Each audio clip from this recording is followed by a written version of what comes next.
Namaste. I welcome everyone to the International Colloquium. There is an announcement. We are about to begin with the inaugural session. The chief guests are about to arrive at the venue. I request everyone to please settle down. I request everyone to kindly put their mobile phones on silent mode as well. I request everyone to please take their seats. It is also requested to please put your mobile phones on silent mode. Thank you.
We are about to begin with our inaugural session.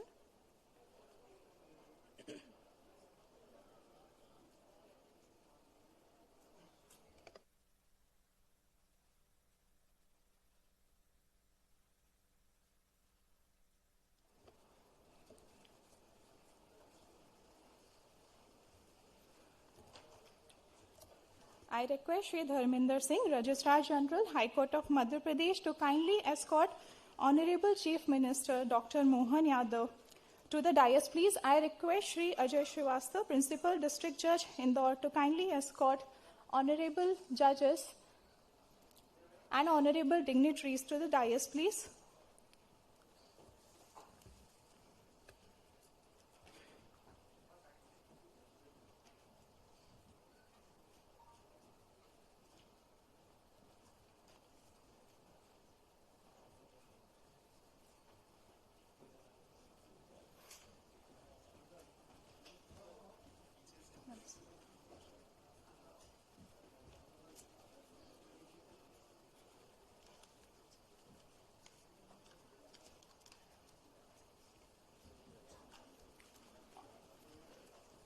Honorable Dr. Mohan Yadav, Chief Minister, State of Madhya Pradesh, Honorable Mr. Justice Jitendra Kumar Maheshwari, Judge, Supreme Court of India, Honorable Mr. Justice Ehsanuddin Amanullah, Judge, Supreme Court of India, Honorable Mr. Justice Rajesh Bindal, Judge, Supreme Court of India, Honorable Mr. Justice Arvind Kumar, Judge, Supreme Court of India, Honorable Mr. Justice Sanjeev Sachdeva, Chief Justice, High Court of Madhya Pradesh, Ms. Maria Skau, Deputy Director General of Danish Patent Trademark Office, Honorable Mr. Justice Vivek Rusia, Administrative Judge, High Court of Madhya Pradesh, Bench at Indore, Honorable Mr. Justice Vivek Agrawal, Judge, High Court of Madhya Pradesh and Chairman Governing Council, Madhya Pradesh State Judicial Academy, Mr. Tushar Mehta, Solicitor General of India, Honorable Judges, High Court of Madhya Pradesh, esteemed resource persons, President and office bearers of Bar Association and members of the Bar,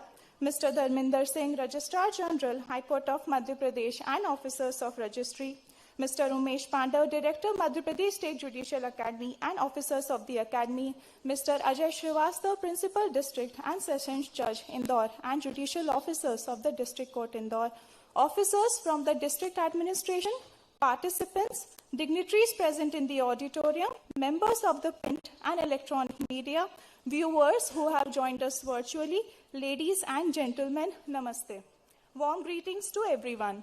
I, Namita Dwivedi, Assistant Director, Madhya Pradesh State Judicial Academy, and my co-comparer, Mr. Anirudh Jain, Deputy Secretary, Madhya Pradesh State Legal Service Authority, welcome everyone to the two-day International Colloquium on Evolving Horizons, Navigating Complexity and Innovation in Commercial and Arbitration Law in Digital World. This colloquium is being organized by the High Court of Madhya Pradesh and Madhya Pradesh State Judicial Academy in collaboration with Danish Patent and Trademark Office. Commencing the program, I request the honorable dignitaries on the dais and this esteemed gathering to kindly rise for national anthem.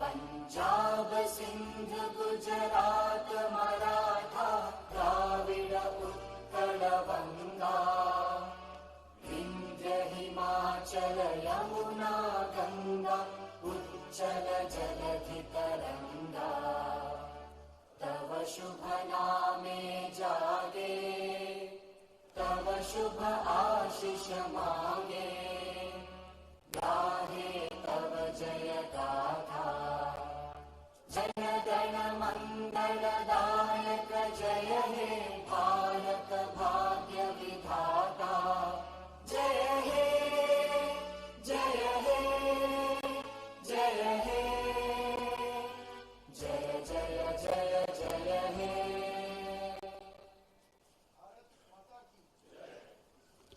Thank you. I request everyone to please take their seats.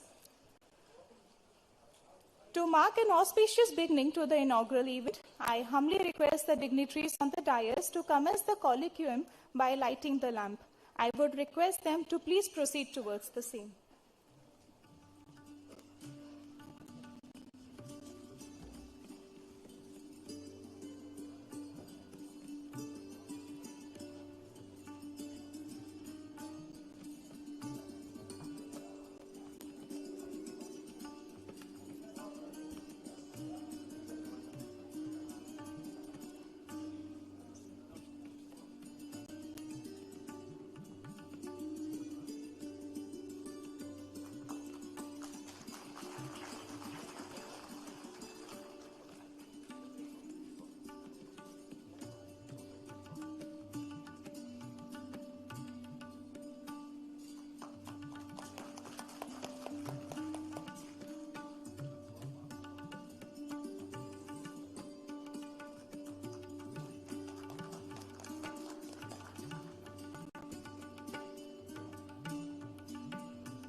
Thank you, sir. As we light the ceremonial lamp, may it remove the darkness of ignorance and fill our surroundings with the radiance of wisdom, guiding us towards enlightened deliberations. Guided by the ancient Indian ethos, Atiti Devo Bhava, the guest is equivalent to God, we express our deep reverence to those who grace us with their presence. As we proceed to the next segment of the inaugural session, may I please request the felicitation of our honorable guest. May I please request Honorable Mr. Justice Sanjeev Sachdeva, Chief Justice, High Court of Madhya Pradesh, to please welcome Dr. Mohan Yadav, Honorable Chief Minister, State of Madhya Pradesh, by presenting him a sapling and a memento as a mark of our respect and gratitude. Thank you very much, sir. I again request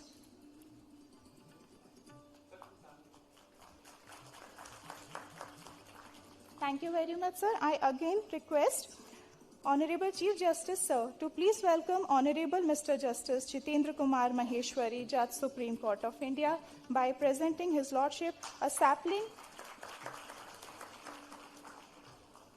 and a memento to convey our deepest regards.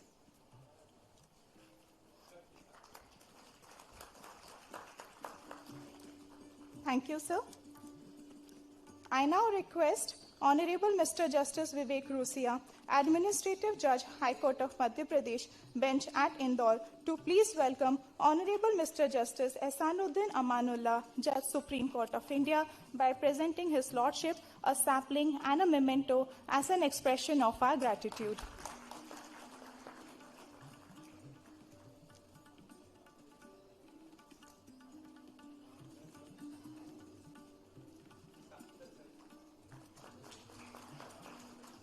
Thank you, my Lord. I now request Honorable Mr. Justice Vivek Agrawal, Chairman, Governing Council, Madhya Pradesh State Judicial Academy, to please welcome Honorable Mr. Justice Rajesh Bindal, Judge, Supreme Court of India, by presenting a sapling and a memento as a symbol of our gratitude.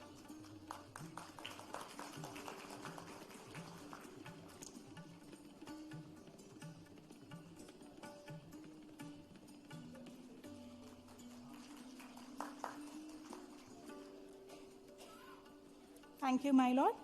I now request Honorable Mr. Justice Vijay Kumar Shukla, Judge High Court of Madhya Pradesh, to please welcome Honorable Mr. Justice Arvind Kumar, Judge Supreme Court of India, by presenting His Lordship a sapling and a memento as a mark of our heartfelt appreciation.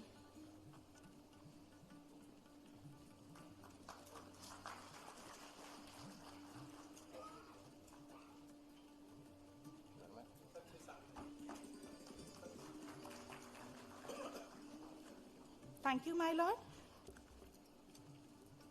I now request Honorable Mr. Justice Gurpal Singh Ahluwalia, Judge High Court of Madhya Pradesh, to please welcome Honorable Mr. Justice Sanjeev Sachdeva, Chief Justice, High Court of Madhya Pradesh, by presenting a sapling and a memento as an expression of gratitude.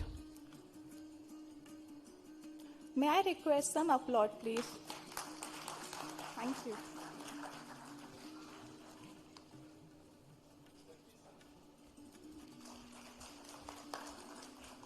Thank you, my lord. I now request Honorable Mr. Justice Subodh Abhyankar, Judge, High Court of Madhya Pradesh, to please welcome Ms. Maria Skau, Deputy Director General of Danish Patent Trademark Office, by presenting a sapling and a memento as a reflection of our gratitude.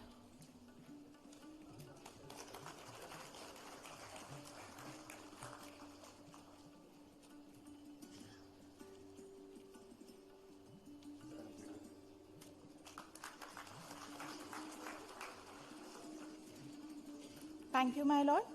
I now request Honorable Mr. Justice Vishal Bhagat, Judge, High Court of Madhya Pradesh, to please welcome Honorable Mr. Justice Vivek Rusia, Administrative Judge, High Court of Madhya Pradesh, Bench at Indore, by presenting a planter and a memento to convey our deepest regards.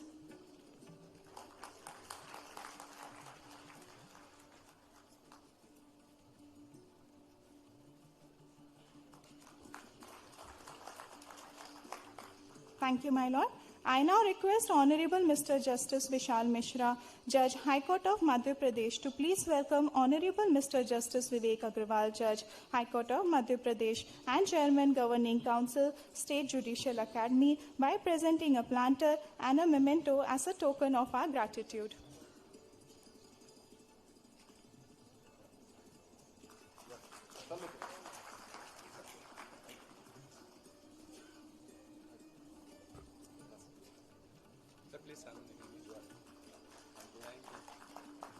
Thank you, my lord. I now request Honorable Mr. Justice Anil Verma, Judge, High Court of Madhya Pradesh, to please welcome Mr. Tushar Mehta, Solicitor General of India, by presenting a planter and a memento as a mark of our reverence.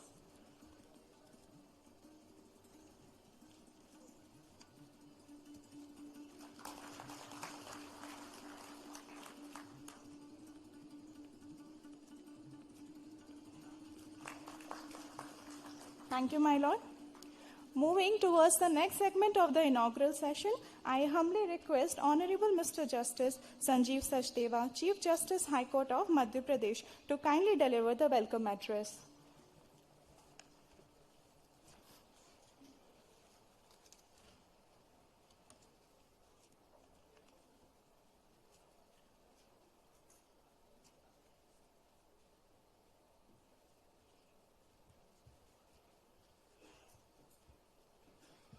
Dr. Mohan Yadav, Honorable Chief Minister, State of Madhya Pradesh, Mr. Justice Jitendra Kumar Maheshwari, Judge, Supreme Court of India, Mr. Justice Ehsanuddin Amanullah, Judge, Supreme Court of India, Mr. Justice Rajesh Bindal, Judge, Supreme Court of India, Mr. Justice Arvind Kumar, Judge, Supreme Court of India, Ms. Mary Skau, the Deputy Director General of Danish Patent and Trademark Office, Mr. Vivek Rusia, Administrative Judge, High Court of Madhya Pradesh, Indore Bench, Justice Vivek Agarwal, Judge, High Court of Madhya Pradesh, and Chairman, Governing Council, Madhya Pradesh State Judicial Academy, Mr. Justice Girish Kulkarni, Judge, Bombay High Court, Mr. Tushar Mehta, Solicitor General, Supreme Court of India, Justice Hima Kohli, former Judge, Supreme Court of India, my colleague judges of the High Court of Madhya Pradesh, Mr. Pushpamitra Bhargav, Mayor of Indore, judges of the District Judiciary, senior advocates, President, Vice President, Secretaries of the Bar Associations, professors, students of National Law University, distinguished guests, members of print and media, ladies and gentlemen. It is indeed a privilege to welcome you all to this international colloquium. In keeping with the pace of global change, this colloquium has chosen a most timely and relevant theme: evolving horizons, navigating complexity and innovation in commercial and arbitration laws in the digital world, a subject that speaks directly to the challenges and opportunities facing the modern judiciary. This colloquium marks a significant initiative that brings together eminent judges, legal luminaries, and international experts to deliberate on the issues that are shaping the future of our law. In a rapid transforming world where technology intersects with commerce, arbitration, and intellectual property, ease of doing business has become extremely important. Such engagements play an essential role in equipping us with deeper understanding of the new challenges before the judiciary. Digitization, artificial intelligence, blockchain, and e-commerce are fundamentally reshaping how trade is conducted and how disputes are resolved both globally and nationally. As these innovations blur traditional boundaries, law must evolve in tandem, adapting its principles and procedures to ensure that justice remains efficient, transparent, and accessible in this new digital landscape. Commitment to supporting academic and judicial initiatives that align with national goal of ease of doing business. Madhya Pradesh could emerge as a hub for legal and technological innovation. Commercial disputes, particularly those involving technology, data, and intellectual property, have become increasingly prominent under the Commercial Courts Act 2015. This colloquium is thus timely and relevant, offering a unique opportunity to explore how innovation, regulation, and adjudication can coexist in the digital era. This colloquium therefore serves as a timely forum for reflection to understand how we as members of the judiciary and the legal fraternity can uphold the rule of law while embracing the opportunities that technology brings. The colloquium has been thoughtfully designed to cover a wide range of contemporary themes. Session 1 will discuss the evolving legal landscape of commercial law in the age of technology. Session 2 will examine the liability and responsibilities of Internet intermediaries. Session 3 will focus on ensuring fair and equal competition in online commerce. Session 4 will explore the contours of arbitration law from India and EU perspective. Session 5 will address the criminal enforcement of online illegalities, and Session 6 will deliberate upon the crucial nexus between intellectual property and innovation. Each session brings together an impressive lineup of jurists and experts whose insights will undoubtedly broaden our collective understanding and enhance judicial capacity in dealing with complex commercial and digital era disputes. A warm welcome to our Chief Guest, Dr. Mohan Yadav, Chief Minister, State of Madhya Pradesh, whose presence has added warmth to the event.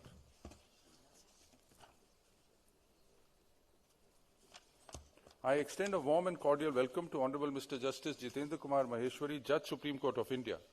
His Lordship's vast judicial experience and deep wisdom are a source of great inspiration for all of us.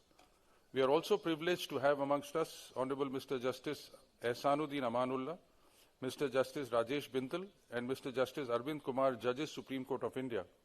Their continued association and guidance to the state of Madhya Pradesh remains a matter of great pride for us. We are also privileged to have Mr. Justice Girish Kulkarni, Judge, High Court of Bombay, a dear friend and an expert in the field who shall share his views on the subject. We are also privileged to have with us Mr. Tushar Mehta, Solicitor General of India, who was very gracious to accept our invitation to address all of us.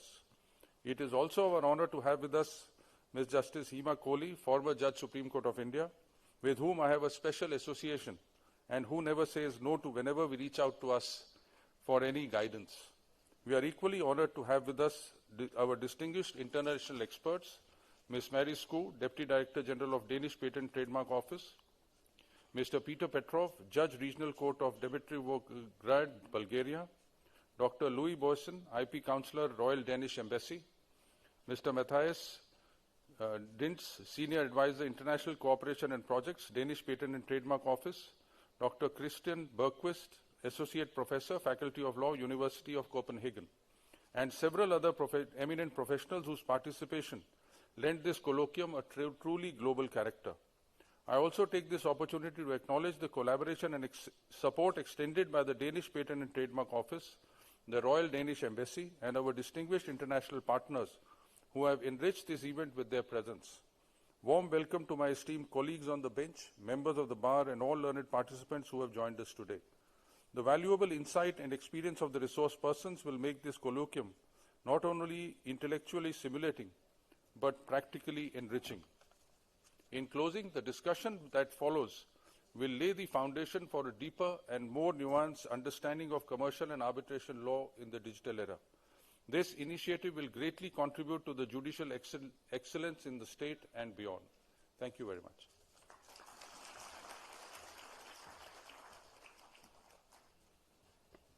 Thank you, my lord. Your address has set the tones for deliberations ahead. I now request Mr. Tushar Mehta, Solicitor General of India, to please address us.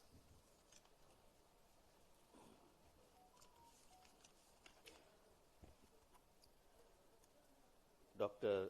Mohan Yadavji, the Honorable Chief Minister, His Lordship Justice Jitendra Kumar Maheshwari, our beloved Judge, Supreme Court of India, but from the land of Ahilyabai Holkar, His Lordship Justice Asaduddin Amanullah, very jubilant judge, always jubilant and keeping all of us in a light mood.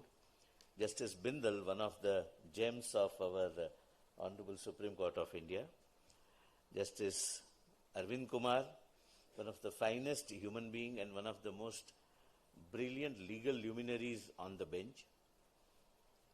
Justice Sachdeva Sahab, the Honorable Chief Justice of India, a great judge and above all, a great human being.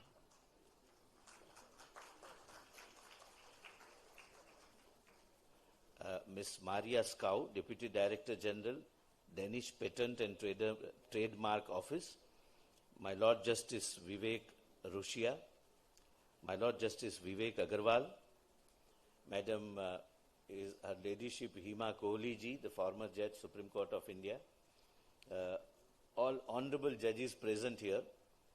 I was just talking to myself that all those who are present on the dais, I have a distinct advantage and a distinct distinction that only I can trouble you even after this function in the courtroom. None of them can do that. And first of all, I really congratulate this very timely gesture which could come only from the place like Indore, because Indore right from the historical times has always been ahead of its times. The technology is here to stay. Technology cannot be now thought of without involvement in the legal adjudication. We have now dependence on the technology, and that is for good, for the common good of each and every litigant. But more particularly, I am concerned about the subjects which are generally being selected in such colloquiums. And while going through the subjects which the honorable judges led by my Lord Chief Justice has selected are very timely and they are of relevance for the day. For example, technology and evolving legal landscape in commercial law. One of the issues which of course will be debated in detail, but is the issue of use of artificial intelligence in the adjudication of arbitral disputes. Friends, recently there is a case which has come up, a real case where the learned arbitrator insisted that the arbitration should be over within 12 days, saying that he wants to travel on a vacation after that. The arbitration was hurry up because we always, lawyers are always obedient. Arbitration was over, and immediately after the arbitrator's return from the vacation, within few days, the long arbitral award was passed. The party which lost the arbitration has challenged on the ground that there are reasons to believe, which are mentioned, and I'm not going into the details of the ground, that this arbitral award is with the use of ChatGPT, one of the tools of artificial intelligence. Whether that can be a ground of challenge or not, and how the technology will have to be in tune with the conventional adjudicatory process will be one of the key issues, which is the issue of the present day. Another thing, the responsibility of intermediaries. There are several intermediaries globally. So far as Indian context is concerned, it is defined under the Information Technology Act, but there are some countries where intermediaries are defined either in a restrictive way or in a more expansive way. When arbitration is not a country-specific, confined to a particular country, and has become a global phenomena, something will have to be thought of as to who will be treated as intermediaries for the purpose of several things, but more particularly data protection. One subject which is again a subject of very relevance in the present day is how to control criminal offences online. The Government of India has started an initiative by banning gambling online, since that is a subject matter of challenge before the Honorable Supreme Court, and I am assisting the court on behalf of the central government. I would not discuss much on this. The respectful view which I am expressing at the beginning is that all the subjects are very carefully chosen. They are not subjects which are conventionally chosen in conventional arbitral seminars.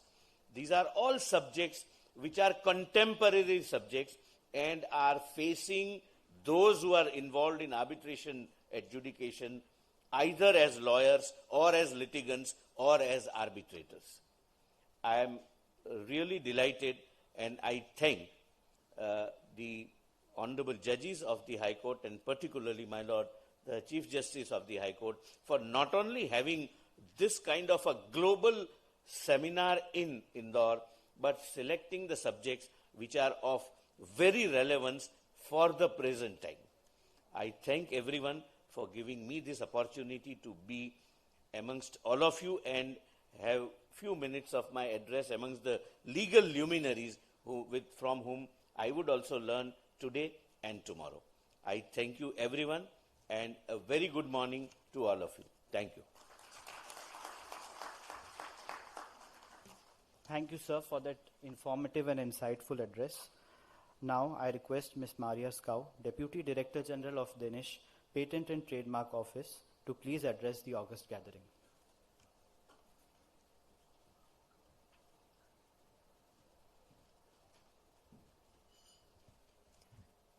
Namaste. Good morning, everybody. Your Excellency, Chief Minister of Madhya Pradesh, dear Honorable Supreme Court and High Court judges, dear guests and speakers, dear students, ladies and gentlemen. It is a great honor and pleasure for me to be here today at this important event hosted by the Supreme Court of Madhya Pradesh, an area of India I have never been in, and until yesterday I didn't even entered India before, so it's a great honor for me to be here today. And the esteemed attendees and speakers is really impressive. And I will just warn you, I'm not a judge, I'm not even a lawyer, so I'm not an expert into legal matters. I come with a technical background, and I'm actually a microbiologist, so that's why I have taken on the role as the COO of the Danish Patent and Trademark Office, and it is with that angle that I will contribute during this very fine conference. So just now you know. I'm also here on behalf of the Danish government. I'm representing, of course, the Danish Patent and Trademark Office, but I'm also representing the whole of Denmark. And Denmark is really proud to have what we call a green strategic partnership with India.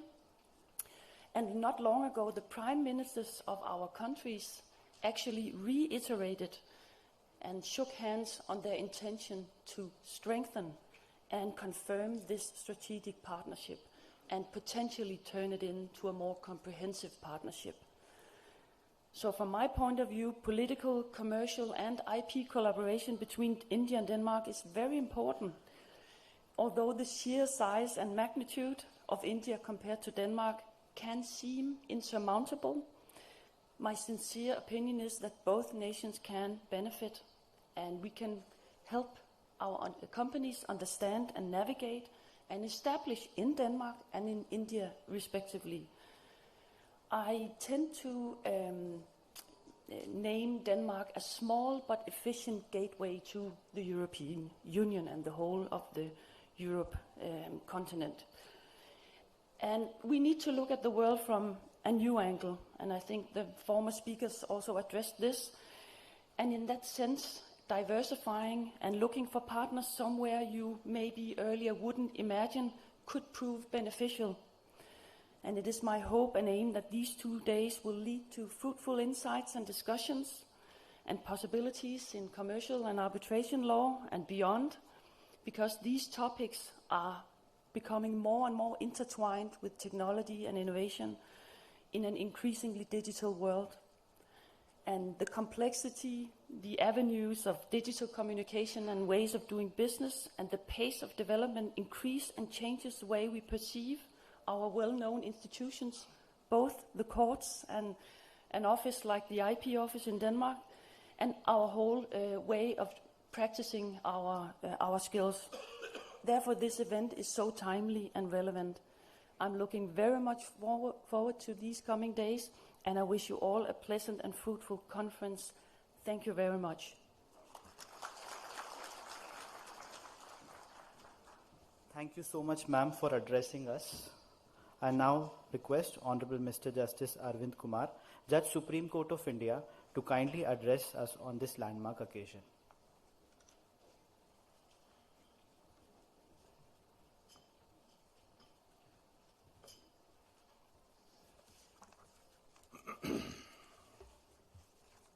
Namaskar, very good morning. Honorable Dr. Mohan Yadav, Chief Minister, State of Madhya Pradesh. My esteemed brother Justice Jitendra Kumar Maheshwari, Judge Supreme Court of India. My esteemed brother Justice Asanuddin Amanullah, Judge Supreme Court of India.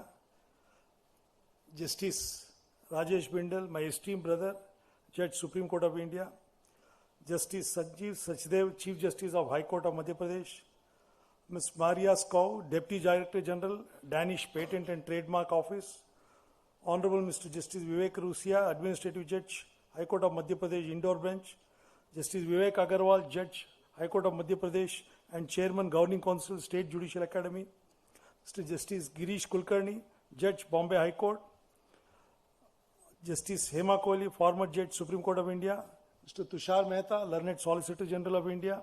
My esteemed brothers and sisters of the bench, members of the bar, friends from print and electronic media, ladies and gentlemen. It's a privilege to be here this morning at the inaugural session of this conference on the subject Evolving Horizons, Navigating Complexity and Innovation in Commercial and Arbitration Laws. I extend my warm felicitation to the High Court of Madhya Pradesh and State Judicial Academy for conceptualizing such a timely and far-sighted initiative. The renowned technologist and writer, Mr. Alvin Toffler, said, "In an age of acceleration, commerce moves at the speed of code. Contracts are executed before the ink of intention has dried, and disputes cross borders before courts can assert jurisdiction." Unquote. Yet, amid this relentless pace, one institution which has remained steady is the judiciary, which must not only interpret law but also interpret change itself. The test of a living judiciary is not how it preserves the past, but how it prepares for the future. Commercial and arbitration laws, perhaps more than any other branch, stands at the epicenter of this transformation. India today is not just a participant in the global economy, it is one of its architects. Our nation's commitment to ease of doing business on digital India and to reimagined arbitration and mediation ecosystem has placed us at the threshold of becoming an international dispute resolution hub. But with expansion comes complexity. Every innovation in technology generates a corresponding innovation in dispute. The rise of cross-border digital trade, intellectual property disputes in digital economy, and AI-generated work challenges our traditional understanding of law. The law once written for men who traded in goods, today it must speak to machines that trade in data. From adjudication to collaboration, that is, arbitration is an innovation. Over the past decade, arbitration has emerged as a pillar of commercial confidence. The 2015 and 2019 amendments to the Arbitration Act and the introduction of Mediation Act 2023 signifies India's resolve to align its legal framework with international best practices. Our arbitral institutions must leverage technology, digital filings, hybrid hearings, and AI-assisted case management to reduce time and cost. But we must equally preserve what technology cannot provide, the human discernment that senses equity in every fact of pattern. As Lord Diplock once observed, I quote, "The judicial process is not merely logic, but the application of reason informed by experience," unquote.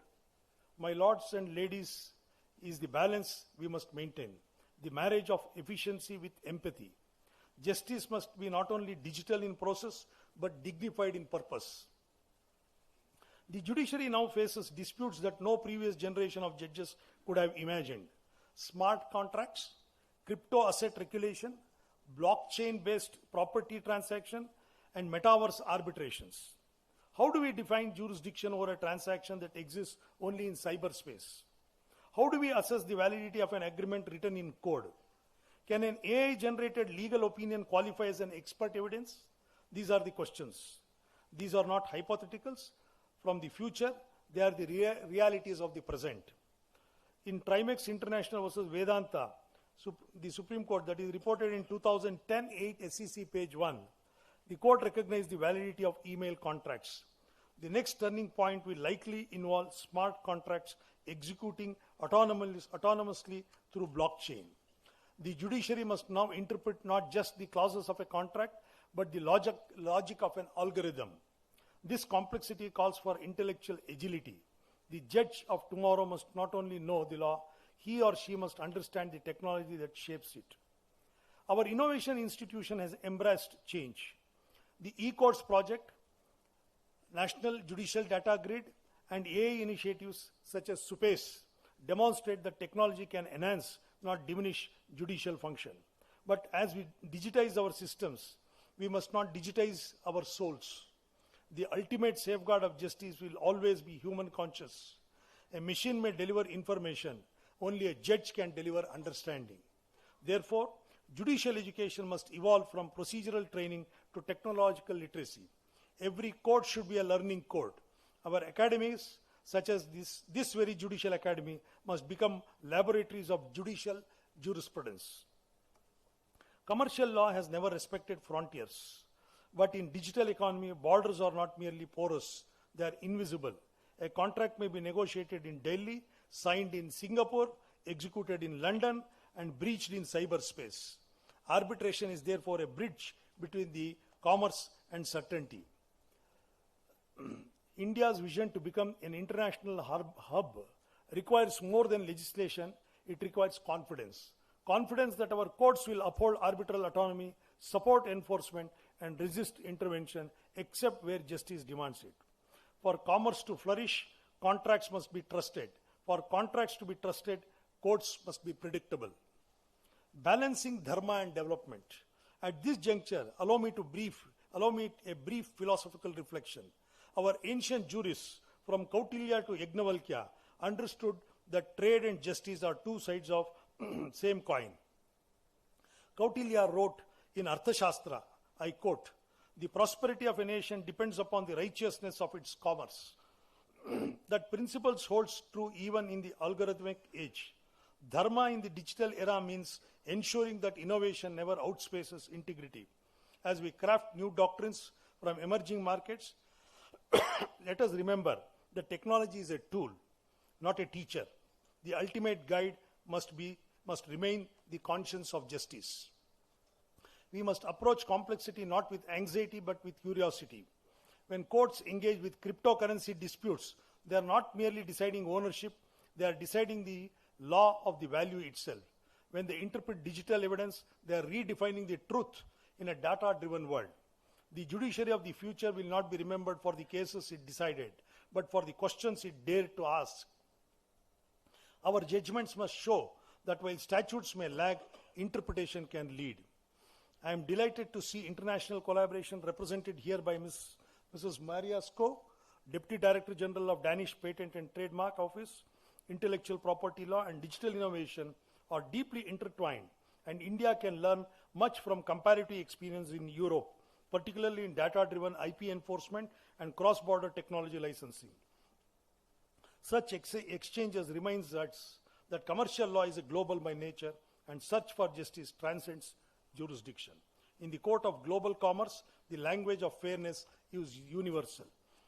The path ahead before us is, as we deliberate over the coming sessions on technology, arbitration, artificial intelligence, blockchain, and digital trade, let us view them not as an isolated phenomena, but as expression of a single transformation, the convergence of law and innovation. Commercial and arbitration law are not static framework. They are living organisms and must adapt to rhythm of global change. Our challenge is to ensure that certainty and creativity coexist, that we uphold predictability while allowing progress to breathe. The law that refuses to evolve risks extinction.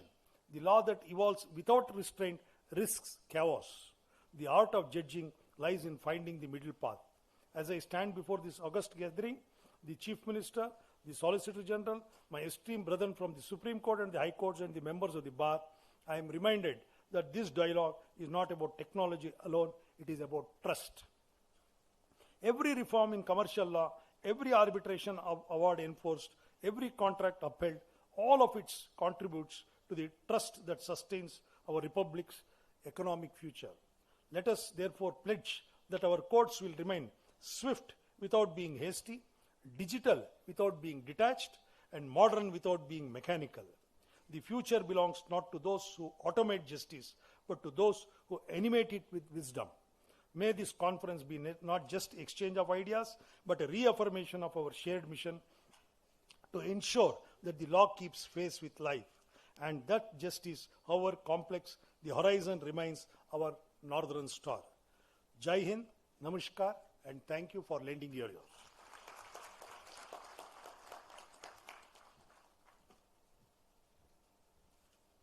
Thank you, my Lord, for offering insights into the ever-evolving field of technology and commercial law.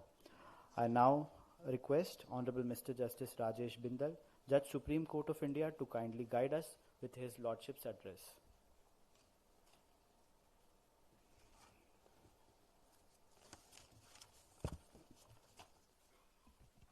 A very good morning, Namaskar, and in Punjab we say Sat Sri Akal also, with copy to all.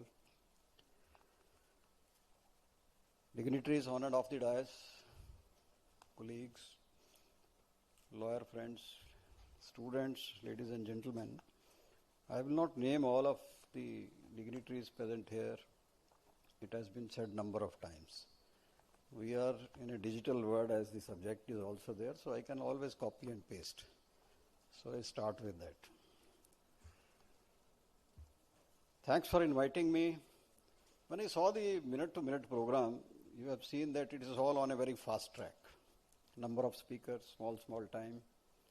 The idea is to give more inputs, basically. Star points come in the beginning only. Whatever vision is there, whatever idea somebody has. And everything is on the fast track now. We also have in court fast track courts. Whether they move fast or not, we can't say. But the fact remains the fast track courts are there. But one fact is there which cannot be denied, that a lot of work is being done on our system. If we see our data, and everybody is normally surprised to see, many of us don't see also. In 23, how much cases were filed in the country? It was 2.38 crores and 2.232 crore decided also. 24 also 2.46 crore filed and 2.34 crore decided. This is not a small number with about 21,000 judges. So everybody talks about, because we are also there to see that how we can fast track these litigation, commercial litigation, so that the contracts are also there and we get that litigation. But one problem is there, as we all see, that is the infrastructure, and that is the problem everywhere. Now, the idea of this colloquium has already been shared. What we are seeing is that what we have done in past, what are the problems we faced, and future, yes, in digital world, lot of things are there, lot of challenges will come, which we have to face. How our business is increasing, commerce is increasing, we all know we are the fourth largest economy now. Fourth largest economy means lot of business. And that is evident even from our revenue collection also. Revenue collection is also one of the major part is the business only. And in that also, if somebody is concerned with commerce and all that, I think technology has also helped a lot, because of which our collection in revenue has increased manifold in last 5-7 years, 10 years. So this is, if the business will increase, certainly the disputes will also increase. And if the dispute increase, then solutions are found in the court only. And if you go to the court, one is the normal process. Second is, yes, we go for arbitration also, sometimes mediation also. And for the court, we have the commercial court sector also, fast track the litigation. But one problem which is being faced, dockets are there is no doubt about it. But I saw one of the reason why this process is delayed. I think in Supreme Court in 2009 had commented poor drafting of the arbitration clauses or the agreements. What the Supreme Court said is really surprising, about 15 years, 20, it was said. It's a M.K. Abraham's judgment, 2009 as 7 SCC 636. I just read from the paragraph.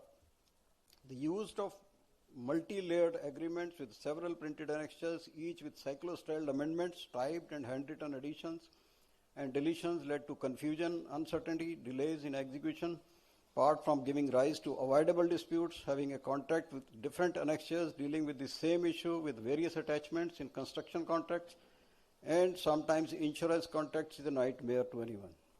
So this is what is happening, and especially in the government contract we see all these kind of things, and in the private also a lot of mails and communications also enter into finally the contract. The best form of agreement is where all the relevant clauses, terms are incorporated in a single document with several sections dealing with different aspects, subjects, avoiding any overlapping. So why can't we use technology in this also and remove the error in drafting, which leads to a lot of litigation?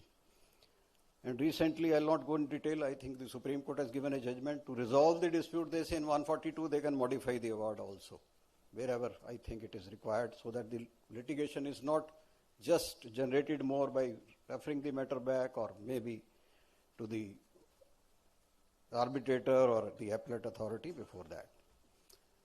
If we read about the arbitration, what I read, in 24, it was about 16.5 billion US dollars, which is likely to increase in 32 to about $30 billion. So work on this side is increasing. But the problem is more of ad hoc nature, less of institutional.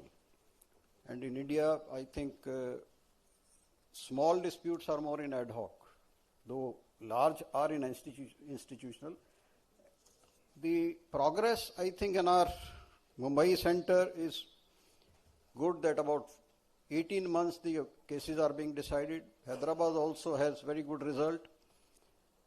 And one positive aspect is that in Mumbai International Center they got about 15% litigation where the foreign nationals, foreign companies are also involved. This is very important and a positive aspect, that a lot of commercial litigation in arbitration is coming to our country. But one problem in ad hoc arbitration which I've seen is that we don't have the experts which may be available in the institutional arbitration, which is required because a lot of technicalities are involved in this. And one problem in arbitration which is being seen, technology can always help, is we don't have any data, how much arbitration is going and what are the subjects at different levels and what is happening finally. Why can't there be a data? There is nothing about the record keeping of the arbitrators. Who will retain the record? This is a major problem, I think, needs to be taken care of. Commercial courts are there. We have, yes, fast track, but I think there also we need to train. A lot of complicated issues are coming. We need to give specialized training to the officers heading it, and especially the technology, as has been already said. There is a need to change the mindset. And now we are living in a digital era. We can't escape from that. AI is there. It can be helpful in summing up the pleadings or summing up the arguments, yes, but it's a big challenge, as Mr. Tushar has shared, that somebody had got an award also. The allegation is prepared through AI. Now suppose in many countries there are AI courts. Now if one AI decides a case, where you will file appeal, maybe you need a second set of AI or second AI company which had developed the software to test that. We don't know where we will reach. But these are all very technical subjects which have been given. All have been referred to. But one, online commerce also, I think there are a lot of AI courts, they have the resolution of that. But AI has its own problems also, because a lot of evidence is being created by AI. That's a big challenge for the arbitrators also and the courts also, to check that, to see that they are not misled by that evidence or something. And I read somewhere what meaning has been given to AI is artificial insult, imitation, or intended hurt. We are seeing the area of deep fakes, what is happening, and this is the problem in intellectual property also, innovations also. A lot of litigation is coming on that.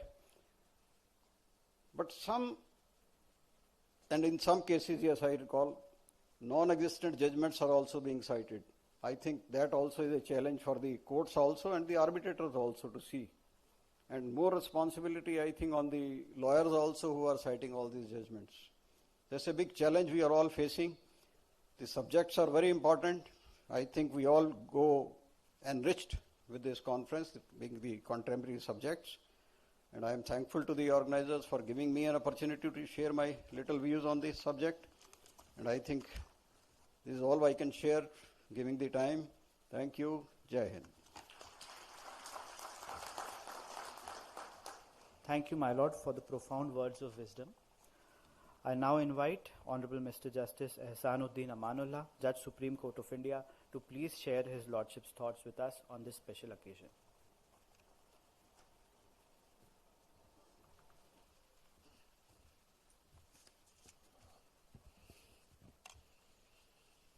Very good morning. Namaskar. Sat Sri Akal. Assalamu alaikum. I am very bad at taking names and remembering who all to address or not, so I think the shortest way is to address only the few dignitaries.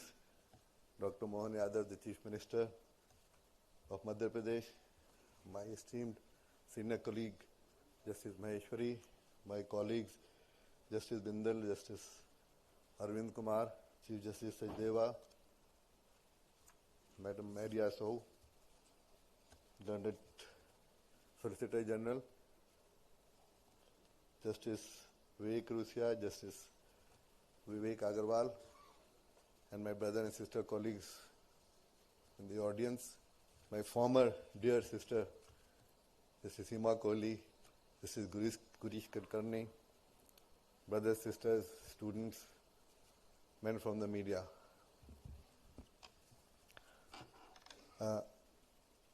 The gathering today is a little bit different from what we normally come to attend and what seminars are about. This is more of a thing which is now emerging on the horizon, and quite a lot of it is now relevant and has to be factored in, which probably in a country like India needs to be addressed at an early stage, given the volumes, the proportions, and the way India is emerging as a leader in all fields. I think rightly a decision has been taken, and I would also congratulate the team led by Justice Sajdeva to have conceptualized this type of a colloquium.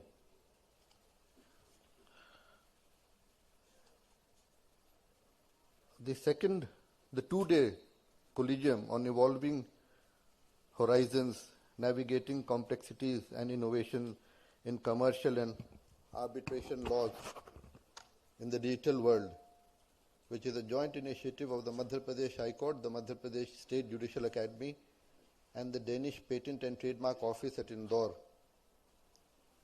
is quite welcome at this stage of time. The world today is in a state of flux, if I may put it lightly, and this prevails across sectors, foreign, economic, trade, etc. The trappings of the office I hold prevent me from delving into this in detail, but if one were to look at it globally, the developments from a neutral perspective, one would be left with thinking to expect the unexpected. The legal profession is no exception to the global trends that are sweeping the globe today. The digitalization of economies has led to new forms of commerce, ranging from microfinance models to blockchain-based contracts to artificial intelligence-led supply chains. Such disruptions and innovations challenge the foundational assumptions that have conventionally guided contract law, including but not limited to its formalization, performance, and enforcement. As can be expected, when business and trade grow, commercial disputes increase. While Indian lawmakers have carried out reforms to the Arbitration and Conciliation Act 1996 and the Competition Act 2002, but they have also introduced now measures like the Commercial Courts Act 2015. Shifting gears, Europe, a long time ago, had witnessed the phase of lex mercantoria, or law follows the merchant, which phase, I am of the opinion, has returned inasmuch as regulatory authorities, judges, lawyers, and the like are scrambling to keep themselves ahead of the curve while also battling issues such as cross-border jurisdictional conflicts, enforcement of foreign orders, and connected matters. Insofar as the use of artificial intelligence and technology is concerned, with reference to the courts, the same is welcome. However, only to the extent that it aids the judge in determining matters. Preliminary stages of case processing and listing can and should be automated, but the judges and the human element in the act or art of judgment is what makes the system perform. An essential attribute of justice dispensation is that it must be tempered with mercy. In his 1990 book titled Power Shift, Knowledge, Wealth and Violence at the Edge of the 21st Century, Alvin Toffler has predicted that knowledge would come to rule the world. He had opined that in the fight between muscle, money and mind, ultimately the mind would prevail. In the present age, information is power. Simply put, knowledge of consumers and consumer habits is the new gold mine, and personal information has become a lucrative commodity, with business fighting to gain access to and utilize such data. The consequential fallout will entail privacy concerns. While the European Union and the General Data Protection Regulations, India has the Digital Personal Data Protection Act 2023. As we proceed, the interplay and overlap between such statutes and business interactions in the face of competing commercial freedom will require a tightrope walk to maintain delicate balance by all stakeholders involved, that is the courts, the regulators, the business community, as also the lawmakers. The integrity and fairness in the digital context does not only mean due adherence to an odi altum partum, but includes the right to digital inclusion. there must be adequate safeguard against algorithmic bias. This will become significant with the expected increase in online dispute resolution mechanisms, and there are many platforms already available which are offering technology-based resolution pathways for litigation, arbitration, and mediation. We must also invest in capacity building, infrastructure development, and most importantly in digital literacy. The game and benefits cannot be allowed to remain to preserve of a few, but must be democratically shared with the whole populace. Humans have proven to be the most resilient of species, bearing in mind Charles Darwin's theory of survival of the fittest. In the long history of the world, even the fastest of changes are but a mere blip. When closer cooperation, solutions to the challenges that control us and to the ones which are likely to arise will surely be discovered or invented. As the adage goes, all good things to those who wait. The advantage I have of being among the last speakers is that I can say I humbly concur with what the speakers before me have said, and I hope to interact in greater detail during the course of the first session. I convey my special thanks to the organizing institutions, and I'm looking forward to the deliberations and the musings that is ahead. I am sanguine that we will be left with more food for thought. Thank you and Jai Hind. Thank you, my lord, for the enlightening address. I now have the privilege of requesting Honorable Mr. Justice Jitendra Kumar Maheshwari, Judge Supreme Court of India, to kindly deliver the inaugural address.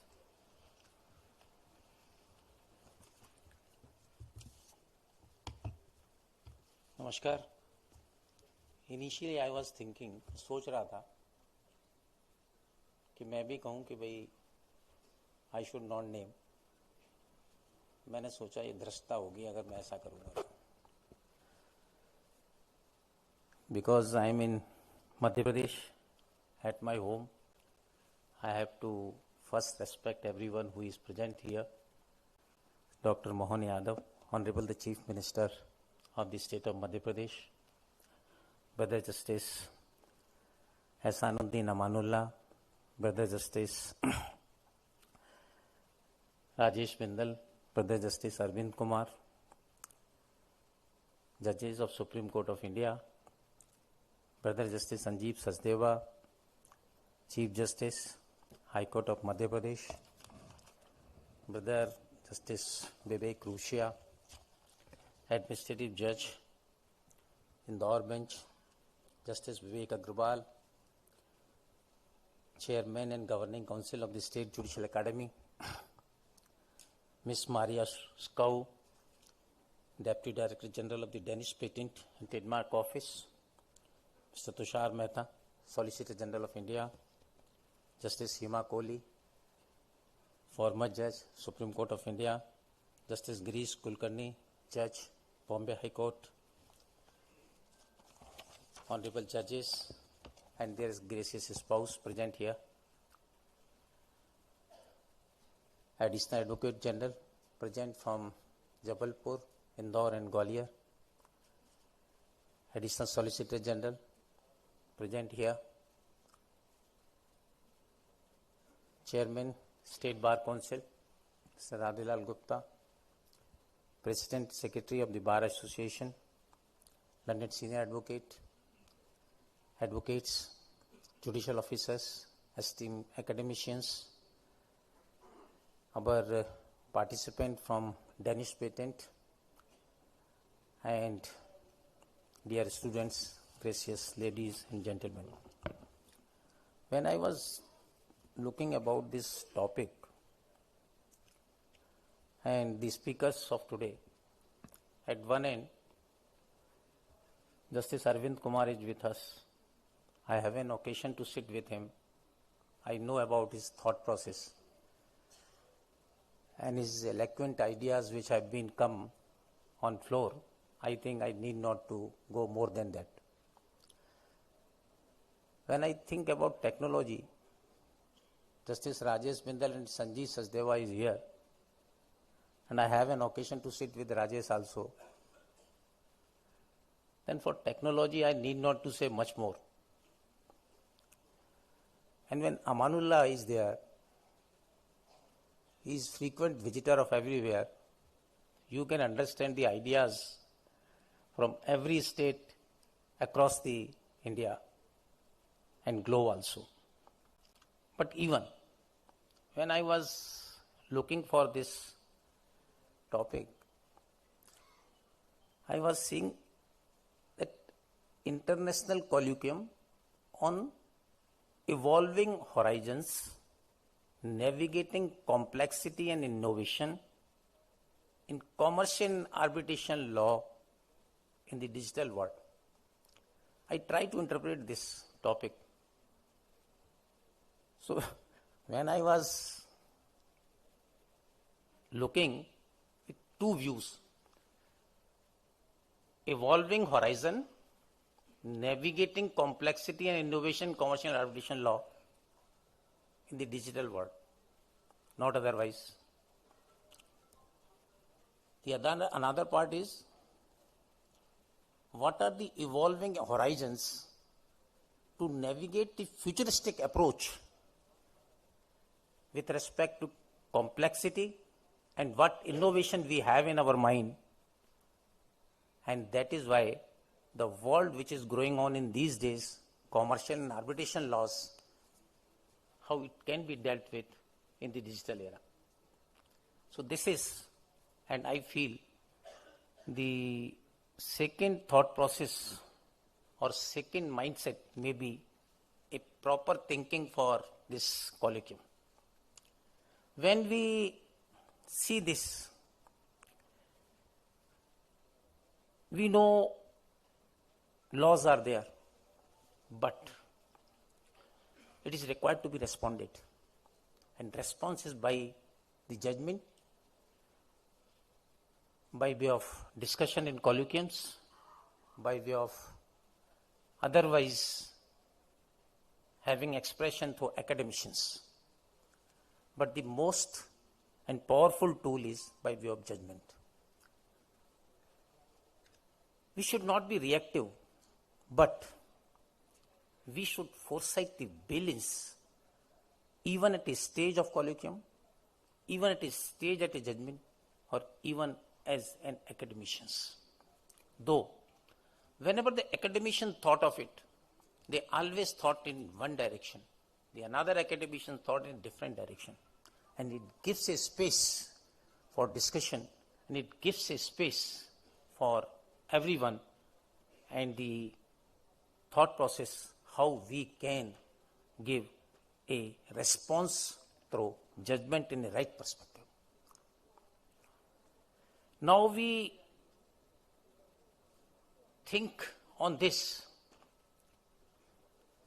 then we go by this aspect, then the real mean is, our goal is therefore is not to reinvent the law, but to extend its principles with fairness, certainty in new domain.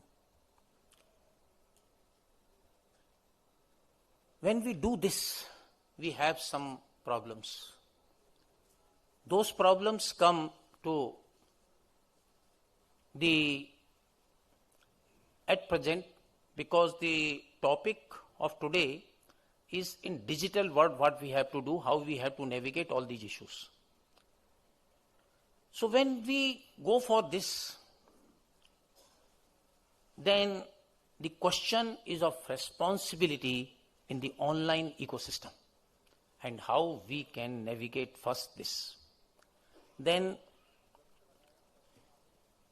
we have to think also the excessive control, risks, curbing innovation and expression. Simultaneously, while we are having excessive freedom, it may enable harm to everyone. Then in that situation, what we have to do? Now, in this regard, my thought process is in the same vein, the rise of digital marketplaces compels us to revisit the idea of fair competition. Today, dominance may arise not from ownership of the factories or land, but from control of data and algorithms. The invisible architecture of the online economy can entrench inequality as effectively as traditional monopoly. Our legal response must therefore safeguard transparency and equal access, ensuring the technological advantage does not translate into economic exclusion. Further, the necessity establishing a robust regulatory framework for these agencies is to ensure their functions and balance without oversighting any other thing. So this must be our thought process. We have seen the topics. There are a number of topics here. The discussion would be there. We see the time is running. So whenever my topic would be there, I will discuss in thorough. Here we have to conclude because Chief Minister has to go in a Prime Minister's video conferencing. So what I thought is, we have to think on so many aspects in session, but at the same time, we should have a promise of our technology must be vast, but it must always serve the same human ends and the life as long protected with dignity, fairness and trust. On this occasion of this inauguration of this conference, colloquium, I am grateful of High Court of Madhya Pradesh and the Judicial Academy for calling me and to be a part of this with all of you and to have a meet with, giving an opportunity to meet all of you. Thank you very much. Thank you, Lordship, for guiding us and highlighting the significance of commercial and technology law in today's world. With utmost humility, now I take the privilege to request Dr. Mohan Yadav, Honorable Chief Minister, State of Madhya Pradesh, to please deliver the keynote address.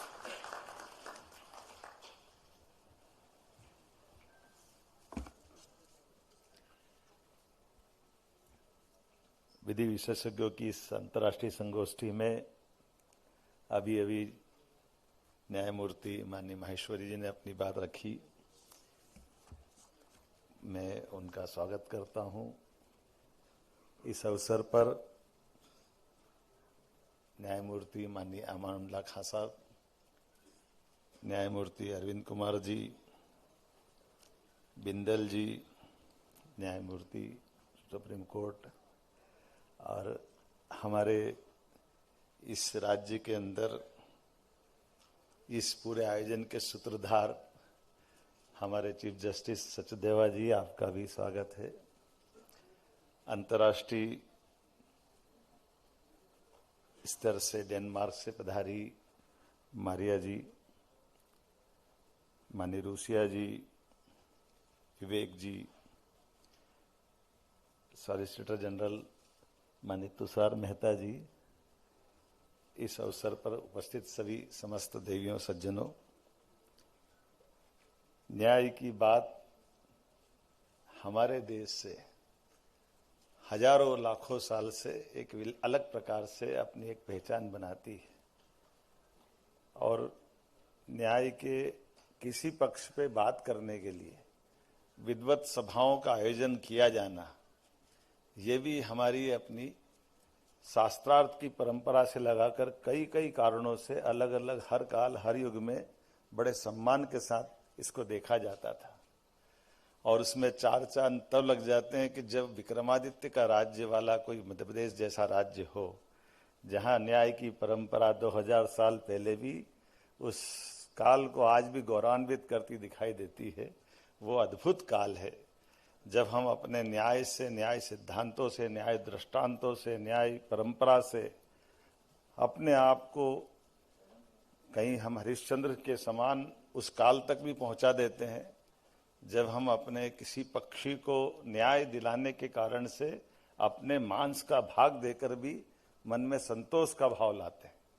ऐसे आज के इस बदलते दौर में वाकई ये मैं धन्यवाद देना चाहूँगा सचदेवा जी को और समूचे मंच को। आपने यद्यपि आज का इस समय बड़ा सबका कीमती है और कीमती समय में खास करके सुप्रीम कोर्ट से समय निकाल के आना, हमारे इस माँ अहिल्या की नगरी को गौरवान्वित करना, राज्य को गौरवान्वित करना, लेकिन सच में हमारे आपके माध्यम से ये बीता समय आज ये संगोष्ठी के आधार पर यूरोप के, डेनमार्क के विधि विशेषज्ञों के साथ हमारी उस गौरवशाली परंपरा में मैं तो एक और कारण से उज्जैन से भी जुड़ता हूँ। अमृत मंथन हमारे यहाँ होता आया था और ये अमृत मंथन की उस परंपरा में से जब विष को हटा करके हम जीवन रूपी अमृत पाते हैं तो अपने आप को भी गौरवान्वित करते हैं। आज के इस बदलते दौर में हम सब वहाँ खड़े हैं जहाँ की वास्तव में आवश्यकता है और कैसा समय बदला है। परमात्मा की कृपा, यशस्वी प्रधानमंत्री श्रीमान नरेंद्र मोदी जी का शासनकाल चल रहा है, जिस शासनकाल के माध्यम से हमारी न्याय की प्रक्रिया की, न्याय की व्यवस्था की सारी व्यवस्थाओं में हम अपने उस गौरवशाली अतीत से जोड़ करके देखते हैं। और सुप्रीम कोर्ट के लिए तो सच में मुझे तो धन्यवाद तब देता हूं जब न्याय की देवी की पट्टी भी खोलने का सौभाग्य सुप्रीम कोर्ट के माध्यम से आया कि न्याय की देवी खुली आंखों से न्याय कर सकती है। आंखों पे पट्टी बांधना थोड़ा कहीं किसी को अच्छा लगे, किसी को बुरा लगे, लेकिन हमारे यहाँ तो पंचायतन पद्धति व्यवस्था में से अपने इसी स्थान पर बैठ करके न्याय की प्राचीन परंपरा थी। मैं धन्यवाद देना चाहता हूँ इस नाते से भी कि कितना अलग प्रकार का समय भी है। थोड़ा अटपटा जरूर लगेगा, मैं किसी विषय से इतर नहीं जा रहा हूँ, लेकिन इसी इंदौर की नगरी का एक फैसला सुप्रीम कोर्ट से होता है साहबानो प्रकरण का, और कहीं प्रजातंत्र में एक छोटा सा दाग लगता, धब्बा लगता है। हमारी अपनी आंखों के सामने सुप्रीम कोर्ट के उस निर्णय को पुनर्परिभाषित करते हुए यशस्वी प्रधानमंत्री ने सुप्रीम कोर्ट की महत्ता बढ़ाई। ये हमारे लिए वर्तमान का न्याय का पथ वाकई गौरवान्वित होने वाला है। और एक और बात, जिस विषय को लेकर के समाज के अंदर अलग अलग प्रकार की धाराएं बहती थी और एक विषय ज्वलंत विषय को टालने की जो परंपरा थी, उस टालने की परंपरा के बजाय सीना ठोक करके फैसला देना और दिए गए फैसले को लागू कराना और लागू करा करके दुनिया के अंदर भारत के प्रजातंत्र का मान बढ़ाना, अयोध्या जैसा फैसला भी करके सुप्रीम कोर्ट ने करके दिखाया। हम सबका सौभाग्य है। मैं बधाई देना चाहता हूं इस डायस को। जब हम संगोष्ठी की बात करते हैं तो हमको कमोबेश इन सारी तरफ से अपनी सारी बातों को विचार करते हुए इस विचार यात्रा को आगे बढ़ाने का मौका मिलता है। आज के इस अवसर पर मैं जब आपसे कोई बात कहने के लिए धृष्टता कर रहा हूँ, यद्यपि मेरा दायरा सीमित है, मेरी अपनी मर्यादा भी है, लेकिन चूंकि यहाँ न्याय और न्याय की व्यवस्थाओं के आधार पर आज डिजिटल युग में, आर्टिफिशियल इंटेलिजेंस के समय में, ब्लॉकचेन के समय में, ऑनलाइन प्लेटफॉर्म, ऐसे कई सारे नए माध्यम और नए प्रकार हैं, लेकिन न्याय की आत्मा वही है। न्याय की आत्मा बदलने वाली नहीं है। समानता, पारदर्शिता और विनम्रता और समय पे न्याय की प्राप्ति, इसकी दरकार सदैव रहेगी। मेरी अपनी ओर से पुनः सबका वंदन, अभिनंदन, बहुत बहुत धन्यवाद। Thank you, sir, for that insightful address, which inspired and guided us all. As we inch closer to the end of the inaugural session, I take pride in announcing that the High Court of Madhya Pradesh has devised some path-breaking technological innovations to advance the cause of justice. I request Honorable Mr. Justice Vivek Rusia, Administrative Judge, High Court of Madhya Pradesh, Bench at Indore, to please introduce these innovations. Since we are running short of time, therefore, I may be permitted to say, distinguished guest on dais and off the dais, it is privilege to stand before you to reflect on a remarkable journey of digital transformation within the High Court of Madhya Pradesh and its judiciary, a commitment to modernization. Our commitment to an efficient, transparent, and modern justice delivery system is clear through the numerous IT and e-courts initiatives that we have successfully completed.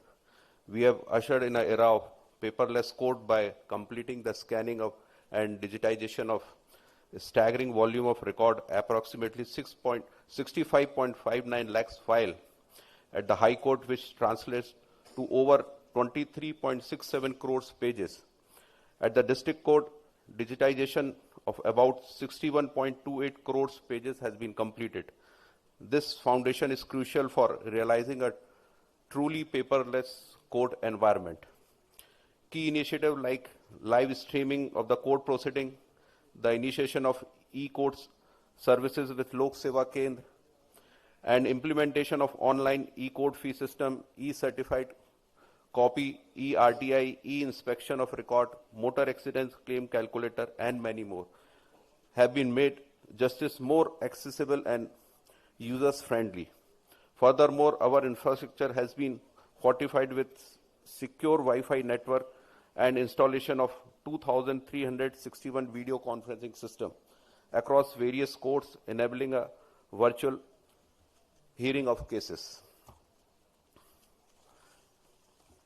Today, we take another significant step forward by launching two new software applications that will further streamline our operations. First is online legal internship application software.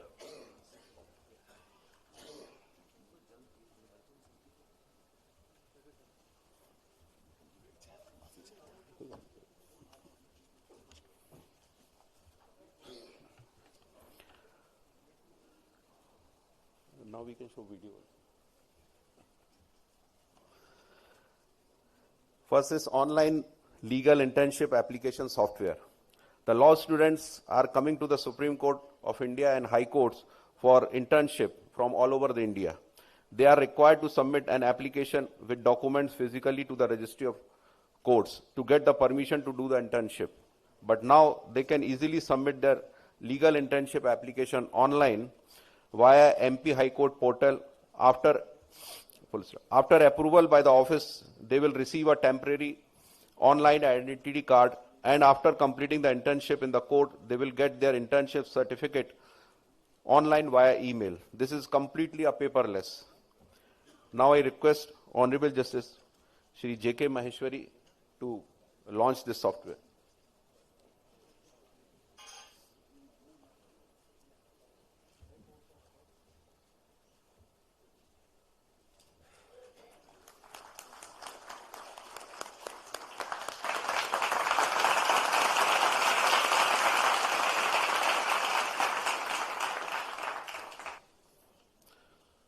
Sir, we have prepared a short film on this, but due to shortage of time. Gateway to Legal Internships, a digital initiative by the High Court of Madhya Pradesh. Submission of legal internship application.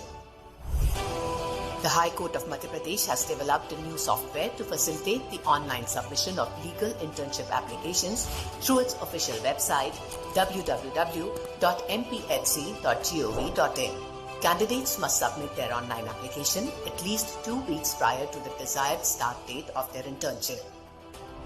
To apply, candidates need to visit the website and select the legal internship option. An online registration form appears, requiring details such as internship start date, preferred bench from Jabalpur, Indore or Gwalior, personal details in applicant's name, father's name, gender, address, state and PIN code, educational information including college name, course and semester, email ID, and identity proof details.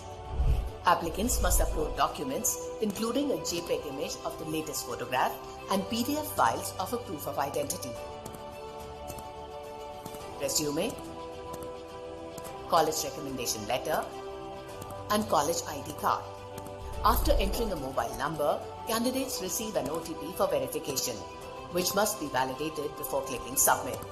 Upon successful submission, a message confirming registration and a system-generated registration ID is displayed.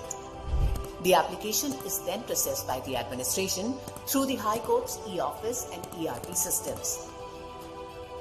After approval, internship details and assigned judge are finalized, and candidates are informed via email. Temporary identity card is issued for internship participation, followed by an internship completion certificate sent to the candidate's email after successful completion.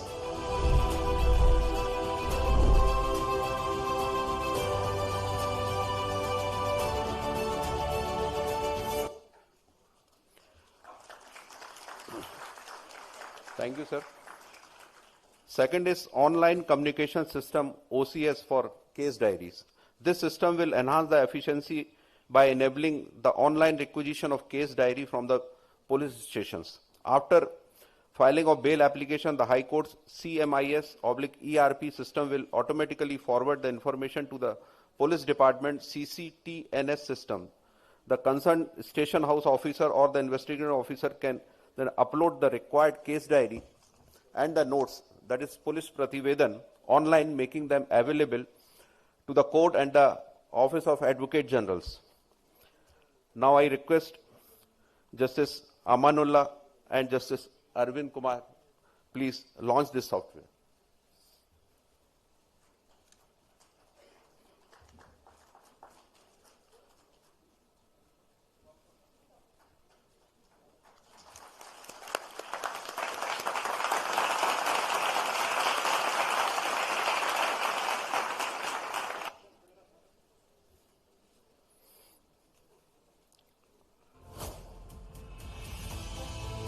High Court of Madhya Pradesh, transforming justice delivery through OCS. OCS of case diaries in bail matters. The High Court of Madhya Pradesh, in its continuous journey towards digital transformation and process automation, has launched several innovative IT-driven initiatives. Among them, the Online Communication System, or the OCS for case diaries in bail matters, marks a path-breaking advancement in integrating judicial processes with law enforcement through seamless digital connectivity. Developed in-house and linked with the Case Management Information System, or the CMIS, and the ERP software, the OCS enables the online requisition, transmission, and access of case diaries between the High Court, the Advocate General's Office, and the Police Department via the CCTNS, also known as Crime and Criminal Tracking Network System. Earlier, requisitions and case diaries were exchanged manually through physical copies, radio messages or emails, often resulting in delays in hearing of personal liberty matters. Under the new system, once a case is listed for hearing, its metadata, including petitioner details, filing information, crime number, and police station data, is automatically shared from the High Court's CMIS with the CCTNS of the Police Department through APIs. The Police Department has also made necessary provision in CCTNS so that the concerned station house officer receives the online requisition for the case diary and uploads a soft copy of the same, along with remarks, objections, and the applicant's antecedents directly into the CCTNS. These details can be instantly accessed in the ERP accounts of the honorable judges and government advocates. The system offers a centralized monitoring dashboard with audit trails, enhancing transparency, efficiency, and coordination across departments. After successful trial runs in several districts, it is being implemented statewide. The online communication system has significantly reduced turnaround time, ensured instant availability of case diaries, and thereby improved the disposal rate of cases, marking a major milestone in the High Court's commitment to efficient, paperless, and technology-driven justice delivery.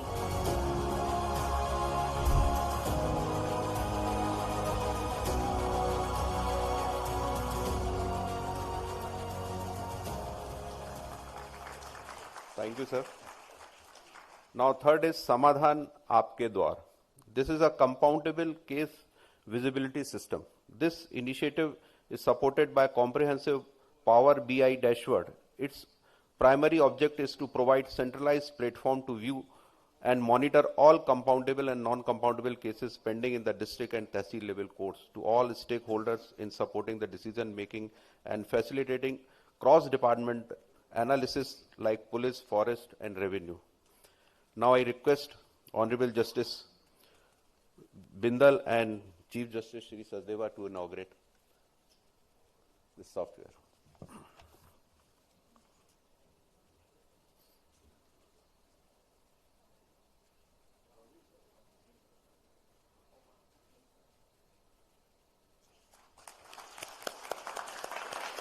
Thank you, sir.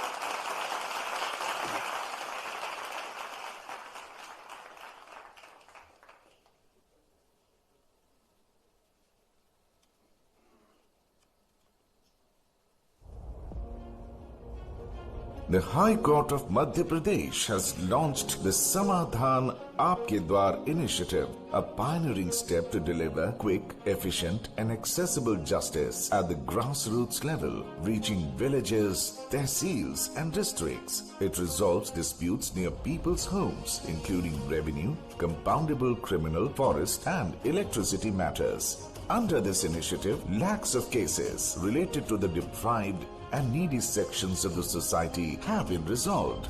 To support this mission, a comprehensive Power BI dashboard has been developed, integrating data from the energy, forest, police and revenue departments across districts and tehsils in Madhya Pradesh. The dashboard serves as a centralized digital platform for viewing and monitoring both compoundable and non-compoundable cases, with detailed insights into the petitioner, respondent, case nature and concerned department. Its interactive visuals, filters and drill-down features enable effective tracking and analysis at district and tehsil levels. This initiative ensures faster redressal of disputes, greater transparency and easier access to case information by facilitating coordination among departments and enabling data-driven decision-making. The system strengthens grassroots justice delivery, prevents escalation of minor disputes and contributes to peace and harmony in rural communities.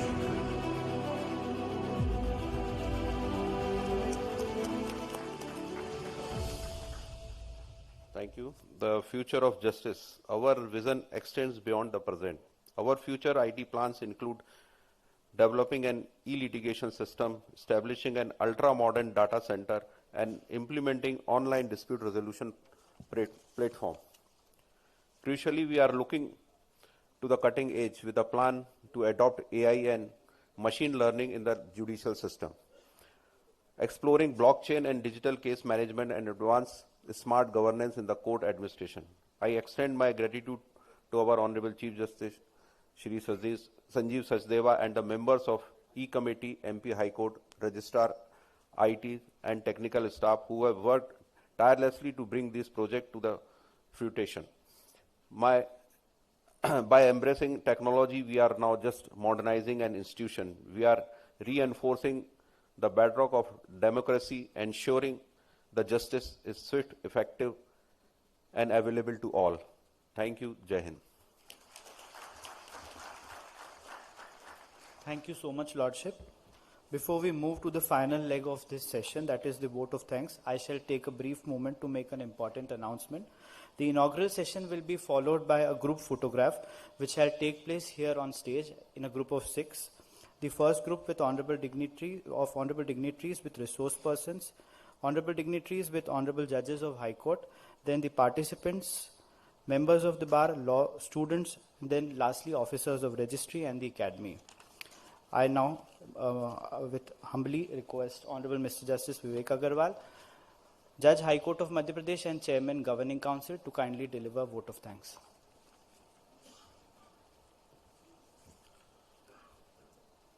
Honorable Dr. Mr. Mohan Yadav, Chief Minister of Madhya Pradesh in absentia. Honorable Mr. Justice J.K. Maheshwari, Judge, Supreme Court of India. Honorable Mr. Justice Ahsanuddin Amanullah, Judge, Supreme Court of India. Honorable Mr. Justice Rajesh Bindal, Judge, Supreme Court of India. Honorable Mr. Justice Arvind Kumar, Judge, Supreme Court of India. Honorable Mr. Justice Sanjeev Sachdeva, Chief Justice, High Court of Madhya Pradesh. Honorable Ms. Justice Hema Kohli, former Judge, Supreme Court of India. Ms. Maria Sku, Deputy Director General of Danish Patent Trademark Office. Mr. Tushar Mehta, Solicitor General of India.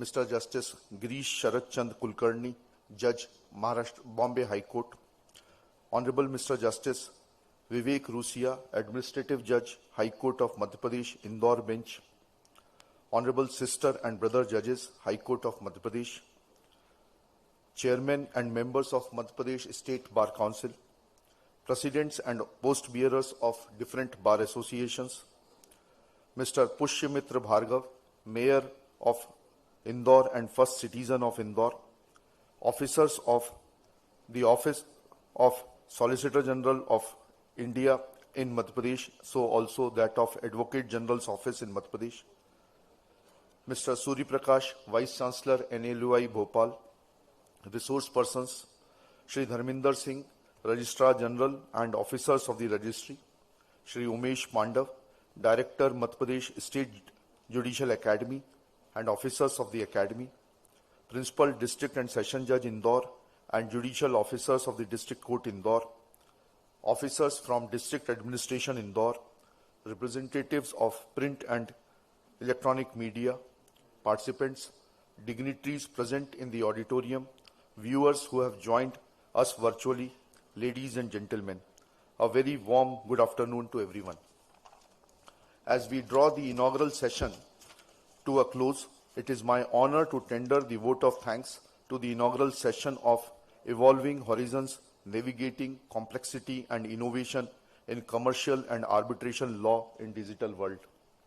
First and foremost, I would like to extend my heartfelt gratitude to Dr. Mohan Yadav, Honorable Chief Minister of Madhya Pradesh. The state plays a pivotal role in ensuring effective implementation of the law and fostering technological advancement. We are grateful to him for sparing his valuable time and honoring us with his presence.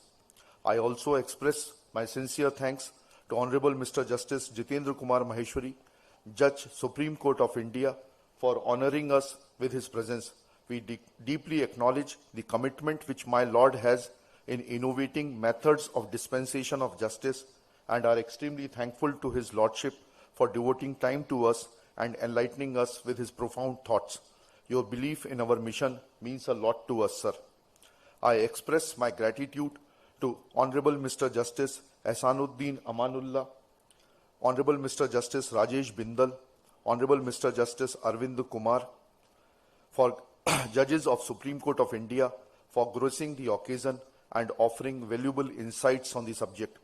We are grateful to you for finding time to address us. Your presence has added warmth to this occasion, sir. My heartfelt, sincere thanks to Honorable Mr. Justice Sanjeev Sachdeva, Chief Justice, High Court of Madhya Pradesh, for his single-handed initiative in introducing this very new yet vital subject in Madhya Pradesh. This conference shall go a long way in equipping the participants with the desired information regarding a subject which is increasingly becoming a global issue. This is akin to laying foundation of a subject which is going to witness lot of litigation in future. A special acknowledgement to the immensely knowledgeable resource persons who have traveled a long distance to be with us today.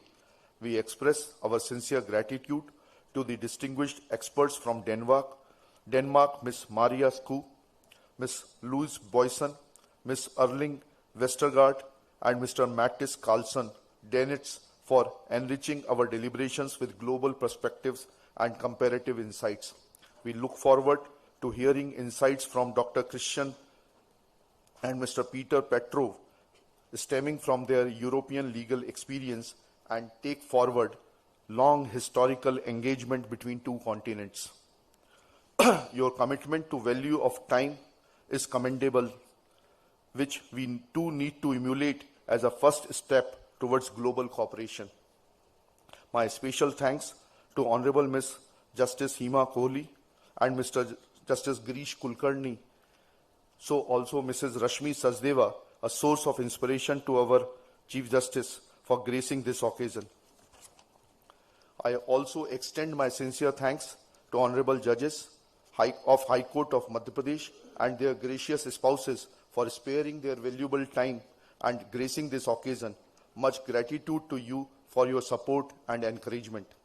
I would also like to thank Shri Ankit Sahani and Ms. Kritika advocates for coordinating this event for us.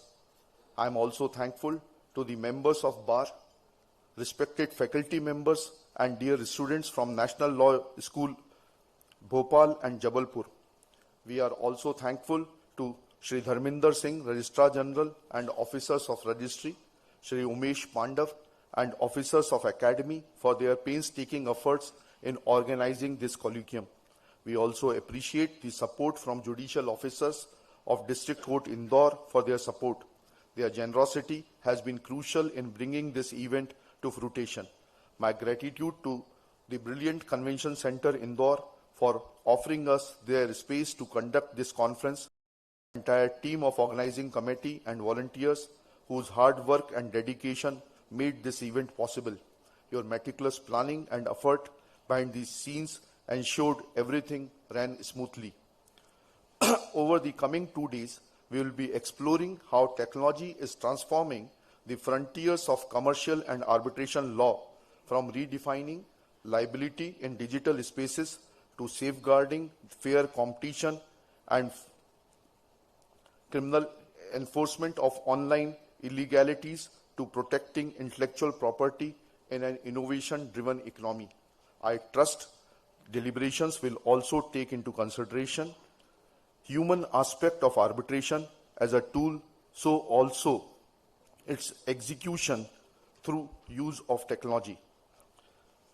Honorable Mr. Justice Arvind Kumar referred to Alvin Toffler in his inaugural speech. Sir, with your permission, let me quote what Alvin Toffler said. The illiterate of the 21st century will not be those who cannot read or write, but those who cannot learn, unlearn, and relearn. On 40th anniversary of his celebrated book, Future Shock, he commented that we have to look for possibility and not for predictions. As part of the Academy, I look forward to your engaging participation and enriched interactions exploring possibilities. Your enthusiasm is what makes our gatherings worthwhile. Finally, as we close the inaugural session of Evolving Horizons, I hope that we shall carry forward the spirit of inquiry, adaptability, and justice that has united us here. Thank you very much.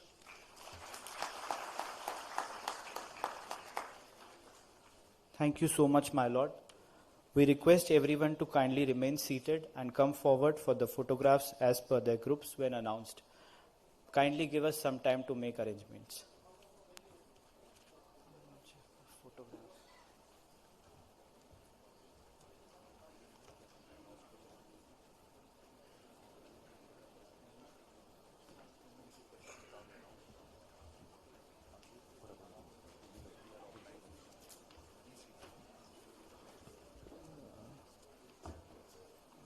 So we would request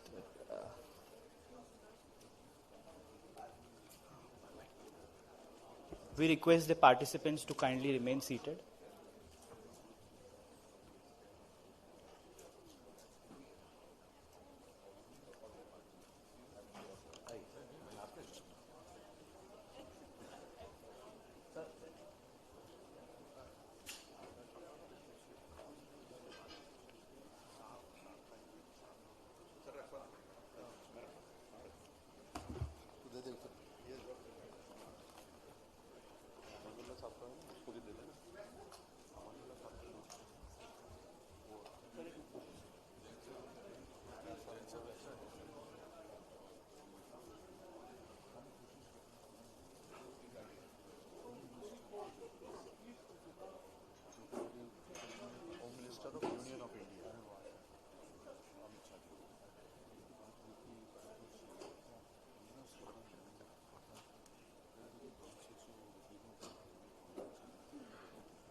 आपसे डर के उठ के चला गया, मैं क्या करूँ? नहीं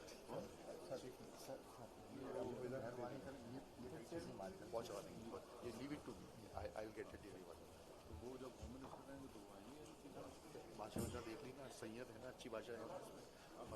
इन्विटेशन सर वो करवा चौथ पे कराएंगे, बहुत अच्छा है सर। हाँ सर, आप लोगों को सर मैं पर्सनली मॉनिटर कर रहा हूँ। बस ठीक है, अगर भाई साहब को पकड़ लिया हमने और कोई जरूरत नहीं, तो ये 15-16 का देखो, लेकिन ये 500-600 जन का ऑडिटोरियम और जो भरने की जिम्मेवारी आपकी होगी, वो हम कर लेंगे सर। मैंने तो उनसे टाइम मिल जाए, बस नहीं होगा जैसे ही होता है, जैसे ही उनसे टाइम मिलता है, अगर उनसे टाइम मिले ना, 1500 करीब कर देंगे सर, कर देंगे। वो आ जाए, मैंने परितोष को बोल दिया है सर, तो नेताजी सुभाष चंद्र ऑडिटोरियम को देख के बुक कर दे मेरे ब्याह पर। ठीक है, ठीक है, ठीक है सर, आइए।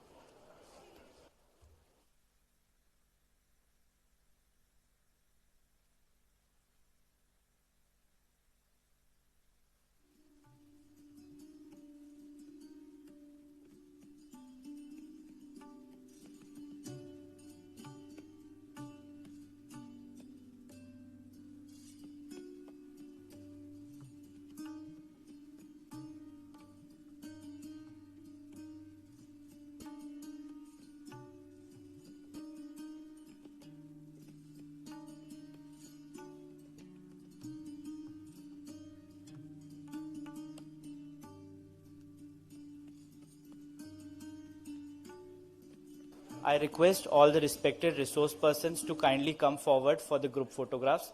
All the respected resource persons who will be enlightening us in the 2 days program are requested to please come forward.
Thank you. I now request the next group, that is honorable judges, to please join for the group photograph.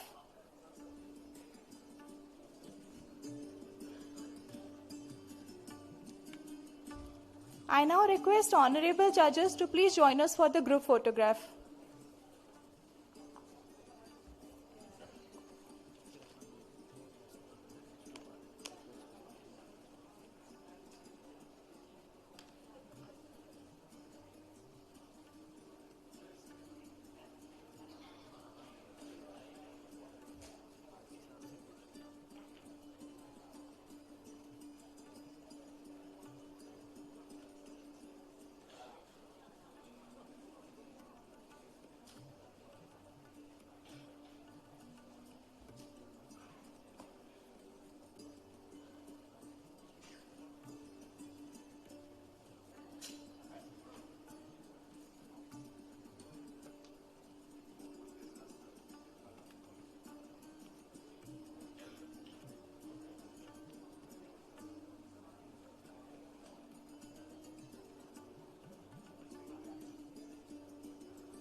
Thank you. I request honorable judges to please remain standing on the same place. I request respected ma'ams to please join for the group photograph.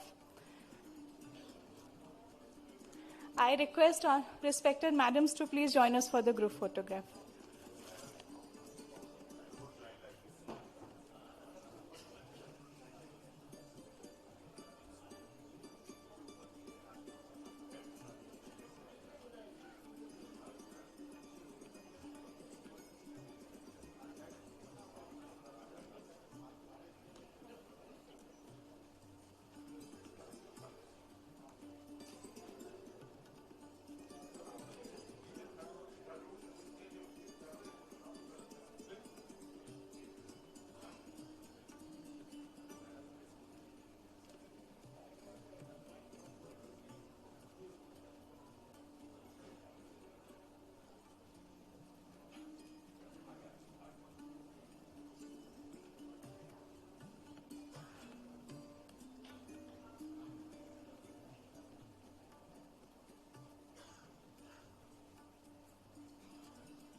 Thank you very much, honorable sirs and respected madams.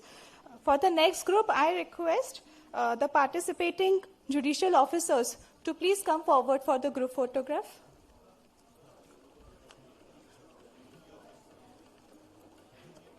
I'm sorry, I have to, there is another group which is coming forward first. I request the members of the bar to please come forward for the group photograph.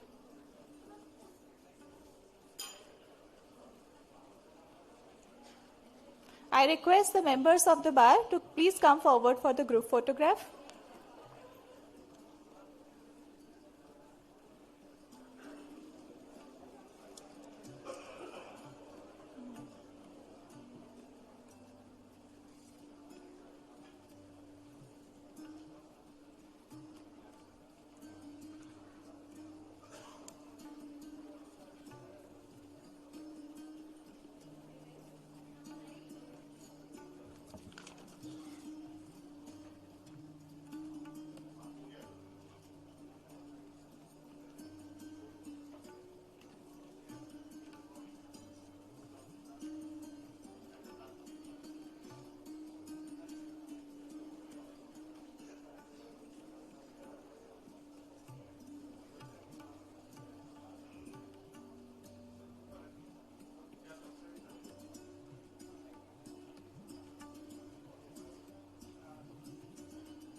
Thank you very much. I now request the next group, that is the participating.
I request the next group, the participating judicial officers, to please come forward for the group photograph. I also request that those participating members who are done with the group photograph are requested to please proceed for the high tea, which is at Maple Hall.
Thank you very much.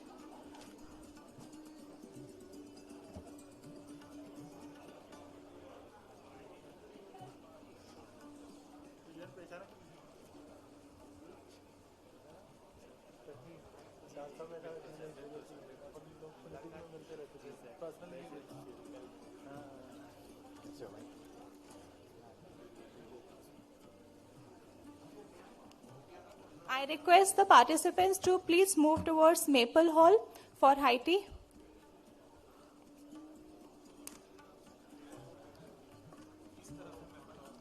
Kindly proceed through the back door of this hall. It is situated just beneath this floor.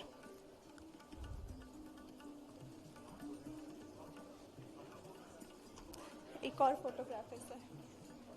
One more photograph, sir. I now request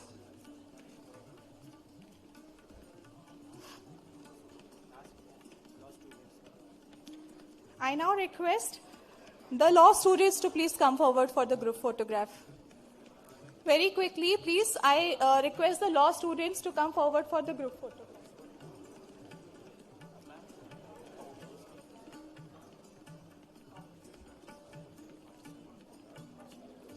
I request the participants, meanwhile, to please move towards the Maple Hall, which is situated just beneath this floor. For high tea, please use the door situated at the back of this hall. I request the law students to quickly come forward for the group photograph, please.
I invite all the honorable dignitaries.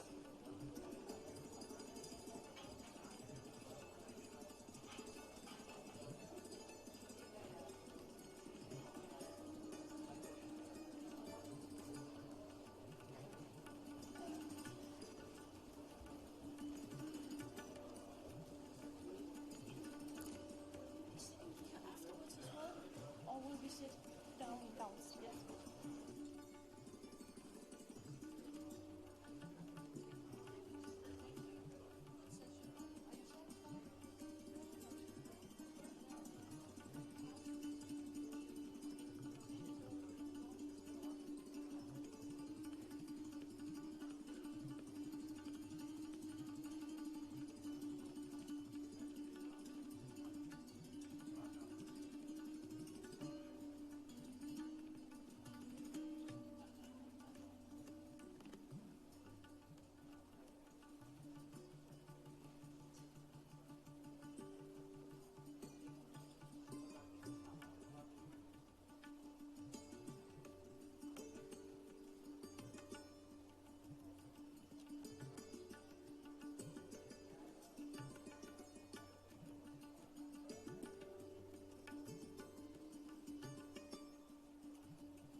May I request all the dignitaries and participants to kindly take their seats as we are about to commence technical session number 1. Thank you.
May I request all the dignitaries and participants to kindly take their seats as we are about to commence technical session number 1.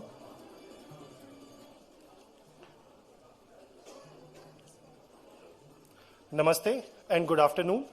I, Saurabh Kumar Singh, Officer on Special Duty, Madhya Pradesh State Judicial Academy, welcome everyone to the first session of this international colloquium. May I request respected Shri Dharminder Singh, Registrar General, High Court of Madhya Pradesh, to kindly escort our esteemed resource persons to the dais.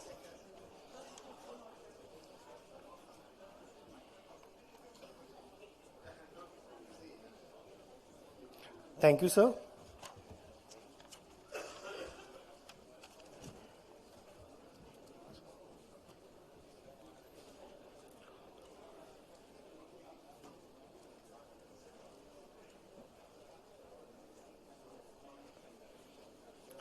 The theme of the session is Technology and Evolving Legal Landscape of Commercial Law.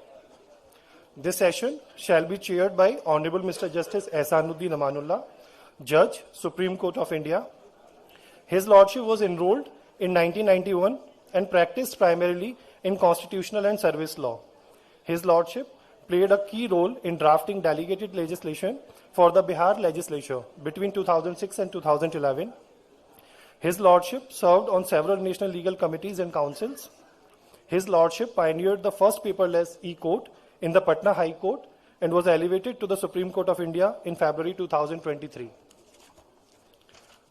Joining Honorable Sir is esteemed panelist Honorable Mr. Justice Arvind Kumar, Judge, Supreme Court of India. His Lordship was enrolled in 1987 and has had a distinguished legal career. His Lordship was legal advisor to several statutory bodies and companies. His Lordship served as Assistant Solicitor General of India and later as Chief Justice of the Gujarat High Court. His Lordship was elevated to the Supreme Court in February 2023. And we also have with us Mr. Erling Westergaard, Expert Consultant, Danish Patent and Trademark Office, a lawyer for nearly 36 years, including over decades as a Danish prosecutor. His core focus since 2006 has been on intellectual property protection and enforcement. He has represented his office in numerous national and international forums and has participated in intellectual property related activities in over 50 countries. To welcome Honorable Chair and esteemed panelists, may I humbly request Honorable Mr. Justice Pranay Verma, Judge, High Court of Madhya Pradesh, to welcome Honorable Mr. Justice Ehsanuddin Amanullah, Judge, Supreme Court of India, by presenting a sapling as mark of our gratitude.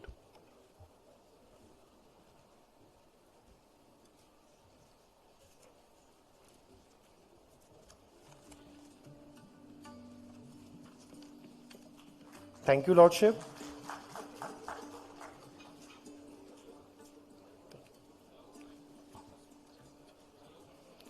May I humbly request Honorable Mr. Justice Maninder Singh Bhatti, Judge, High Court of Madhya Pradesh, to welcome Honorable Mr. Justice Arvind Kumar, Judge, Supreme Court of India, by presenting a sapling as mark of our respect.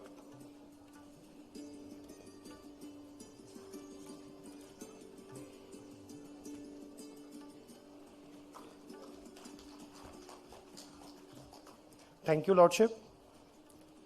Since we are welcoming Mr. Erling Westergaard first time in this colloquium, may I humbly request Honorable Mr. Justice Dwarikadhish Bansal, Judge, High Court of Madhya Pradesh, to welcome Mr. Erling Westergaard, Expert Consultant, Danish Patent and Trademark Office, by presenting a sapling and a memento as token of our respect and gratitude.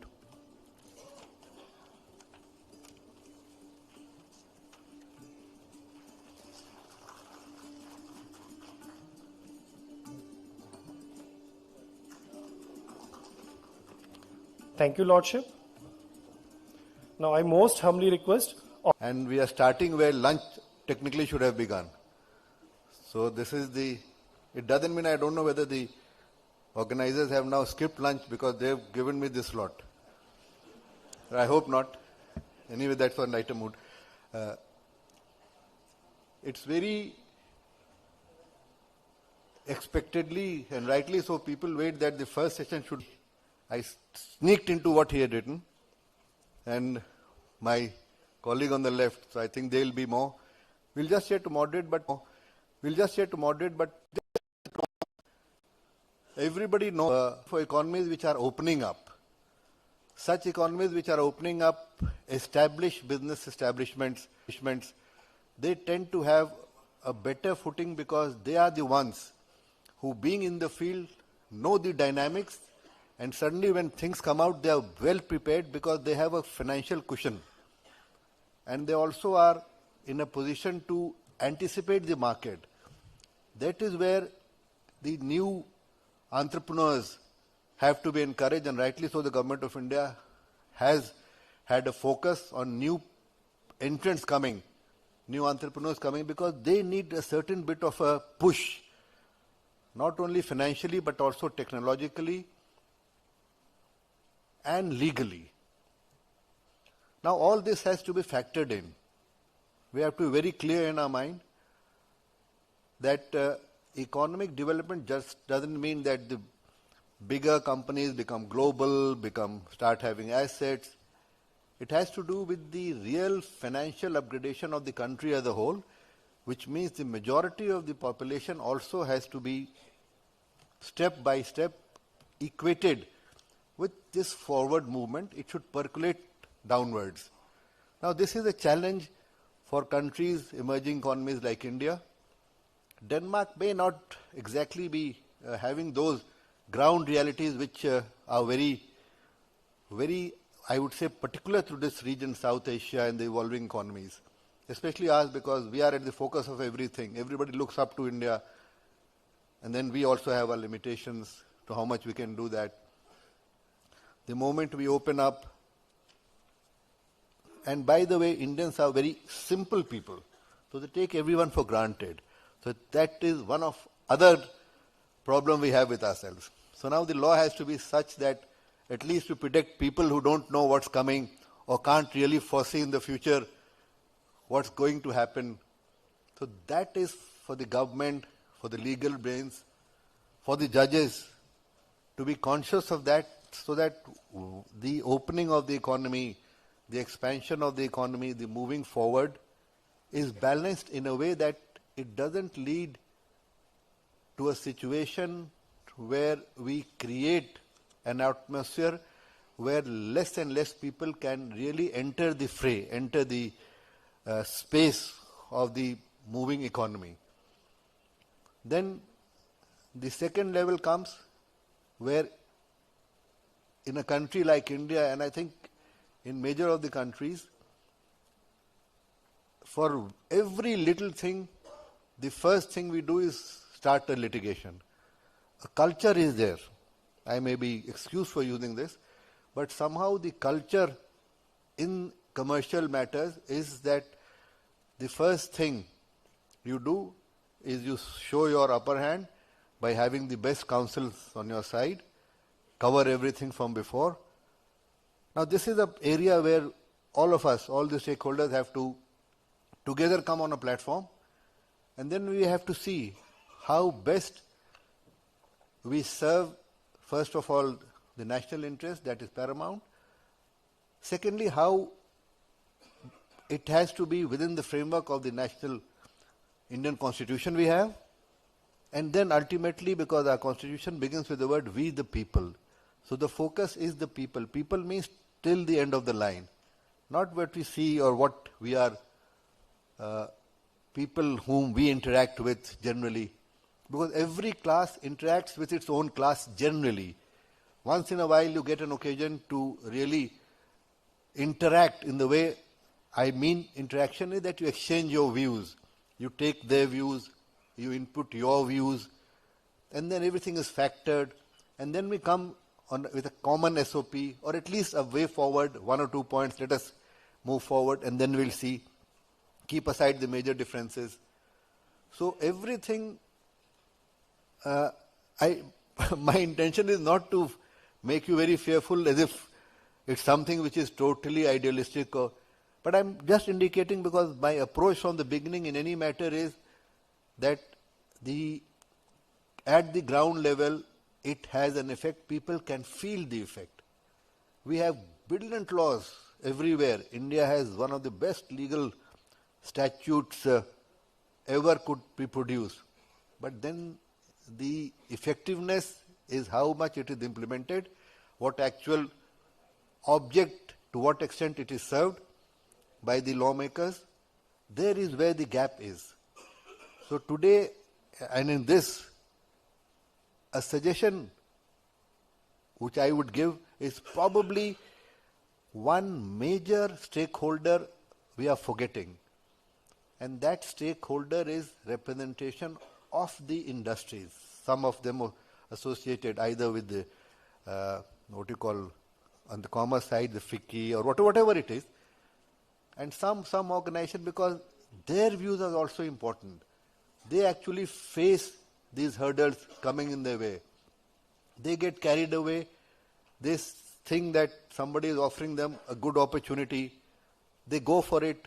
They don't read the final lines. Now, e-contracts. A lot of concepts are developing. To what extent? Sometimes there may be an exchange, a very free and frank exchange. The person doesn't know that by discussing this, he's creating a record against himself. He thinks that I'm expressing what is my genuine difficulty. The other side will also respond in the right spirit in which I have responded. But this doesn't happen. Everything for a person who right from the beginning knows, he knows what is coming and he then starts building a record. So all these are very finer nuances, and people are illiterate. Now email has become common, household. For speaking myself, I said about 15 years back, whenever a mail came from my niece or from my sister, I used to tell my either son or daughter, just give a reply. I didn't have that. COVID really changed everything, but that is everything. A person will go to a kiosk or to somebody and say, I have to send this. Kindly draft it and send it to somebody. Now you can't shut your eyes to that. That is the reality. Small businesses, small persons coming up. So how do you factor in? How do you ensure to what level and what could be the defense which a person has with him to negotiate if he comes against a roadblock? People move on, they jump a little bit of stumbling there, but suppose they come to a roadblock. Totally it is shut from everywhere. What do you do? How do they do? Have we factored all that? Have we seen it from that perspective, from their view of how it should be? What is there? With what ideal they invested in the economy? What happened? What desire, what spirit, what was represented to them? And then they made their offer or they committed this. Half the time I'll tell you one minor thing. One of my secretaries, recently 6 months back, her son got trapped. Big offer, big return, new entrepreneurial thing coming up. That was only by telephone. But they told him, you give us a mail that you are agreeable to what we have talked. You give us a mail. And poor guy, he sent mail, so everything, and he spent about quite a few lakhs. Now what happens? Now I know the story because I personally have been updated from time to time. Law doesn't see that. To that extent, it's immune from all these. You did it with your open eye, you sent a mail, you are bound by what you have said. It doesn't show the background to that. And without anything, without taken out of context, is dangerous to accept. As judges, all of us know. Everything has a reference to a context. So all these are the parameters which I think in these 2 days we have got a good focus session. I think first time in India it has happened. Really focused. So kindly my request would be to focus from all angles. So ultimately when we come out with something of this sort, and let a paper be presented to the government from both sides, at least 2 countries are here, Denmark and India is already here, so that at the level where the policy is decided with the people who are concerned, at least they can realize and they can really see that it has been an exercise which is in tune with the ground realities. It is not something very idealistic. They'll say, oh, too idealistic. And we should also not hope to suddenly overnight change everything. Over-optimism is not very well placed, especially in commercial matters. Small steps at a time, baby steps at a time, but slow, steady steps. My only request would be, I would now request my brother Arvind Kumar and then we'll have a free discussion, because I always believe in a free discussion. All of you are here. Why only 3 of us will have. Everybody must have had some ideas, one or two ideas from everybody.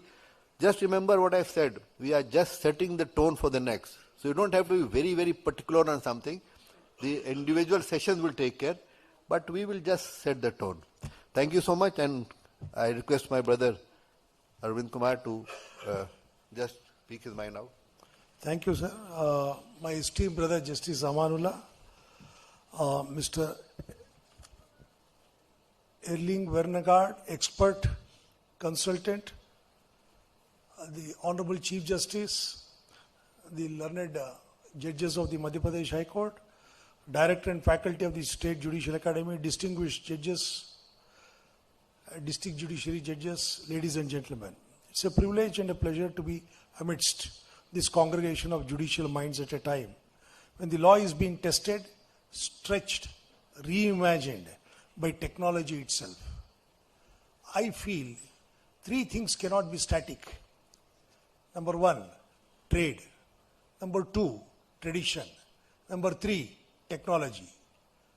All these three, it has to keep on changing, evolving. It depends upon the contour it travels. That is the time. Insofar as today's subject is concerned, technology and evolving legal landscape of commercial law.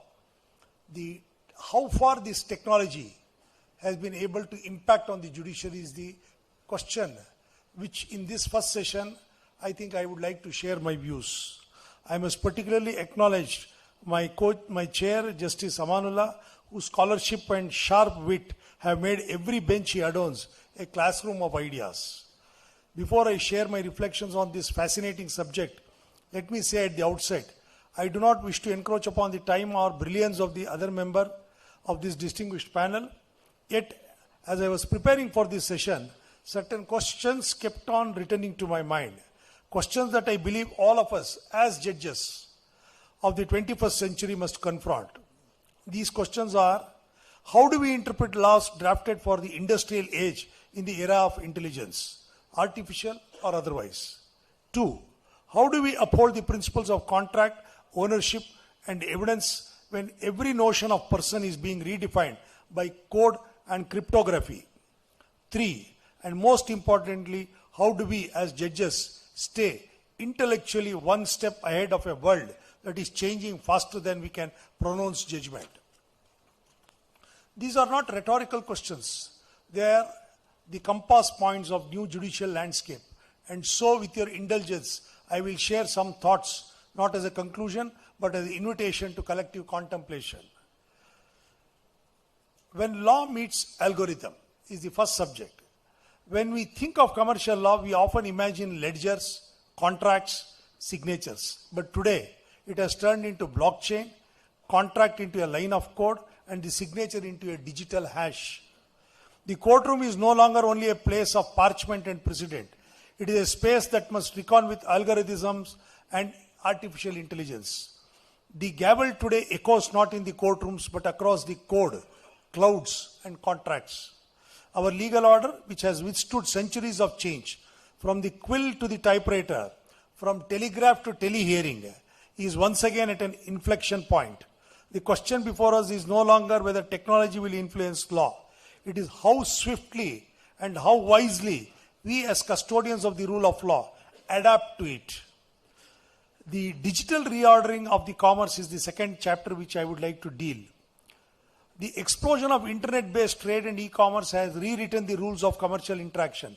According to Keynote 2024 Digital Economy Report, nearly 60% of retail interactions begin online, even if the final purchase occurs offline. Friends, let me share here my one little experience. I had been to US last year, and I had gone to Dallas, a place where one of my friends lives, and he had invited me for dinner. So we were talking, and I was telling them everything is now digital, including the purchase of vegetable from a street vendor. They all laughed. They said, how can it be? No, India is a country of snake charmers. This was some of the remarks that they made. And incidentally, when I was talking to them, I got a phone call from one of my cousin. So he did not imagine that I was in US. So he thought, It was early morning around 8 o'clock, and it was exactly 12 hours ahead in Dallas. So it was 8 o'clock in the evening. I asked him, where are you? He said, I am just going for a walk. Returning from the walk, early morning walk. I said, do you see any vegetable vendor or fruit vendor near you? He said, yes. He asked me why. I told him, can you buy a kg of apple, 1 kg of apple? He said, no, I do not want. I said, for my sake, you just buy it. Before you buy, you go for a video phone call. I was in audio. So then I switched on the audio, from audio to video, and showed my friends, including a senator who was there in that meeting, in the dinner meeting, that look here, this is how a vegetable vendor or a fruit vendor can transact in India. When I showed it to him, that how even 1 kg of apple on the street from a street vendor can be purchased by use of digitization. He was shocked. They were shocked. This is where at the pace at which we are moving. So now, this new marketplace has made the click of a button equivalent to a handshake. Yet, the law still struggles to define where consent begins and where the coercion ends. In Trimex, the Supreme Court recognized that a series of email exchanges would constitute a valid contract. That was a decade ago. An age in technological time, today we are confined with smart contracts, where the code executes obligations without human interventions. At this juncture, I may mention that with the changing times, many of our laws have to be changed or amended. For instance, acknowledgement of debt under Section 18 of the Limitation Act 1963. The words used or the expression used is extending the limitation by writing. That word expression writing still continues. That is the question which came up for consideration when I was in Karnataka. So we said it was a consent given or an extension given by email. So the contention was taken that it was not a consent in writing as contemplated under Section 18 of the Limitation Act. Still, it was held. We held that it amounts to contempt because the other side did not dispute the sending of this email. So today, we are confronted with smart contracts where the code executes the obligations without human intervention. The challenge for the judiciary is profound. Can intent be inferred from an algorithm auto-execution? And if so, who bears the responsibility or the liability? When a self-executing contract misfires, now the question comes, whether it is the coder, the user, or the machine itself. Every digital contract is a handshake between humans and machines, and it is the judge who must decide which hand erred. Then comes the crypto assets or copyright paradoxes. The rise of AI, crypto assets, and non-fungible tokens have pushed the boundaries of legal imagination. Artificial intelligence is not merely assisting human creativity, it is competing with it. A few months ago, a US court ruled that artificial intelligence cannot be listed as an inventor under existing patent law, reaffirming the centrality of human authorship. In India, we have yet to confront that question squarely because it is coming and soon. Imagine an AI generating artwork or composing a song or drafting a business plan. Who owns it? The programmer, the user, or the AI itself?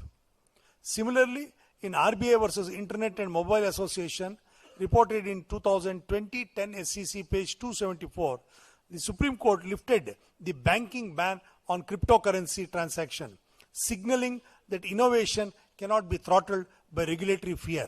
But the judgment also reminded us that freedom must walk hand in hand with responsibility. The law must never be anti-technology, but it must always remain pro-truth. Copyright too faces an existential puzzle. How do we test originality when a machine learns from every pre-existing work? The very test of human creativity under the Copyright Act may need reinterpretation. Not through panic, but through principle. As judges, we must become the interpreters of a vocabulary the legislature is still learning to speak. In algorithm as expert witness. On this, the Evidence Act of 1872 never imagined a witness that could neither swear on oath nor blush under cross-examination. Yet, the AI-driven expert is already here. Algorithms now analyze financial frauds, detect plagiarism, and even predict the outcomes of a case. How do we test such evidence? Can we demand the source code for cross-examination? Do we weigh the credibility of the programmer or the precision of the algorithm? The European Union have brought in what is known as AI Act 2024, which introduces a concept of, quote and unquote, explainable AI. That means the systems that must provide reasons for their decisions. Perhaps the Indian judiciary will soon have to insist on the same. Transparency is to algorithms what cross-examination is to witness. Without it, truth is only half revealed. Our challenge will be to ensure that expert witness of the future, human or algorithm, speaks the language of reason, not merely of computation. Then comes metaverse and virtual realities. This is the new jurisdictional frontier. The metaverse may sound like science fiction, but disputes there are already real. There have been cases abroad involving virtual property theft and avatar impersonation with the damages running into millions. When ownership, identity, and transaction all exist in virtual space, where does the cause of action arise is the question. If two avatars conclude a contract in a digital city hosted on a US server, governed by an Indian company, blockchain, and the payment is made in cryptocurrency, whose jurisdiction applies is the question. The maxim lex loci contracts begins to tremble. In metaverse, locus standi itself is a philosophical question. In virtual reality, the only reality the law recognizes is evidence. Judiciary, therefore, must prepare itself for disputes where territory dissolves into technology. Our task will be to trace fairness not by geography but by logic and by code. Now comes the ease of doing business and the jurisdictional paradox. India's remarkable progress in the World Bank's ease of doing business indicators, jumping from 142nd position to 63rd position in a decade, would reflect our commitment to economic reform. Yet, cross-border digital trade poses a jurisdictional paradox. As business becomes easier, enforcement becomes harder.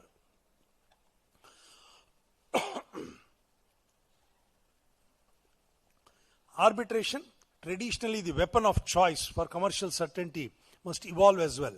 The Unicitral Model Law and Indian Arbitration and Conciliation Act were drafted in a pre-digital era. How do we serve notice in a virtual arbitration? Can a hearing in the metaverse constitute a sitting of the arbitral tribunal? Are the questions which requires answers. The efficacy of arbitration will soon depend less on speed of filing and more on speed of bandwidth. Our procedural imagination must match our technological times. The judiciary must encourage arbitration platforms but ensure that access to justice remains as wide as Wi-Fi.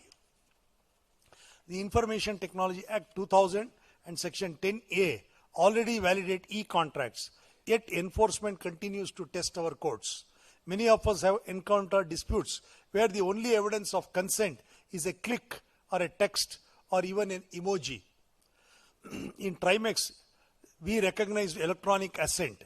In Shakti Bhog Foods versus Kola Shipping, 2009 to SCC 134, we expanded the scope of documentary evidence.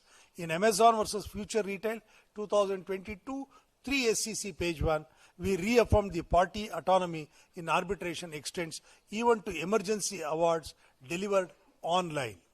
The principle that emerges is clear substance over forum. What matters is not the medium, but the meeting of the minds. Yet, we must remain alert to the dangers of impersonation, fraud, and data manipulation. The electronic evidence rules must evolve to ensure integrity of digital records, including blockchain notarization. In the age of cloud, the judge becomes the guardian of the footprint. Between dharma and the data, what is the judicial compass which we can use? At this juncture, allow me a gentle philosophical detour. Our scriptures remind us dharma is subtle, sukshma dharma. It is called as Sukshma Dharma. The essence of Dharma lies in balance, not rigidity. As technology tests the boundaries of our law, our Dharma as judges is to balance innovation with integrity. The duty of a judge is not to fear the unknown, but to illuminate it. Excellence in action is itself a form of yoga, as said in Bhagavad Gita. In today's context, learning and adapting are our yoga. To understand artificial intelligence is not to surrender to it. It is to ensure that human intelligence remains the final arbiter. We as judges must embrace continuous learning. The Supreme Court E-Committee, the National Judicial Data Grid, the AI tools like SUPES, as I said in the morning session in my opening remarks, are not distant innovations. They are instruments in our daily craft. But technology cannot replace discernment. A machine may read every precedent. Only a judge can read the pulse of justice. Technology can process data, but only conscience can process the truth. Therefore, our training academies must reimagine the curriculum, not merely in law, but in law tech literacy. Judges must understand how algorithms work, how crypto markets move, how AI bases arise. The court of the future will need both jurisprudence and digital fluency. What is the lessons we can learn from elsewhere? Let us look outward. The European Union Digital Services Act 2023 imposes legal liability on platforms for algorithm decisions that cause harm. The UK Law Commission's 2024 report recognizes crypto asset as property under English law. In Singapore, the courts have already enforced smart contract arbitration clause. These three examples show that law's adaptability is universal. India, with its intellectual capital and judicial dynamism, must not lag behind. If innovation is borderless, justice must be timeless. What is the future? Let us think from in to inside. When does the courtroom of the future look like? Or what does the courtroom of the future look like? Perhaps we will see hybrid hearings in virtual spaces.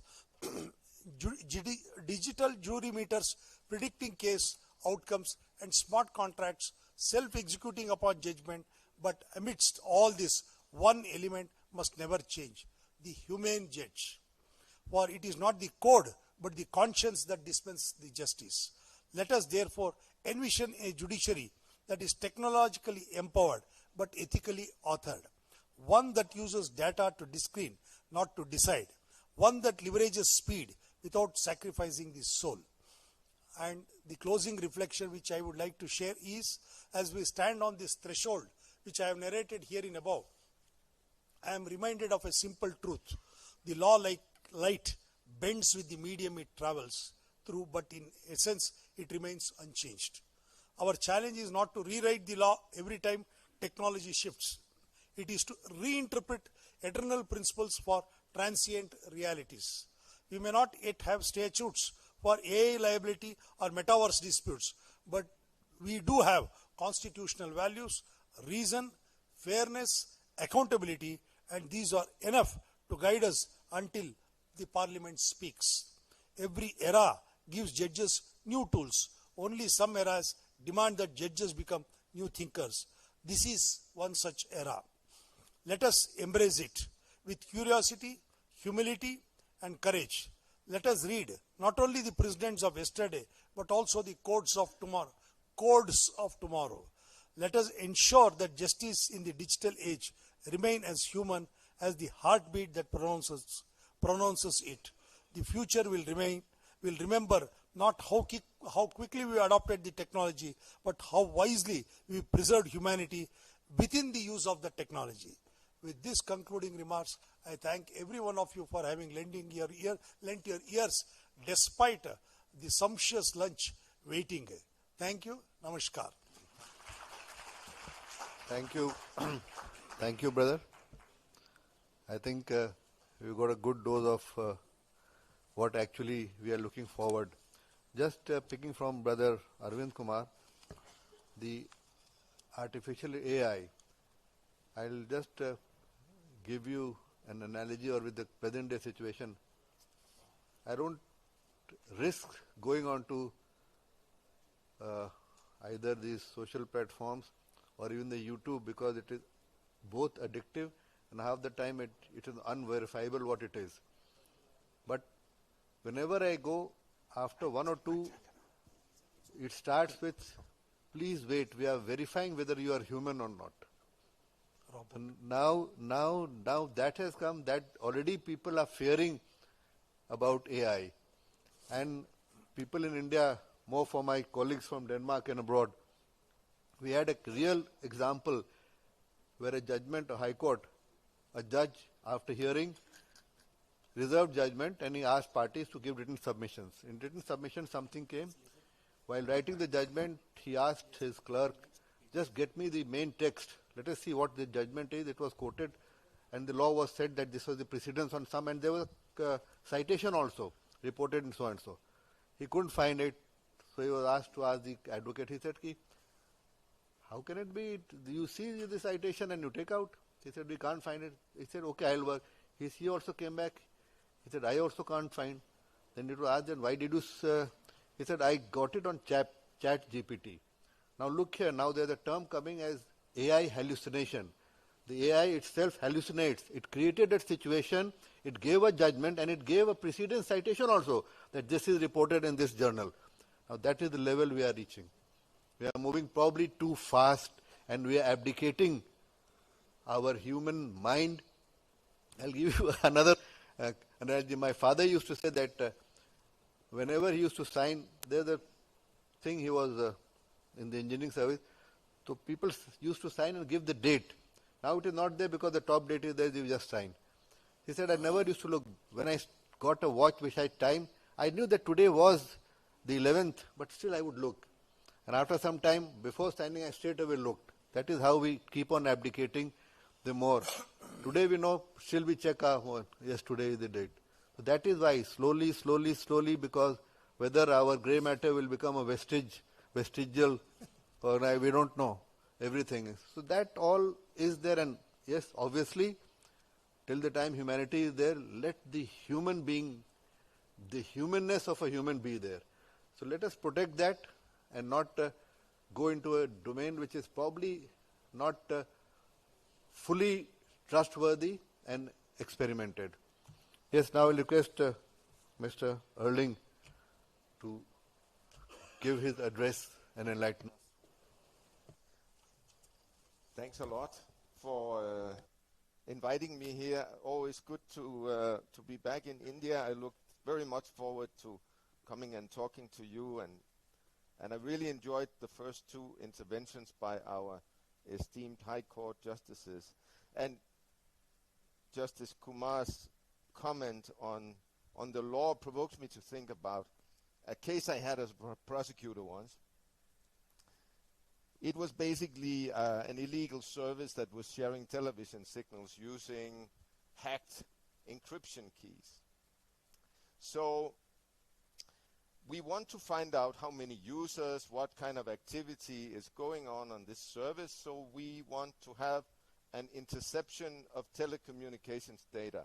Now this is a very invasive step, so you need to get a court order first. So we have a court hearing with a judge, and there's a lawyer representing the public interest. So the judge starts by saying to me, I don't know anything about the internet. That puts a big burden on me, because if I'm not able to explain what I'm looking for, what is going on, well, the lawyer in the public interest will not help me explain things to the court. All the burden lies on me. So now I explain. The law was made in 1930, and it said to get an interception of this kind of thing, you needed to have a message. But what happens technically is that it's two machines talking to each other, exchanging encryption keys.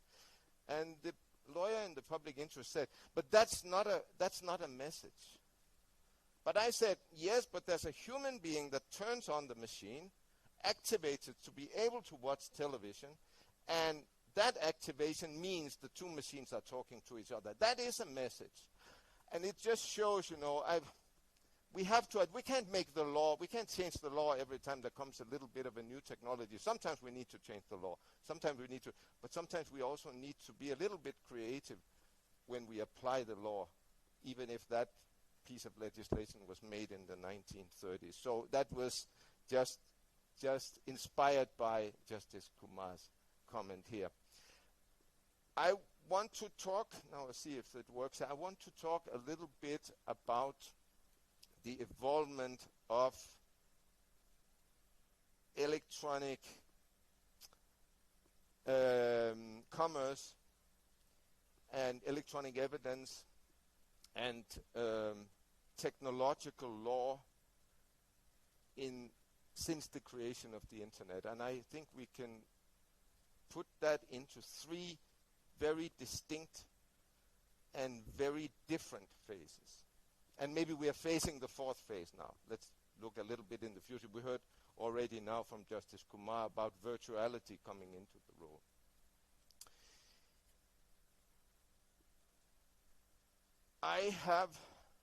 We have to remember when we're talking about the internet that it wasn't created out of a wish for innovation. It wasn't created out of a wish for human interaction. It was created out of fear. The internet was created because the United States military relied on a very old-fashioned means of communication. Every communication went through one central hub. Now, at that time, in the 1950s, we had two great superpowers trying to get the military upper hand. And the only thing that kept stability in the world was the other party's ability to make a nuclear strike back. The fear in the United States was that if the Soviet Union made a first strike against the US and hit that central point of communication, they would wipe out the United States' ability to retaliate.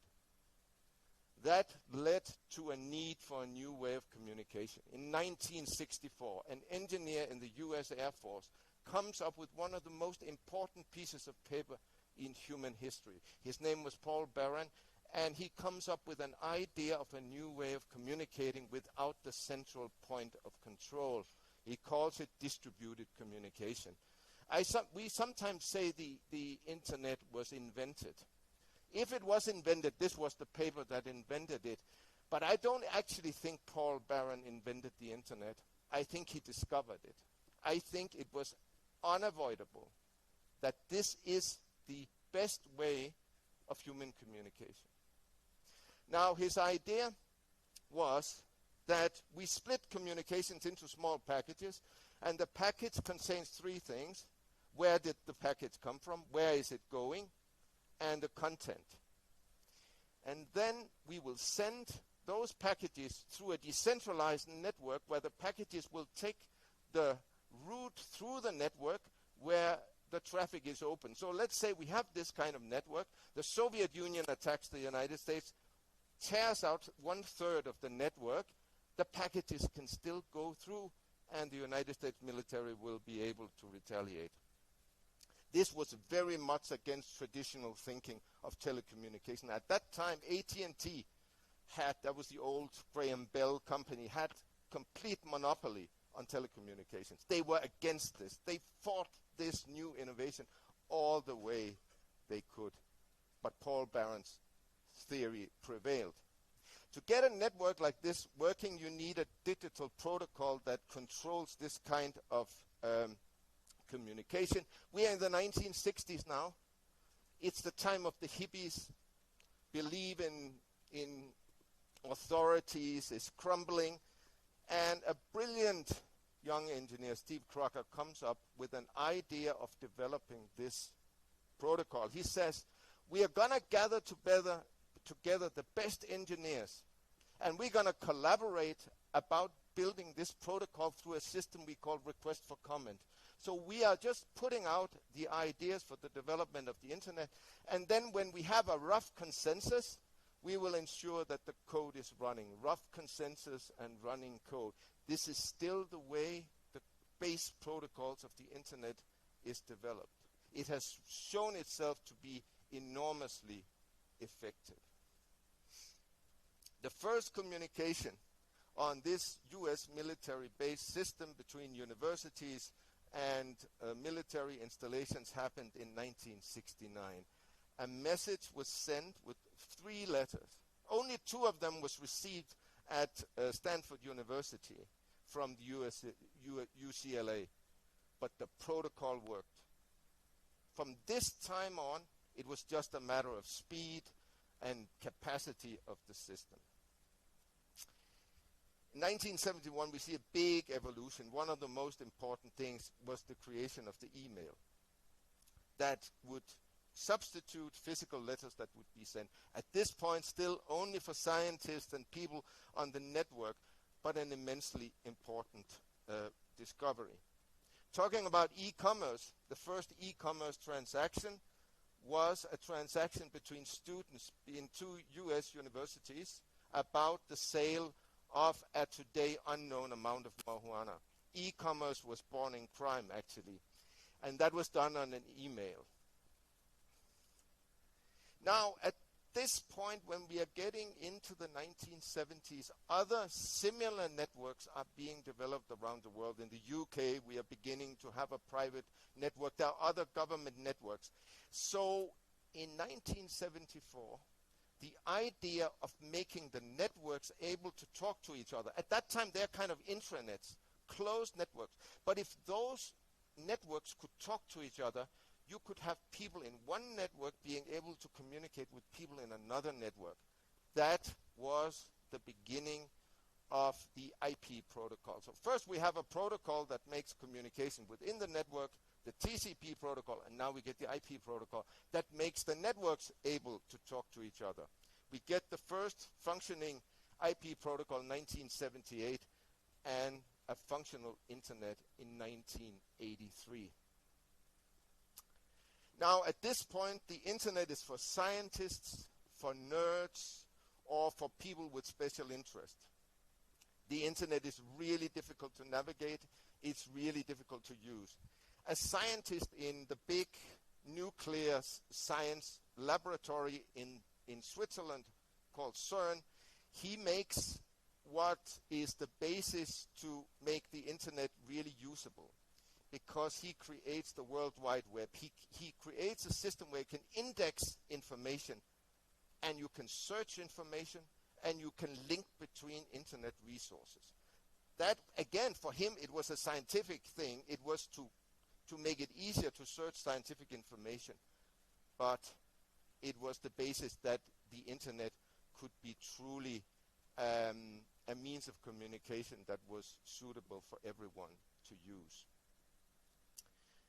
The first legislative approach to the internet, and I will end the first period of the internet in the year 2000, was no legislation at all. In 1996, we get a very famous declaration, a political and legal declaration from a cyber libertarian, a former text writer for the Grateful Dead, one of the hippie bands.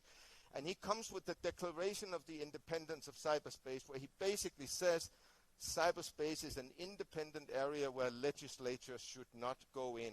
This is not for the nation states. This is outside nation states. Interestingly enough, this declaration becomes the tombstone of the free and independent internet. From this time on, in the next phase of the internet, the legislature goes into the internet. We begin to see internet legislation. In the year 2000, we get e-commerce for the first time. And what was the basis for e-commerce was safe means of payment. If you made payments online before, it was very unsafe. But for the first time, we get safe means of payment, and that means we can have commerce. We also get social media, and we are getting the spread, for instance, of mobile devices so people can communicate. And that leads me to what was said by Justice Amanullah, where he said, it's about people. Internet changes now because the focus had been on technology. It was scientists. It was getting the system to work. Now the focus becomes on people. People enter the internet and becomes a means of human communication. The internet is very open communication. It's easy to detect what other people are saying. So at this point we get protection of privacy and encryption of communication. The most famous example of this is of course the dark net, where a very advanced way of hiding identity is put into place by the US military, but it's made open source for everyone to use in 2004. E-commerce, social media, and anonymization technologies are coming into the internet at this point. We will wait with crypto and artificial intelligence for the last phase.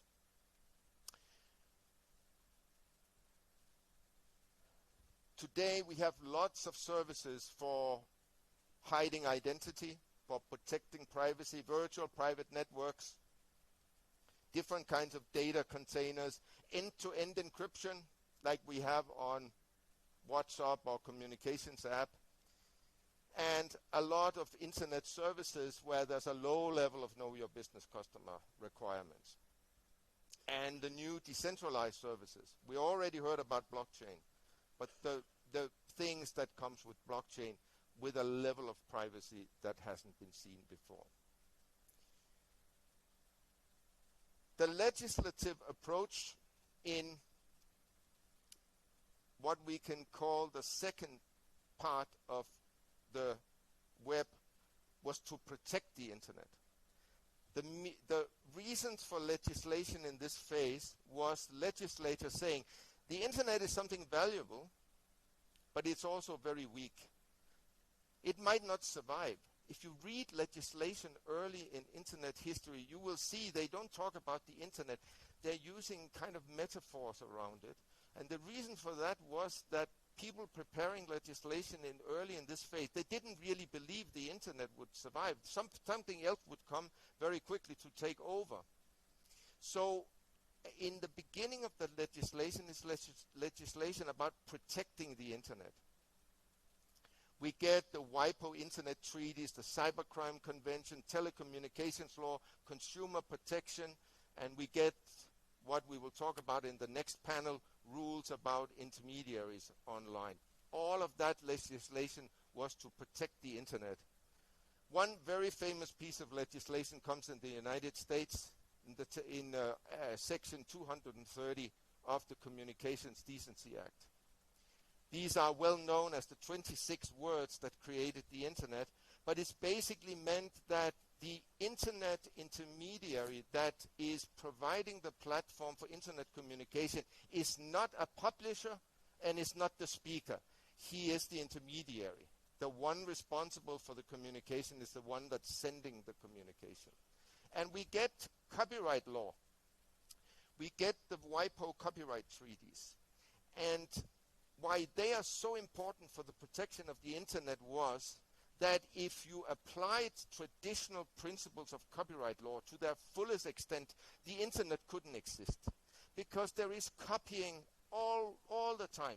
Thousands of times small bits of protected content is copied in a simple internet communication. If copyright law didn't adapt to the internet, it could have been a big obstacle for the development of the internet. So by the internet, WIPO Internet Treaties becomes one of the foundations for having the possibility to evolve the internet. Coming to the last phase, we have already heard about new technological developments. And while artificial intelligence is an old concept, back from the 1950s, it has been in this phase that artificial intelligence has really taken off. And we have seen the creation of blockchain technology and crypto assets that have taken off as well in this phase. Now we think about blockchain and crypto assets as something that has to do with payments. We talk about cryptocurrencies, but potentially blockchain technology can create a whole new domain name system, a whole new way of storing data, a whole new way of processing data. So what comes in focus in the last part? We had technology first, then came people. But what comes in focus now in the last phase is data. Because all this internet activity creates data. and data becomes valuable. Data is the new gold. Data has become more valuable for companies than their production equipment. It is the data that they use. Artificial intelligence is all about data. Blockchain is all about data. I will just show one new technological development. It's not launched yet, so I can't guarantee that it will be a success. But this is the first blockchain that integrates artificial intelligence. So when doing the calculations of updating the transactions being done on the network, the electricity will be used for training artificial intelligence. And the more you train artificial intelligence, the better the revenue you are making from using this blockchain. This is the first layer 1 blockchain that completely will integrate artificial intelligence and blockchain. And why those two technologies are so strong together is exactly that blockchain provides safe, reliable data, a platform for safe, reliable data, and artificial intelligence needs safe and reliable data. Because if you train artificial intelligence on unreliable data, you get unreliable results. We already heard a couple of examples of that from manipulating ChatGPT and stuff. But this combination could be very powerful. Let me skip this one. So, in the last phase, the legislative approach to the internet has changed. Now, the gloves have come out from the legislature. We don't need to protect the internet anymore because the internet is not going away. The internet will be the platform, will be the means of communication. But we've seen a lot of negative developments online. There's a lot of criminality, a lot of illegalities that needs to be taken hand on. If we look in the early involvement of the internet, data protection was almost non-existent. That was not, people's private data was shared, not very much was done about it. There was a need for better protection of personal data.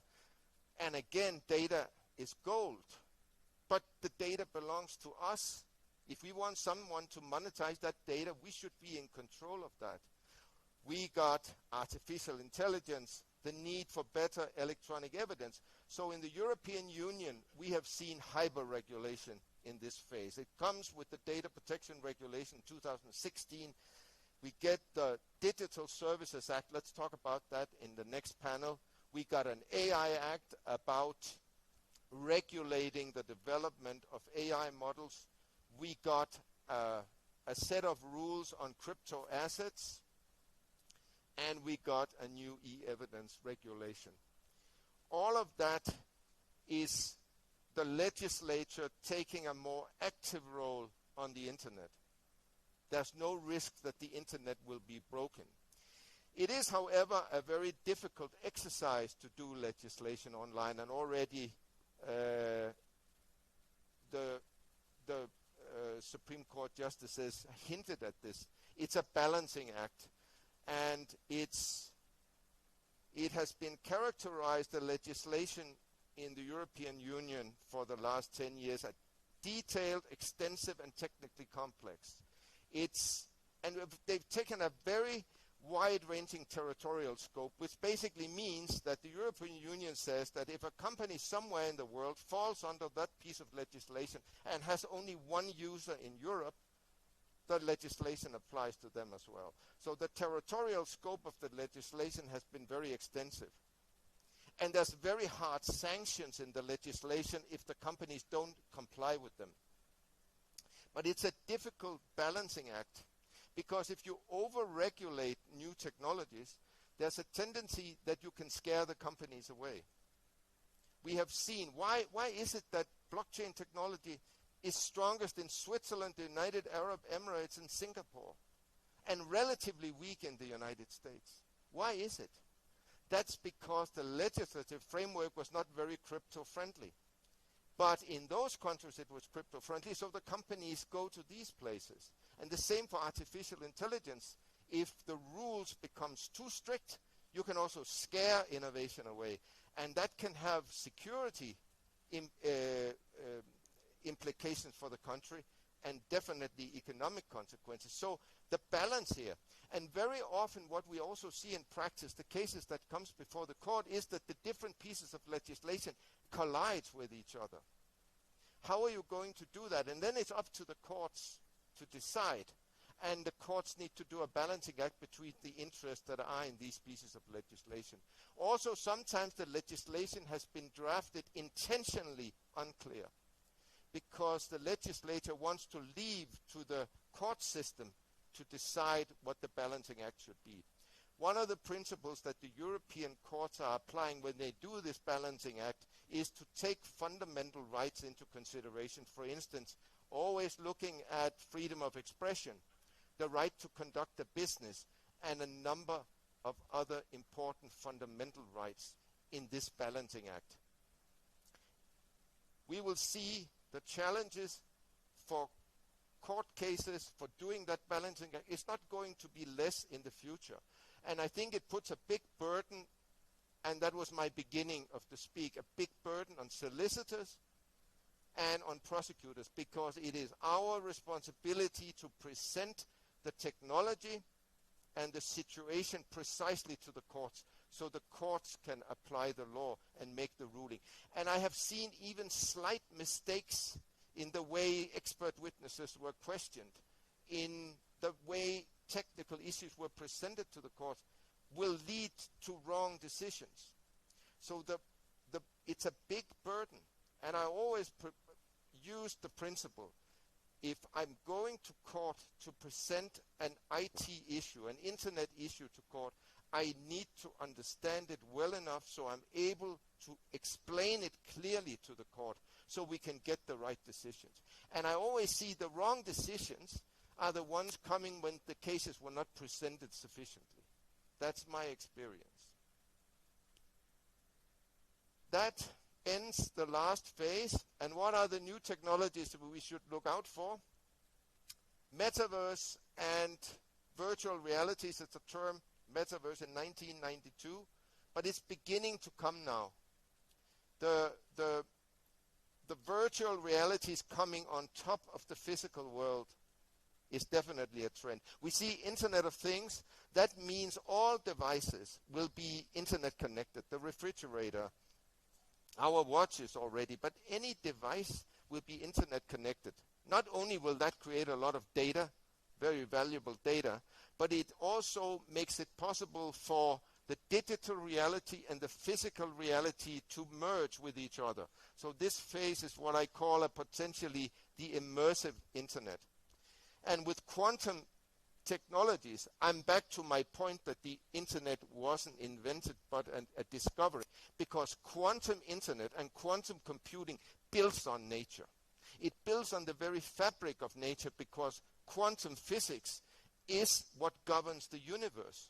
And with quantum technologies, the calculating power will be exponentially higher than what we have today. The term quantum supremacy means when a quantum computer can do calculations no normal computer would ever in 10,000 years be able to do. And with quantum internet, potentially utilizing the fabric of the universe, you can transport information from anywhere to anywhere else without loss of time and with immense size. There will be no obstacle to the size. So that is the future of the internet, by using the fabric and the basic building blocks of the universe from quantum technologies. What will be the legislative approach for this? What will be the response? I really don't know. I agree very much what has been said already. We need some level of international convergence. Not that legislation needs to be exactly the same in every country, but we need at least some principles, terms, and definitions that is applicable generally, because we need more collaboration across borders with these new technologies, also with everything is merging. And I love the last comment on the virtual courtroom. That will be a necessity, because we need the human judge to make the decision, but we cannot wait for too long, because imagine in a virtual reality, things will go away for in a split second. So if you're going to secure data, secure evidence, you need much, much faster decisions. And there we need the virtual courtroom, maybe even being able to get instantaneous decisions of getting data, securing data, freezing data, and all of that. That will definitely be the next step. So we are not at the end. We are just at the end of the beginning. Maybe the true evolvement of these technologies are what we will see in the next phase. Thanks a lot for your attention. Thank you, Mr. Vikrant. And my brother would like, before the chair makes the concluding remarks, I forgot to acknowledge the excellent hospitality extended by the Honorable Chief Justice and all his brother and sister judges on my behalf and on behalf of all our three brothers. I thank the High Court of Madhya Pradesh for giving an excellent hospitality during our short stay here. Thank you very much. Well, I think everybody resonates that everybody is a guest except for a few, the High Court judges and all. Thank you so much. Really, it's not been so tiring as we thought it would be. So it's more of a pleasure trip. Anyway, before concluding, I think Mr. Erling has really made some very thought-provoking indications of what we really need to do. I just indicate that there used to be, especially for people coming from out of India, there used to be a very good system before legislature took up an act. There used to be social and judicial auditing. What impact legislation would have on the general stakeholders who will be, that probably has now been given a backdoor, really been out of the framework. Nobody understands what it has to be, whether it's systems who are supposed to uphold the law or to contribute in that, they are totally not in the loop. Only very core is there. So I think that probably would also be required if you really want something to succeed. And now this social and judicial has to extend to international borders. There has to be like resolutions in the UN, a lot of things, and we say this UN declaration, and then countries adopt those ideal and model routes and all. So that has to be evolved, and back to the basic point that every stakeholder first has to be given an opportunity. Look here, what is your input? And then yes, you're saying with the end of the beginning, it's not a beginning now, it's really started rolling. We just have to keep pace and make the movement faster. And I'm very happy to note, and I'm fully confident that with the direction given by Mr. Erling and Brother Arvind Kumar, I think now the 1.5 remaining sessions would really have to be focused. And I think the audience is there. We are sorry we cannot host any questions because of the paucity of time. But then all our questions can be directed to the next sessions. So they should be better prepared and get some more time to formulate. Wish you all the best. Thank you so much. There.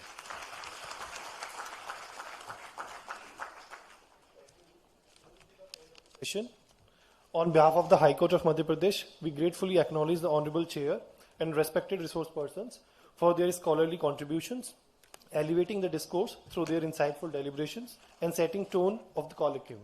Thank you. Respected dignitaries are cordially requested to proceed for lunch. Lunch is arranged in Tulip Hall for dignitaries and resource persons.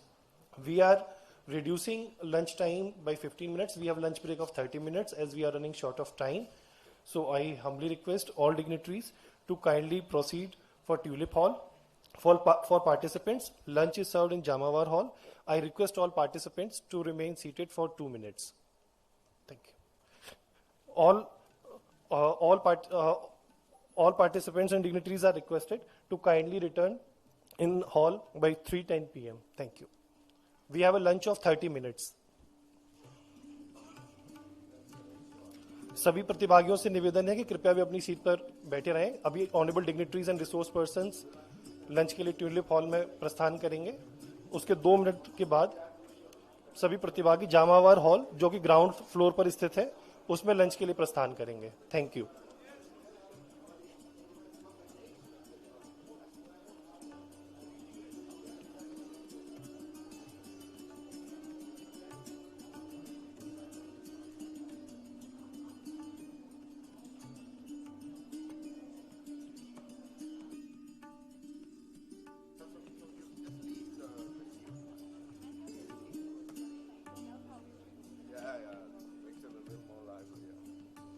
Wow, this is too key for the suitcase.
आगे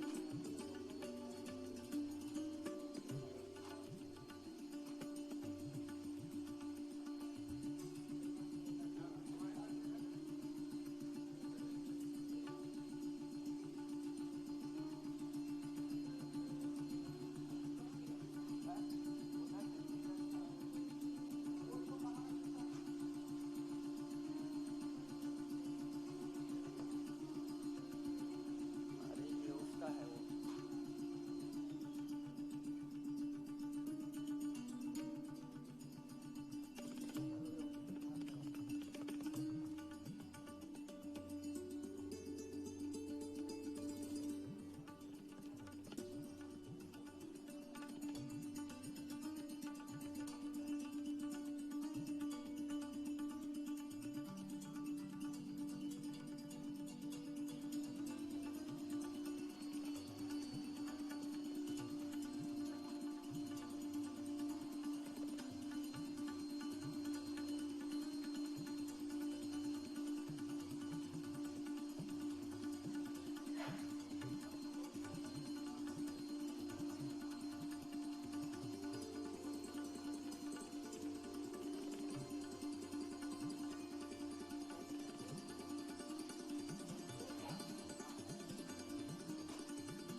I request everyone to kindly take their seats.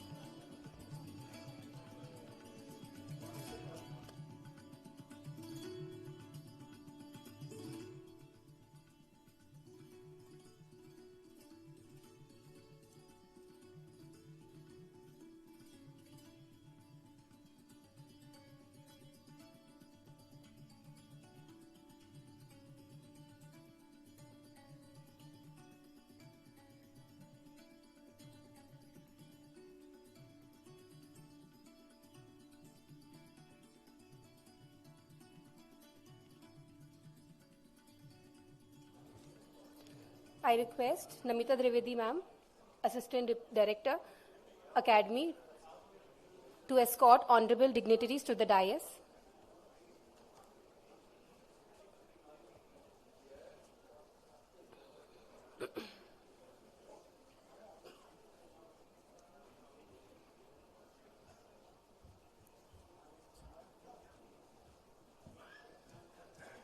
Thank you, ma'am.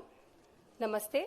I, Eka Soni, Civil Judge Junior Division, Indore, welcome everyone to the second session of this event, Liability and Responsibilities of Internet Intermediaries. This session shall be chaired by Honorable Mr. Justice Girish Sharat Chandra Kulkarni Judge, Bombay High Court. His Lordship is known for his clarity in legal reasoning, balanced approach, and sensitivity towards public interest. A scholar of great repute, His Lordship has contributed significantly to the development of jurisprudence in Maharashtra and beyond. We are elated to have Lordship amongst us. Joining us again from the first session is Mr. Erling Vestergaard.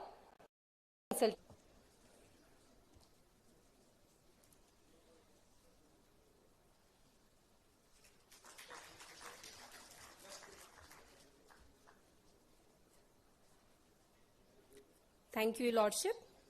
I now request Honorable Mr. Justice Achal Kumar Paliwal to welcome Mr. Goldie Dhama by presenting a planter and memento as expression of our gratitude.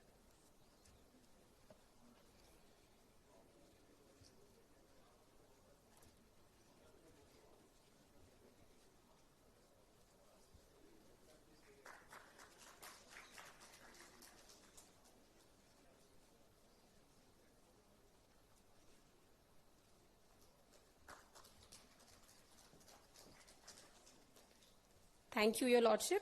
Moving forward, I request Honorable Chair to please address the gathering. Very good afternoon. Co-panelist on the dais, my esteemed brother and sister judges from the Madhya Pradesh High Court, my lawyer friends, students, and the other dignitaries who are here. It's a great honor to be here again in a very short time. We were here in this very hall about 2 months back. And in a completely different conference, which I would say is a techno-legal conference because of lot of technology which we are discussing since morning, and the application of law when it comes to all these technological advancements. The topic for our session, as you have all seen, is liabilities and responsibilities of intermediaries. Now let us understand what are these intermediaries. We are so used to this digital world, and as we saw in the first session, that it is impossible for us to think anything non-digital or the internet itself not being there. What is the nature of our dependence on all these digital advancements, on internet, on different websites, which are serving us on different aspects of our life? we all know that nowadays even nobody purchases, very few of them purchase newspapers. So we have a newspaper app.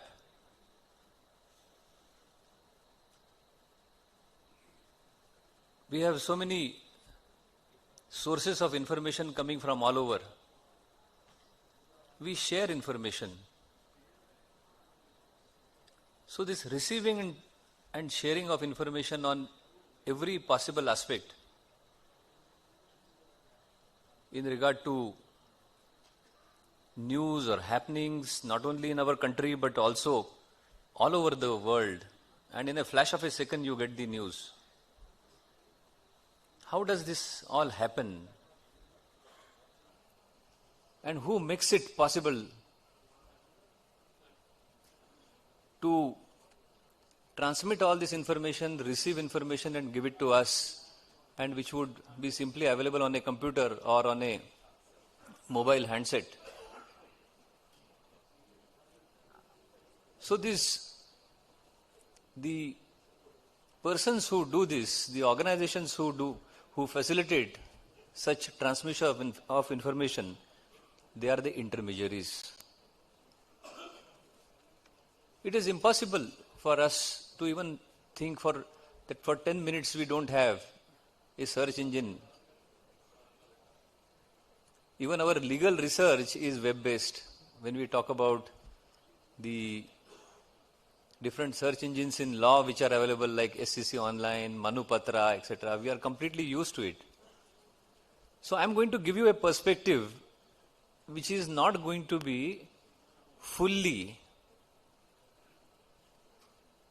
technological, because my learned brothers are here on the dais who are experts in technology. I am going to give you a little perspective which would be useful in our legal journeys, in the journey as lawyers, journey as judges, for our judicial officers who are here. So, what are the nature of issues which come before the court when we talk about anything to do with the legal rights and which are a creation of this advancement in technology? Is possibly the subject which is framed, which is actually coined for this discussion. Now look at these intermediaries. Who are these intermediaries? We'll take it, say for messaging. Now messaging, we have different apps which are available, like we have WhatsApp, we have Telegram, we have Signal, we have WeChat. So the messages come, they are all information, it is stored on our devices. We may possibly share the information with those who we want them to know about it. And that is how the whole web of circulation of these messages is made possible by these intermediaries who are having all these messaging apps. We have social media platforms. And the present generation, at least I would consider myself to be a generation little behind, but the present generation, even the youngsters, the school boys and girls, everybody is using the social media platforms, which are like Facebook, Instagram, Twitter, LinkedIn, and so many of them which are available. What do? They store information. Information is put by millions of people and it is available with them and which is disseminated. And you get instantly as to somebody saying what on something or what has happened somewhere.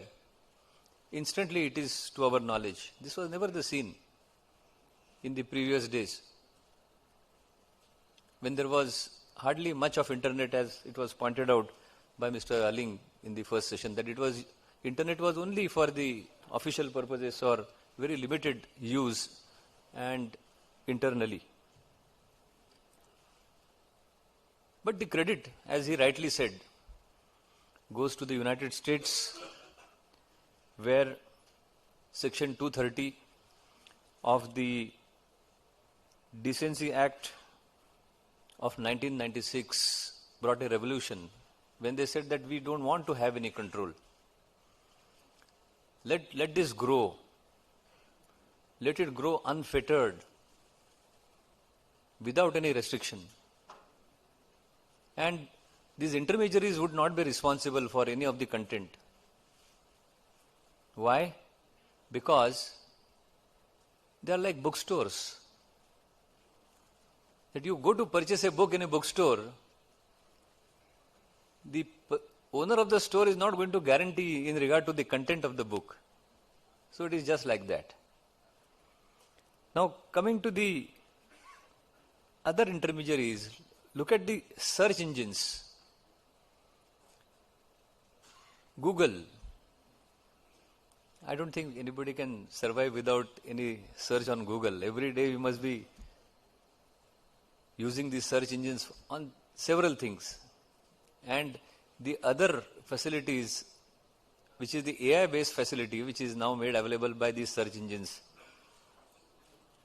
which is like ChatGPT, as it was said. Then you have Gemini and other similar AI-based apps which are available. They don't create websites.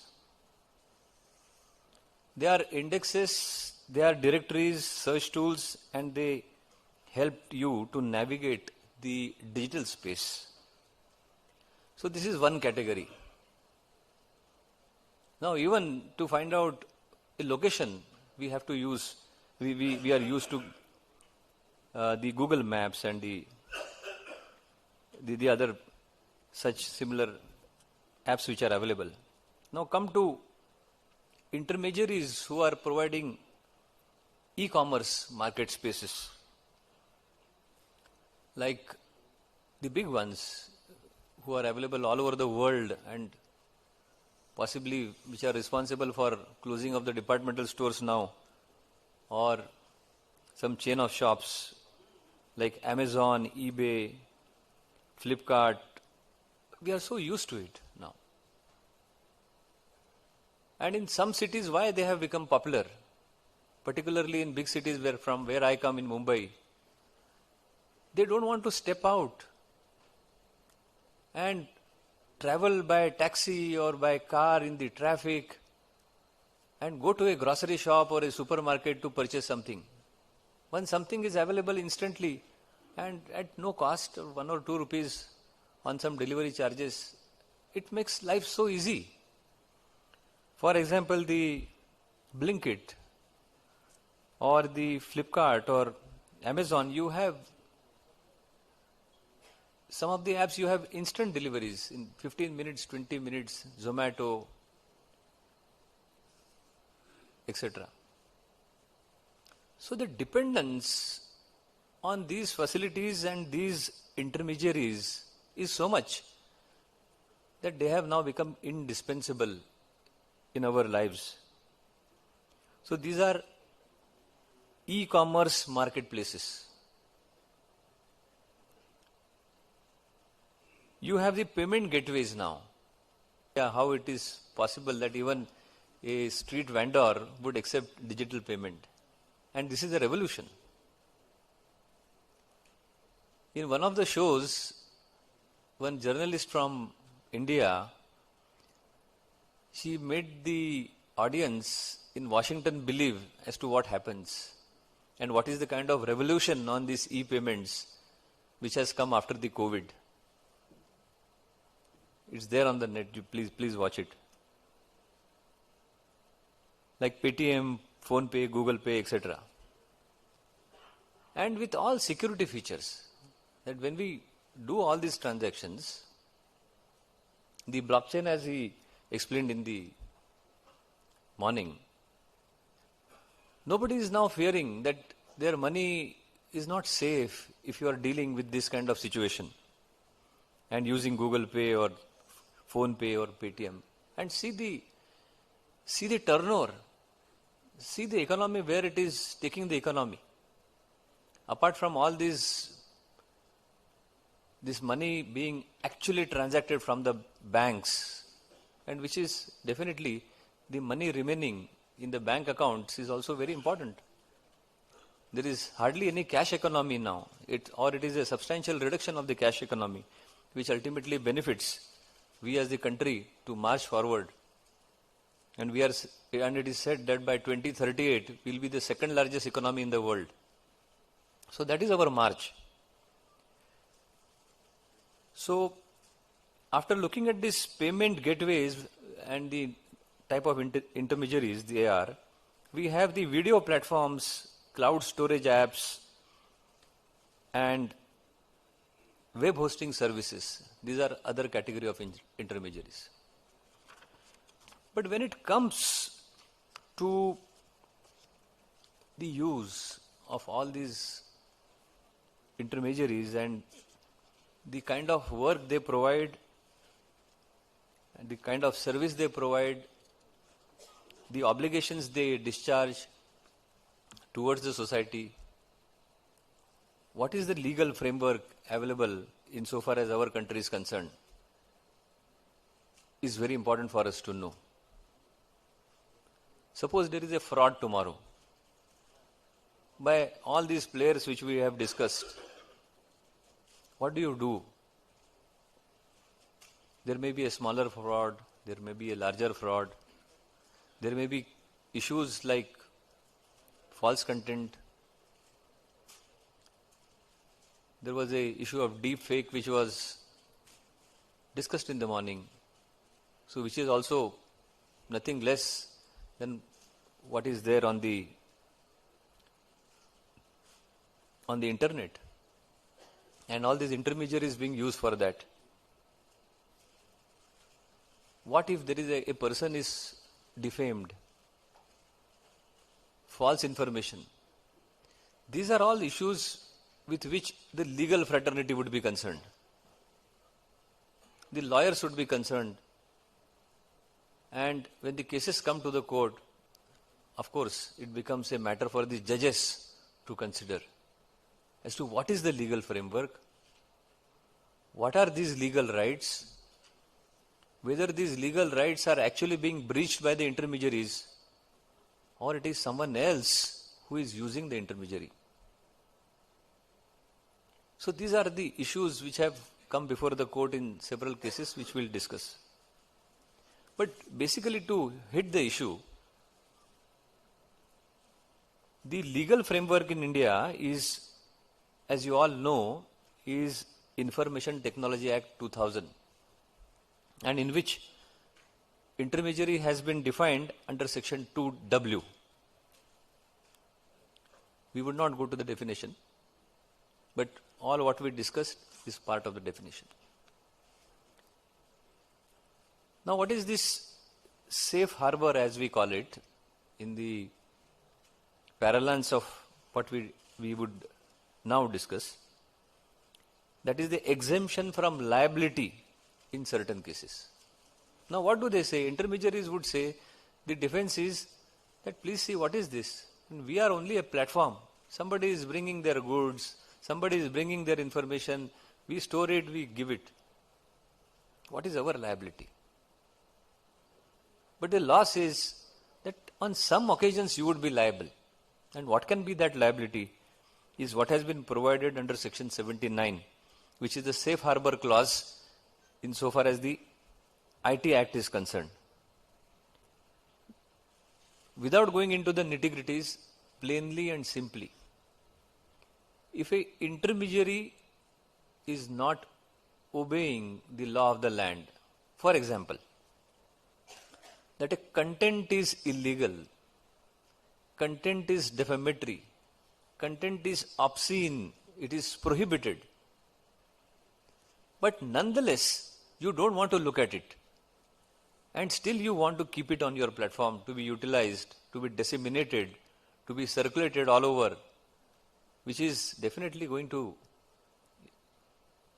breach somebody's rights, legal rights, and as the Supreme Court has said in Shreya Singhal, the constitutional rights, the right to free speech, freedom, vis-a-vis these personal rights which are available under the Constitution.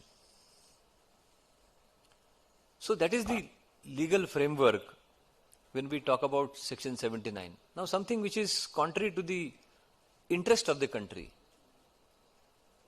the security interest of the country, or which is something fundamentally violative of the basic policy, the legal policy of the country. Can it be stored? Can it be disseminated? Is the issue. So Section 79 provides that if the intermediary is violating any government order, or in terms of what has been held in Shreya Singhal, a court order, court is directing that yes, there is a breach of patent rights or copyrights in respect of something and there is a misuse by a particular intermediary, immediately the order has to be followed. It can't be that the intermediary would still say, like what happened in Google's case, that I am not going to obey or we will not obey the order, is not the correct position. So, therefore, the intermediary would be required to function or operate, although it may be based somewhere else, within the parameters of the Indian law, and this is the Indian law. So, little different from what Mr. Erling pointed out in the morning session, that what would happen in the US in respect of a particular content may not be the same position insofar as we are concerned. It may not be the same position insofar as the European Union is concerned, because under their 22 law, the position is little different. So, I would put it that we are more concerned and we are reactive. So, two concepts, either you have to be reactive or you have to be proactive. Now, when we say reactive, it is a reaction. So, action has taken place, we react to it. People go to court, people make complaints, they resort to the complaint mechanism which is available under the law. And then orders are passed. This is a reaction mechanism. But we are very alert and therefore there are lots of matters which are coming to the court on this. What would be proactive? Proactive would be something technological. That please see to it that the content is, if it is a illegal content, not an acceptable content under the law of the land, please see to it that it is not disseminated. It is taken down. There lies the very thin margin, whether you have the absolute right to take it down or in taking down such a content, you are going to breach somebody's rights, the rights of the intermediaries to use their platform for all this, which is permissible under the law. So, Section 79, the safe harbor clause has to be borne in mind. The second would be the protection insofar as e-commerce rules are concerned under the consumer protection e-commerce rules. So, there also these rules provide a guarantee in respect of any frauds, etc. on the e-commerce platforms. There is a likelihood of certain intermediaries creating a dominant position. That is also taken care of. You have the Competition Act of 2002, which Section 4 takes care about it. So this is another aspect of the matter. The most important, insofar as the intermediaries are concerned, is the new legislation of 2023, the Central Act, the Digital Personal Data Protection Act 2023, and which has a host of provisions right up to creation of a board which would look into these complaints, data protection issues which can be gone into. There are very wide powers which are conferred on the board, and also there is an appellate tribunal which is constituted. Now there has always been some kind of debate over some of the provisions and more particularly of Rule 3 in relation to the application of these rules. And when it comes to certain content on the internet or on all these different platforms, in regard to criticism, in regard to the government policies, functions, etc., and which was subject matter of decision of the Bombay High Court in Kunal Kamra, where the lordships of the division bench differed and there were 2 dissenting judgments. When the provision was challenged, so one of the learned judges, Justice G.S. Patel, he took a view that the provision is unconstitutional, it is violative of the right to freedom of speech and expression, 19(1)(a). The ladyship Justice Gokhale said that no, there has to be a balance. And what was the rule? It introduced a fact check unit, that whether a particular information which is available is factually correct in regard to the government policies or in regard to anything to be done with the government. So the rule said that subject to verification of this information by a fact check unit, this would be made available. And it was clarified further that in such a information which is available, there would be a note at the bottom that considered by a fact check unit and it is not a correct information. Now the matter was referred to a third learned judge, and Honorable Justice Chandurkar, who is now going to speak in the next session, his lordship concurred with the first view of Justice G.S. Patel and held that such a clause is not permissible because blanketly it provided for a discretion with the government to take down information. It had a chilling effect, that is what their lordships of in both the concurring judgments have said, that such a information being available would have a chilling effect on this free speech and expression. So these are the matters coming to the court. Now somebody defamed. Now in that, many matters have come to different high courts. They have come before the Bombay High Court, Delhi High Court, Calcutta High Court, Madras High Court, where people have went with complaints that some content on a particular platform is defamatory. It is violative of their rights, where the courts have taken a very proactive view that such information ought not to be permitted to be there on the platforms of these intermediaries. Somebody wanted to sell obscene content in that Bazi.com before the Delhi High Court, obscene content, because all these platforms are available for everything. There can be contents of whatever nature, and they are freely available. So obscenity is one of the issues which have come before the court on many occasions, and the courts have held such intermediaries to be not performing in accordance with law, and they were directed to remove the content. So what is the way forward? Because the time is too short, there is much which can be said on this, but the other learned speakers are there. So what is the way forward? The way forward, in my humble opinion, would be to balance the things. This is a very, very evolving subject. Technology has to be there. We can't survive without the advancement in technology. What would be the technology tomorrow? We don't know today.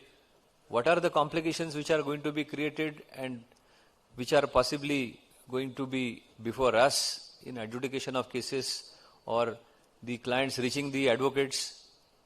We don't know. Depends on the facts of the case. But ultimately the law has to be progressive. At the same time, the rights, the constitutional rights, the legal rights of persons, citizens are required to be balanced. They have to be safeguarded, and that is the role of the courts, that any act or any actions of these intermediaries, it needs to be within the framework of law, and at the same time maintaining the balance between the free flow of information and the right to freedom of speech and expression, and also the interest under the personal rights or the interest of the nation. With these words, I would stop my my dialogue with you, and I would request Mr. Erling to share his views. Thank you. Thanks a lot. I want the clicker, but I'll stay here. To sit here. I want the clicker. Well, that brilliant presentation makes it very easy to present the European rules that we have, and I'll give you a couple of case examples where we have discussed these issues extensively. I just need the clicker.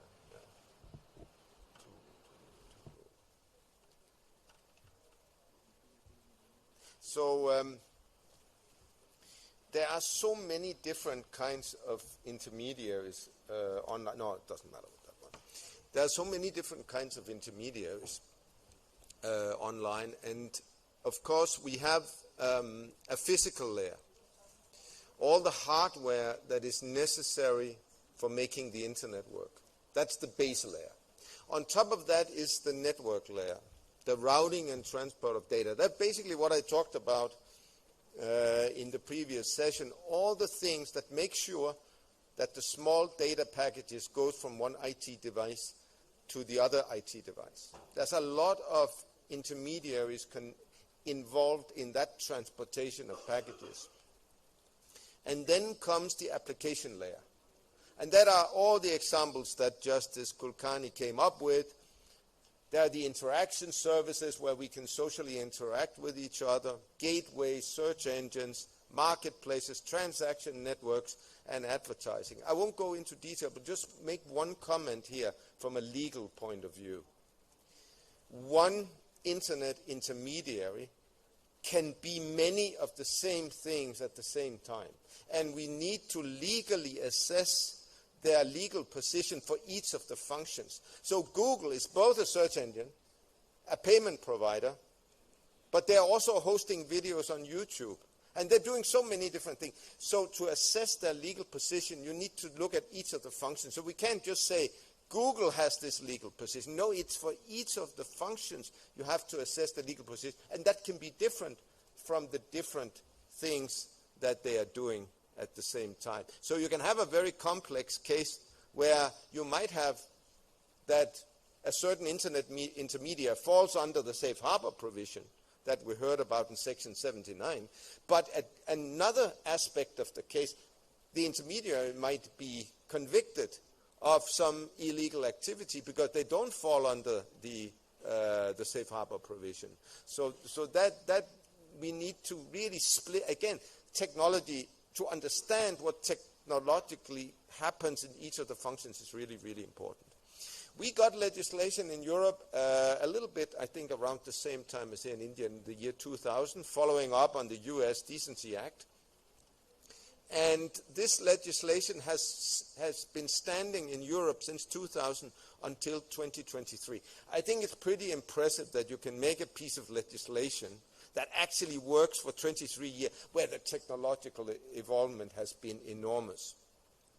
Now, I will mention two principles that we introduced in this legislation that was making the internet grow in Europe. And the first one was the country of origin principle. The country of origin principle means that if an internet intermediary is located in one EU member state and doing business in another EU member state, if they comply with the law of their residency, it doesn't matter if they do something illegal in the other country. You only have to comply with the law where you originate from. And that principle in Europe made the internet grow. We cannot use that on an international level because you would just place your intermediary a place where there are very few laws and you would never commit anything illegal. But in the European Union, it was one way of making sure that the internet would grow. And that, of course, built up on the trust that the European Union builds on, that the countries will have adequate legislation. But the good thing about it was that the internet intermediaries, they didn't risk getting in trouble if they wanted to exploit the big internal market that we have in Europe. The legislation has a number of other provisions I'm going to skip, and then the most important part of the legislation was the safe harbor provisions, the equivalent in the European Union to Section 79 that we had presented a second ago. And I'll talk about that, but imagine, the evolvement since the year 2000. We hardly had e-commerce in the year 2000. It began in the year 2000. We hardly had social media. We didn't have blockchain. So many things we didn't have at the time. So I think it was time for an update of the rules. We also have so much illegal things going on the internet. And just this is from an Amazon packaging facility, the enormity of just e-commerce coming, especially after COVID, right? But you have all kinds of illegal things have moved online. There's hardly any kind of illegal activity that we had in the physical world that somehow didn't move online in those 20 years.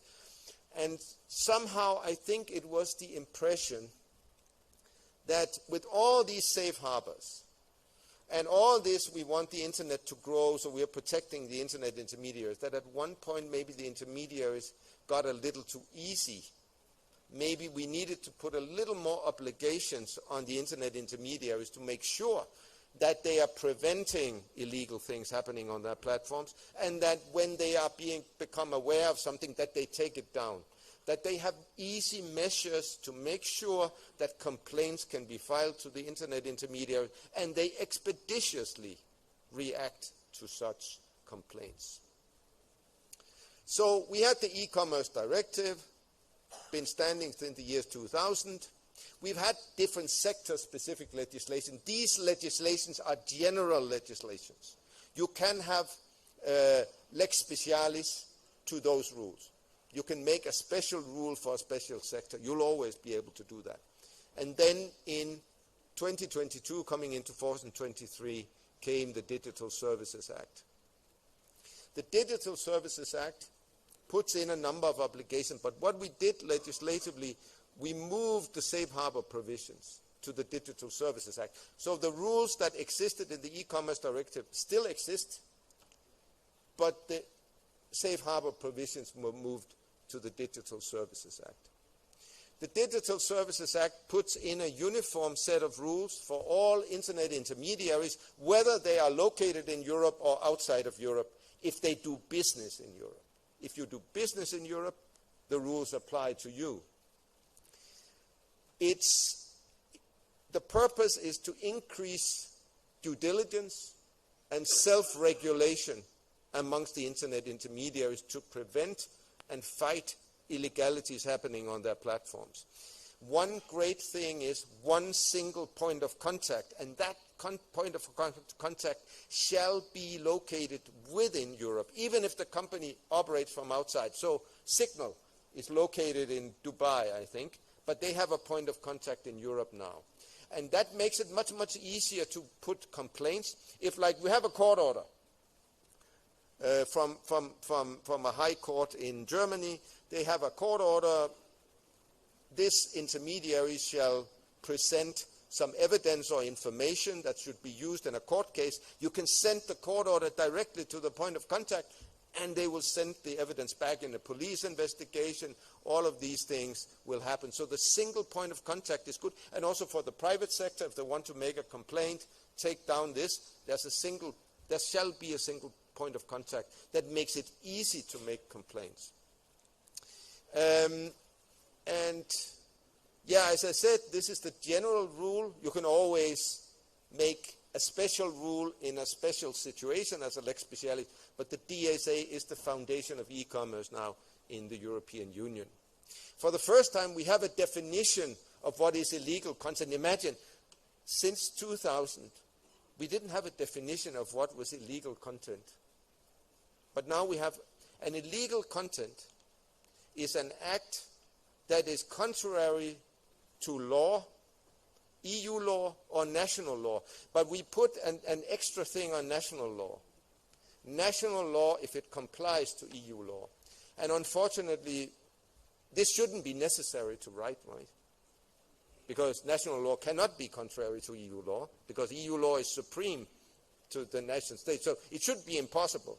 But we have a lot of examples, unfortunately, that national law is not compliant with EU law. So in this definition, it's made sure that we are protecting EU law and its supremacy. So illegal content is anything that is illegal under the law if the law complies to EU law. And that means anything is in my slide before: counterfeit goods, piracy, illegal guns, renting out apartments illegally online, illegal gambling, anything that happens on the platforms that is contrary to the law will fall under the definition. One thing that is important if you want to enforce on the internet is know your business customer requirements, or know your customer requirements. And now for the platforms, especially the trading platforms, the social media platforms, shall collect a minimum of identification information. I understand here in India that you have had now and are implementing successfully a personal registration number system. And that is the basis of know your business requirements, because you need some kind of identity. If you don't have an identity, it's really, really difficult to present required information. So I think this improvement in India will be a good basis to have more requirements for know your business customer or know your customer requirements. It's very, very successful. This is an example from Denmark. This was a website selling counterfeit goods. At one point, you could register domain names in Denmark almost without any identification information. And at 1.7% of all active websites in the country were selling counterfeit goods. That's 7% of all websites? Wow, that's pretty much, right? That's a little too much, right? So the domain name registry set in a requirement for know your business customer. And it's fell to almost nothing. So just by putting the requirement in, helped a lot. That is not to come and say you will not find illegal websites anymore. You will still, because people find ways to bypass it, and you find ways to make identities, present identities somehow. But it made a big obstacles for people doing illegal activities, and it has had a significant help. I'm always saying about these things, there is not one tool that solves all problems. It's all a matter of combining different kinds of tools. But know your business, know your customer information is really, really one of the important parts.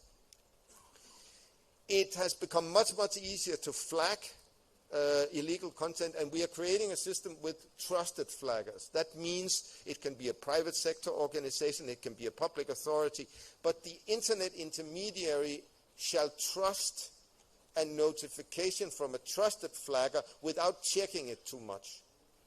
Of course, if a trusted flagger then starts abusing their position as a trusted flagger, they will be removed as a trusted flagger. But the trusted flagger system builds on the system that you say, okay, we have some people that are really good in identifying illegal content, so we believe them, so we act expeditiously when there comes a complaint for them. But even from the other ones, it has also become easier to complain about illegal activity.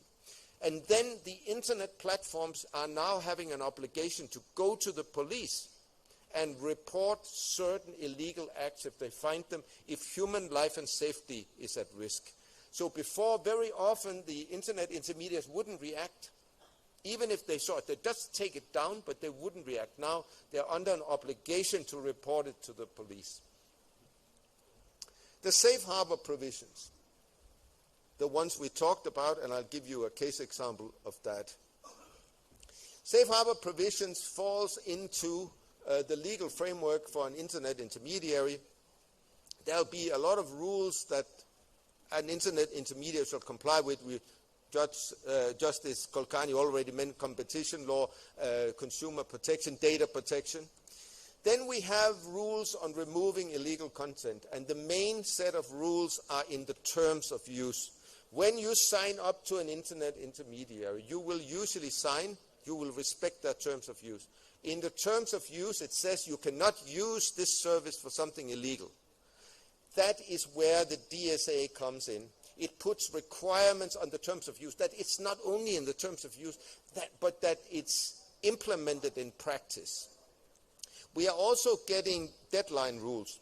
For instance, in the European Union, if there is terrorist content being promoted on social media, the social media platform is obligated to, within 1 hour, to remove it if they get a notification from a law enforcement authority. That gives them an obligation, and if they don't comply with the 1 hour obligation, they will be fined. So these are also some rules we are beginning to see, deadline rules for the intermediaries to react. And then we have the liability rules and the safe harbor. The safe harbor means you have to comply with a court order to reveal information or to block activity or to take down information, but you are not liable for the acts that you are not aware of. Everything has to be balanced to fundamental rights, exactly as Justice Kolkani said, that it's a balancing act. One thing I think will be the most important thing for courts in the future is the balancing act. Because if we overdo taking down things and we over-enforce on the internet, we will harm freedom of expression, free political dialogue. We'll harm a lot of things. So the balancing act, always have the fundamental rights in the back of your mind when ruling on internet issues. The e-commerce directive has 3 safe harbor provisions. Mere conduit, it means internet access providers, the ones that gives you access, have no liability. So that's the basic rule. Caching is the service where you make the internet go faster by having some internet service closer to where you use it. They have almost no liability as well. And then you have hosting. Hosting is when you store data or offers or information on behalf of someone else. And then we have a provision that prohibits general monitoring on internet activities. All of these rules have now been moved to the DSA. Again, fundamental rights apply. The new rules that we have in the DSA is more or less copy-paste from the e-commerce directive, but there is one place where there's a little bit of a difference. What we have done now, we have codified the Court of Justice jurisprudence for the last 20 years and put it into the DSA. But fundamentally, it is a continuation of the original rules from the year 2000. Yeah.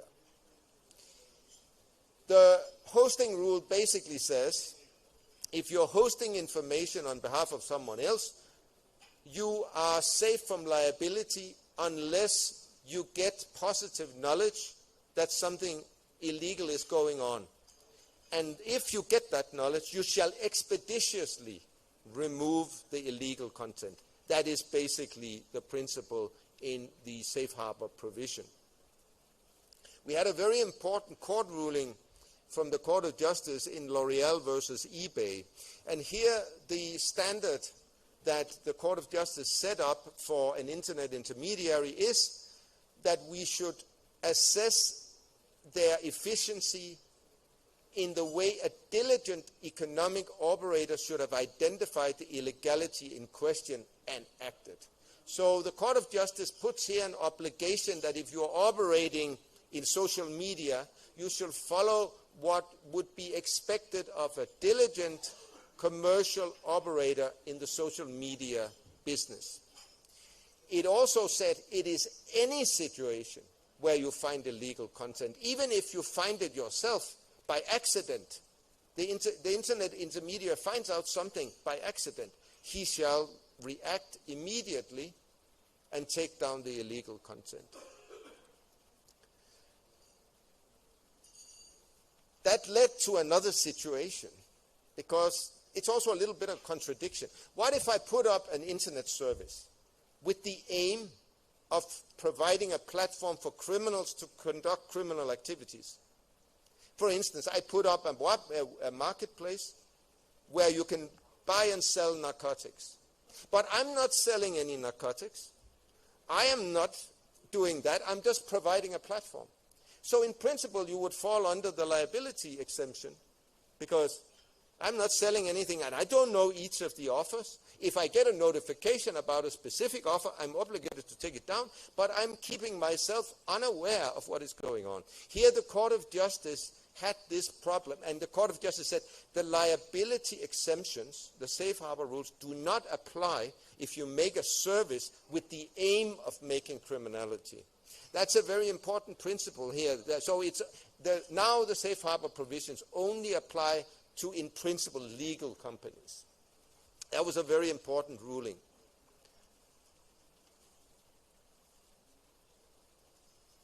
One discussion that has been always in these hosting providers was, let me take a YouTube example. You go to YouTube, people have uploaded videos, and YouTube will then make those videos searchable. And they will rank them in accordance with popularity. The question would now be, but I know it's not YouTube's own video, but still YouTube is kind of promoting one video for another one. Yeah. Will promote one video for another one. What are you going to do about that?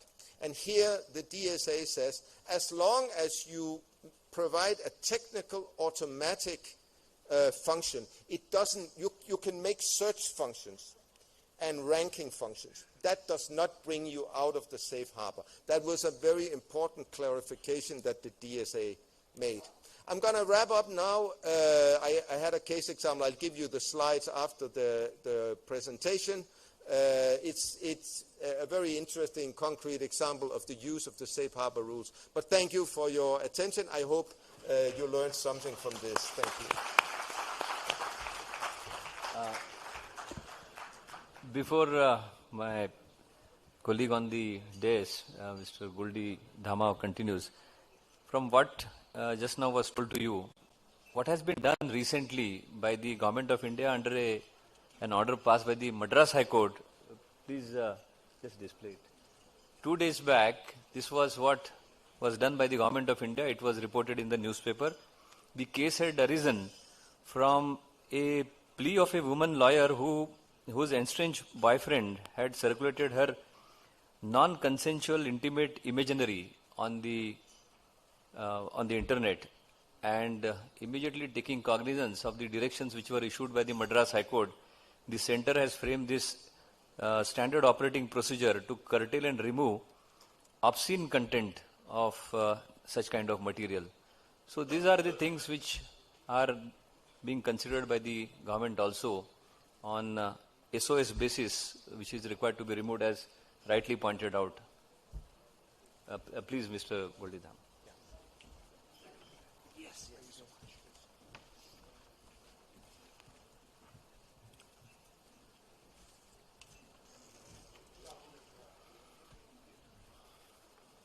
Privilege and an honor to be here and sharing my thoughts with the August gathering. I must say, Justice Kulkarni and Mr. Vestergaard have already made my life much simpler by talking about some of the things which I will be talking about. So I'll move forward quickly in interest of time. Sorry. We have already spoken about all of this. Justice Kulkarni spoke about this, but I think it's important for everyone to really appreciate what an intermediary is. And there's a definition you see on the slide. It's quite exhaustive, right? And simply said, it's somebody who allows a third party to host, sell a product or a service on the platform. That's the simplest of definitions. And why this is important, why we're speaking about this, under Section 87 of the Information Technology Act, right? The basis of issuing the intermediary guidelines in 2021 and then expanding the scope in 2023 arose. Justice Kulkarni gave some examples of what kind of intermediaries are, and I'm going to give a little more different perspective. So there are 4 kind of intermediaries which are covered within the provisions. Obviously, the simpler intermediary. Then there is something which is called as a social media intermediary. The Indian government has also classified something as a significant social media intermediary. A significant social media intermediary is somebody who has more than 5 million users. And this is a little distinct from how the DSA Act defines a similar concept. And we also have an online gaming intermediary, which to an extent is now diluted because of what the government's action was a few days back. But still, social gaming is still an option, and so online gaming intermediaries will still be relevant when we look at some of these provisions. Now, this is the proactive measures. Again, Justice Kulkarni spoke about this, but this is what flows from the intermediary guidelines. And each of them is an obligation cast on the intermediary, right?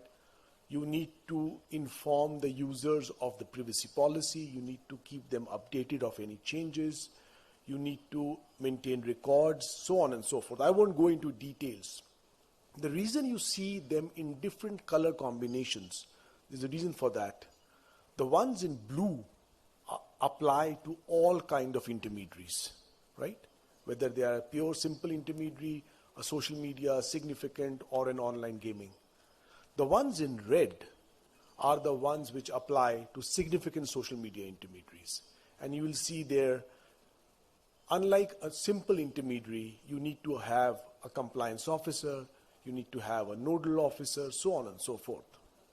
And this is, again, similar to what Mr. Westergaard said, that you need to have a point of contact in Europe or in that country. Again, the similar principle was used by the Indian government when bringing in these regulations, so that there is a person who can be reached out to when there is a challenge. Similarly, these are the reactive measures, again flowing from the same principle. But here, the context is that the government or an authorized agency of the government has reached out to the intermediary and have sought a specific direction. Take down the content, so on and so forth. And here again, the ones in blue are applicable to all kind of intermediaries. The ones in red are applicable to significant social intermediaries. And the one which is just in black is what is voluntary in nature. Again, like on the last slide, it's just voluntary, and you don't have to do it, but it's good to have. I thought it will be, while this is a verbiage slide, it's busy, but I thought it's important for everyone to really understand, to read this slide, to understand the liability and the exemption, right?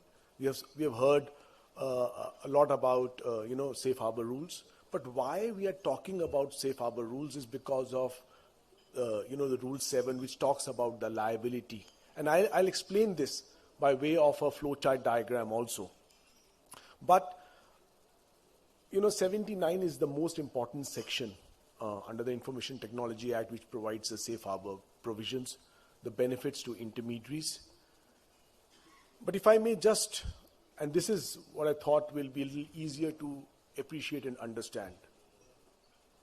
So I think the first question one needs to ask is the portal an intermediary or not, right? And if it's not, most people will think that's it's a good situation to be in. Unfortunately not. If you're not an intermediary, that means the portal is not exempt from what is being shown on the platform. So just an example. You're trying to book a ticket, a plane ticket. You go on an airline website, a direct airline website. It's a portal, but not an intermediary. Versus you go on Make My Trip and try and book an air ticket. So that's the difference between what I'm just trying to explain. So if you're not an intermediary, that means the safe harbor provision under 79 don't apply to you. Meaning you can be penalized under the Information Technology Act. And those provisions are quite serious, if I may, right? And I'll talk about it subsequently. The second point is that, okay, you are an intermediary now.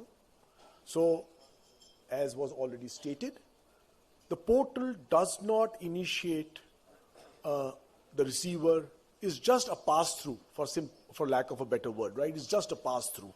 Then obviously you are governed by the provision of 79 and you have the benefit of safe harbor rules.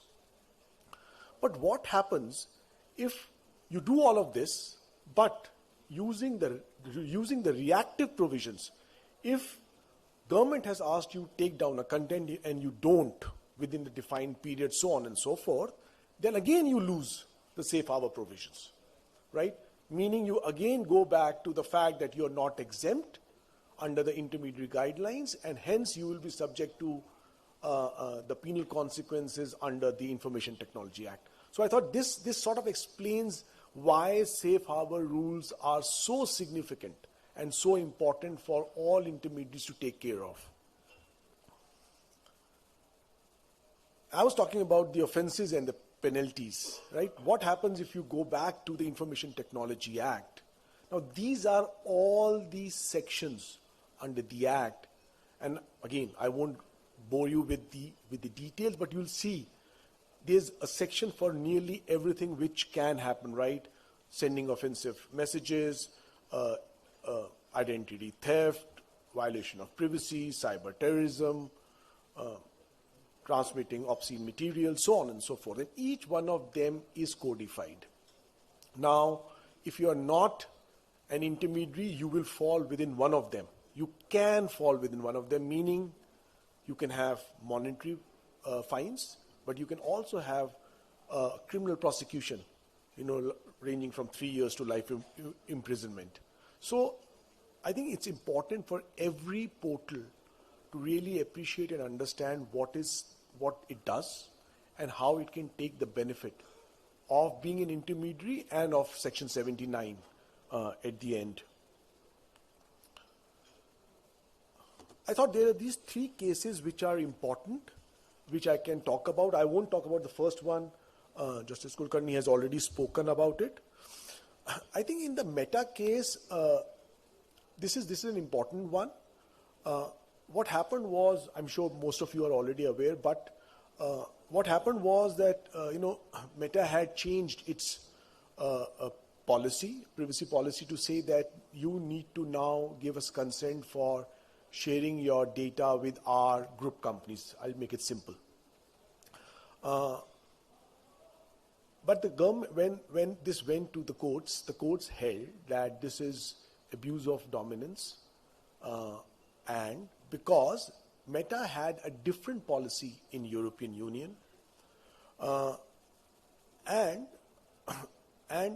the important element which came out of this is the courts held that they actually distinguished between an OTT platform for communication and an OTT platform for broadcasting.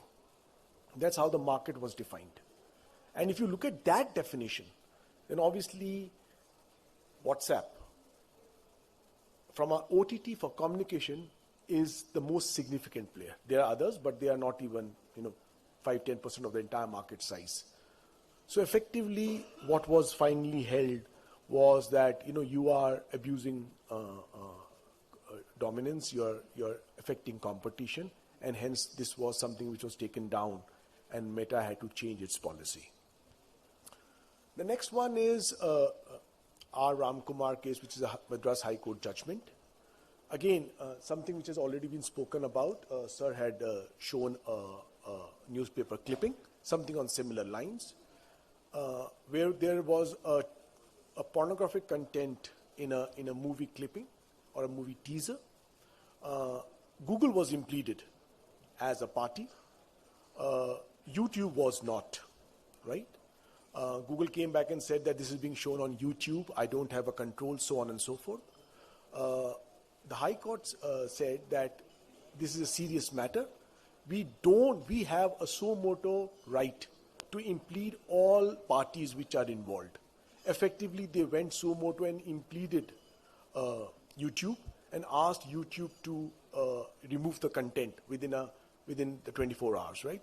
Again, an important principle, you don't always need to highlight every entity which is part of the chain. Courts have the power to suo motu take cognizance and bring other parties into the fray.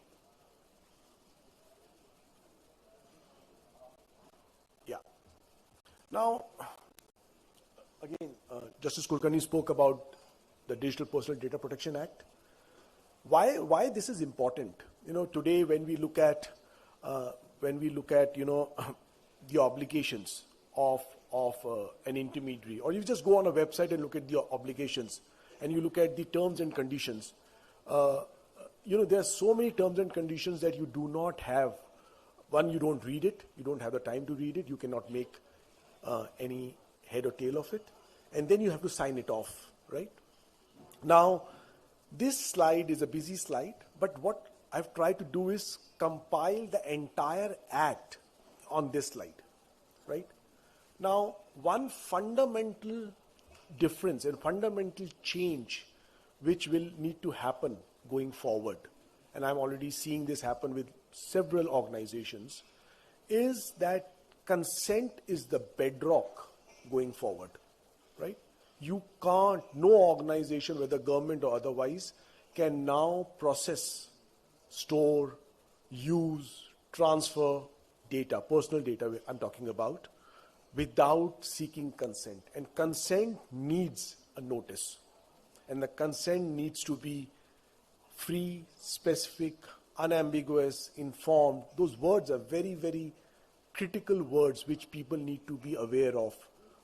You know, and this is easier said than done, because unlike European Union, where it took so much of time, they brought it in 2016, got implemented in 2018. India has brought it in 23. The rules are still awaited. Hopefully, will come out this year, and you know, then it will become applicable. But these are not simple provisions. As a principle, in India, going forward, data can only be processed using consent. There are only 4 or 5 exemptions, if I may use that word, which is called as legitimate uses under the law, right? Where there is a security of state, there's a medical emergency, there is some substitute to be used, and the most important is employee data. So employee data, for employees, you don't need consent. You can use it without consent, but all of the provisions need to be complied with.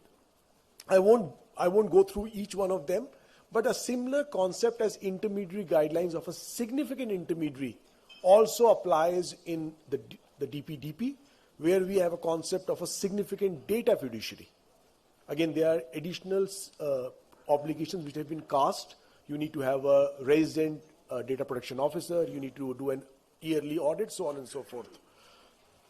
The last and the most important one on this is, unlike some other laws in certainly EU GDPR, the Australian law and others, India, from a cross-border data transfer, what India has said is that data can be transferred overseas, except in 3 cases. The 3 cases are, if you are regulated by a sector regulator and that stops cross-border data transfer, or if you are a significant data fiduciary, or you are transferring data to a country which is not permitted by the government of India. So leaving these 3 aside, data can be transferred, but these are, again, difficult provisions. As and when the rules come out, we'll get some more clarity. Mr. Vestergaard has already spoken about the DSA. I won't again go into detail of this. But I think one important element is that the types of platforms, if you see on the bottom of the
Am I audible? Yep.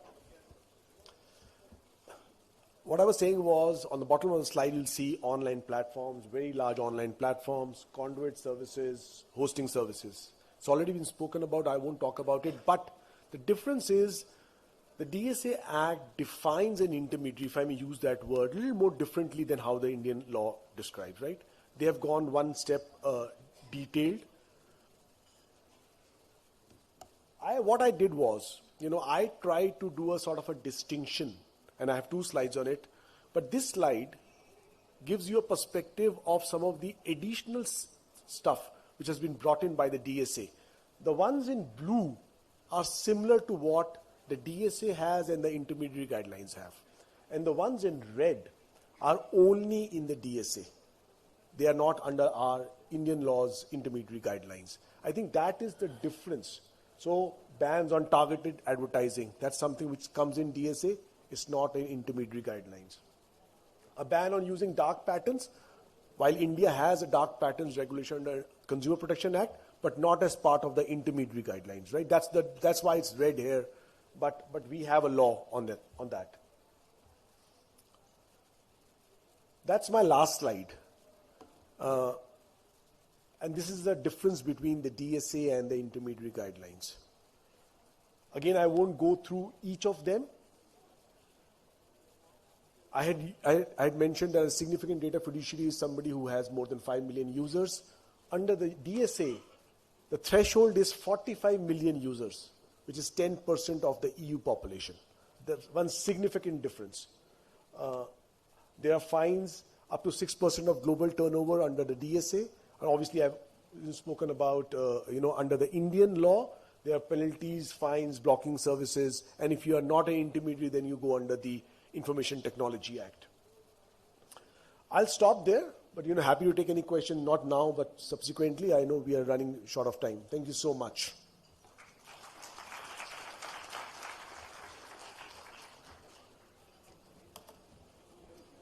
As we move to the end of the session, on behalf of High Court of Madhya Pradesh, I extend our deepest gratitude to Honorable Chair and resource persons for gracing the conference and enlightening us with all their thoughts.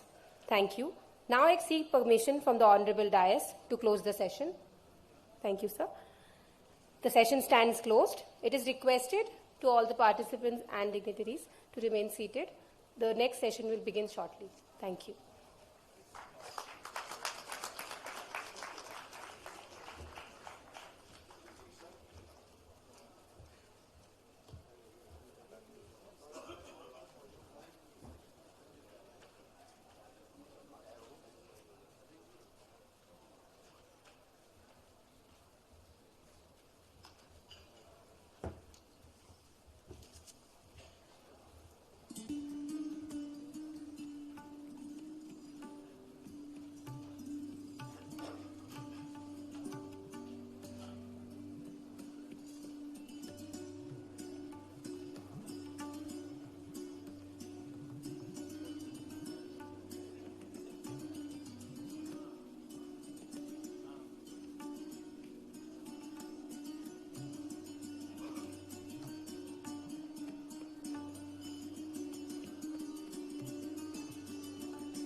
Namaste. I welcome everyone to the third session of this event.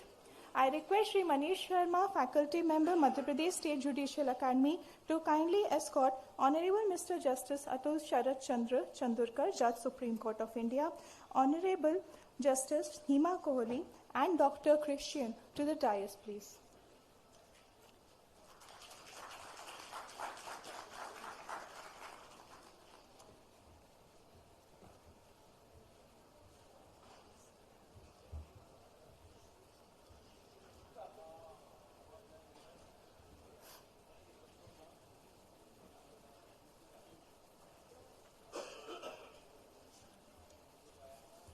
Thank you.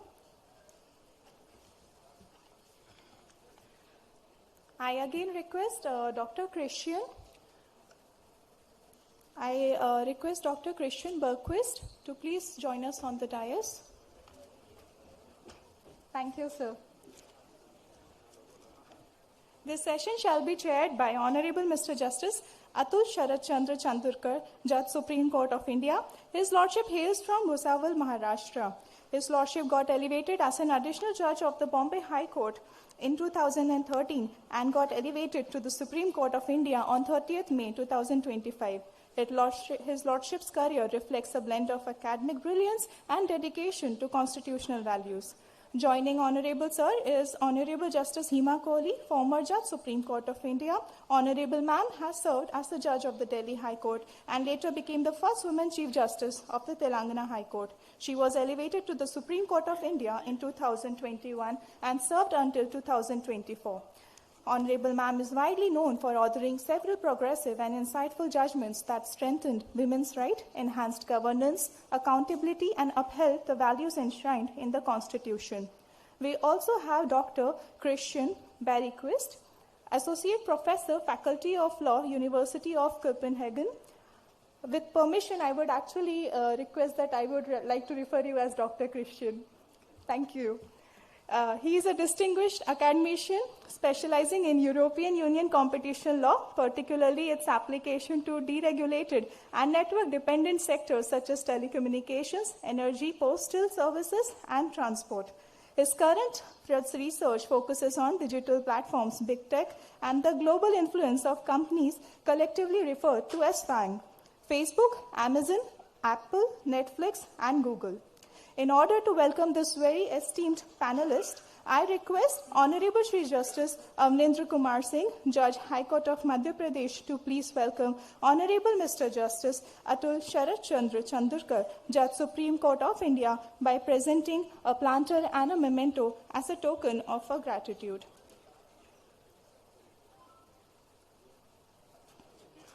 Thank you, my Lord.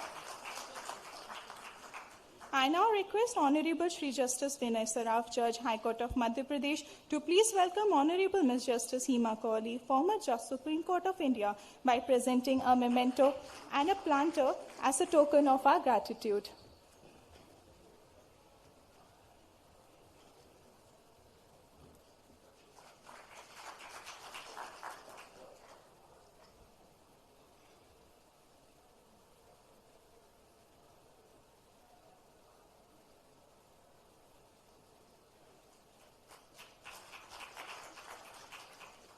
Thank you, my Lord. I now request Honorable Shri Justice Rajendra Kumar Vani, Judge High Court of Madhya Pradesh, to please welcome Dr. Christian, Associate Professor, Faculty of Law, University of Copenhagen, by presenting a memento and a planter as a token of our gratitude.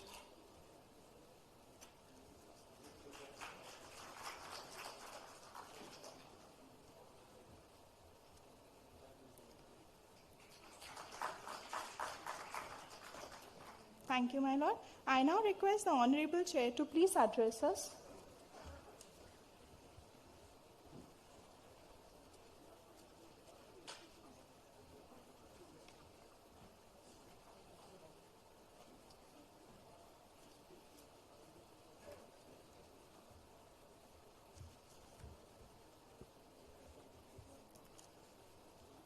My esteemed colleague, Justice Hima Kohli,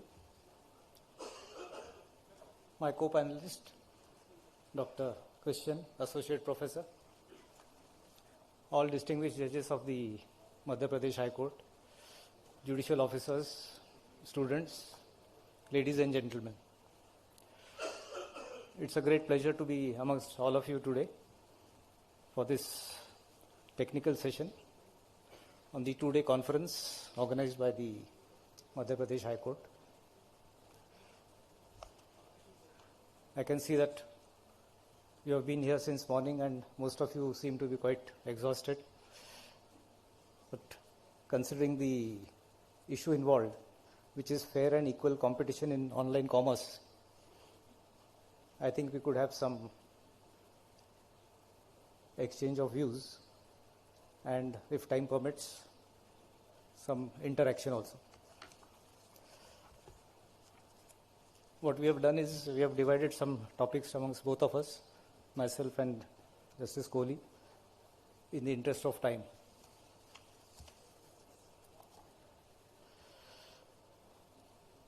Coming to fair and equal competition in online commerce, it can be said that the rapid growth of online commerce has transformed the way consumers purchase goods and services, offering convenience, wider choice and competitive pricing. However, such expansion has raised important questions about fair and equal competition in digital markets.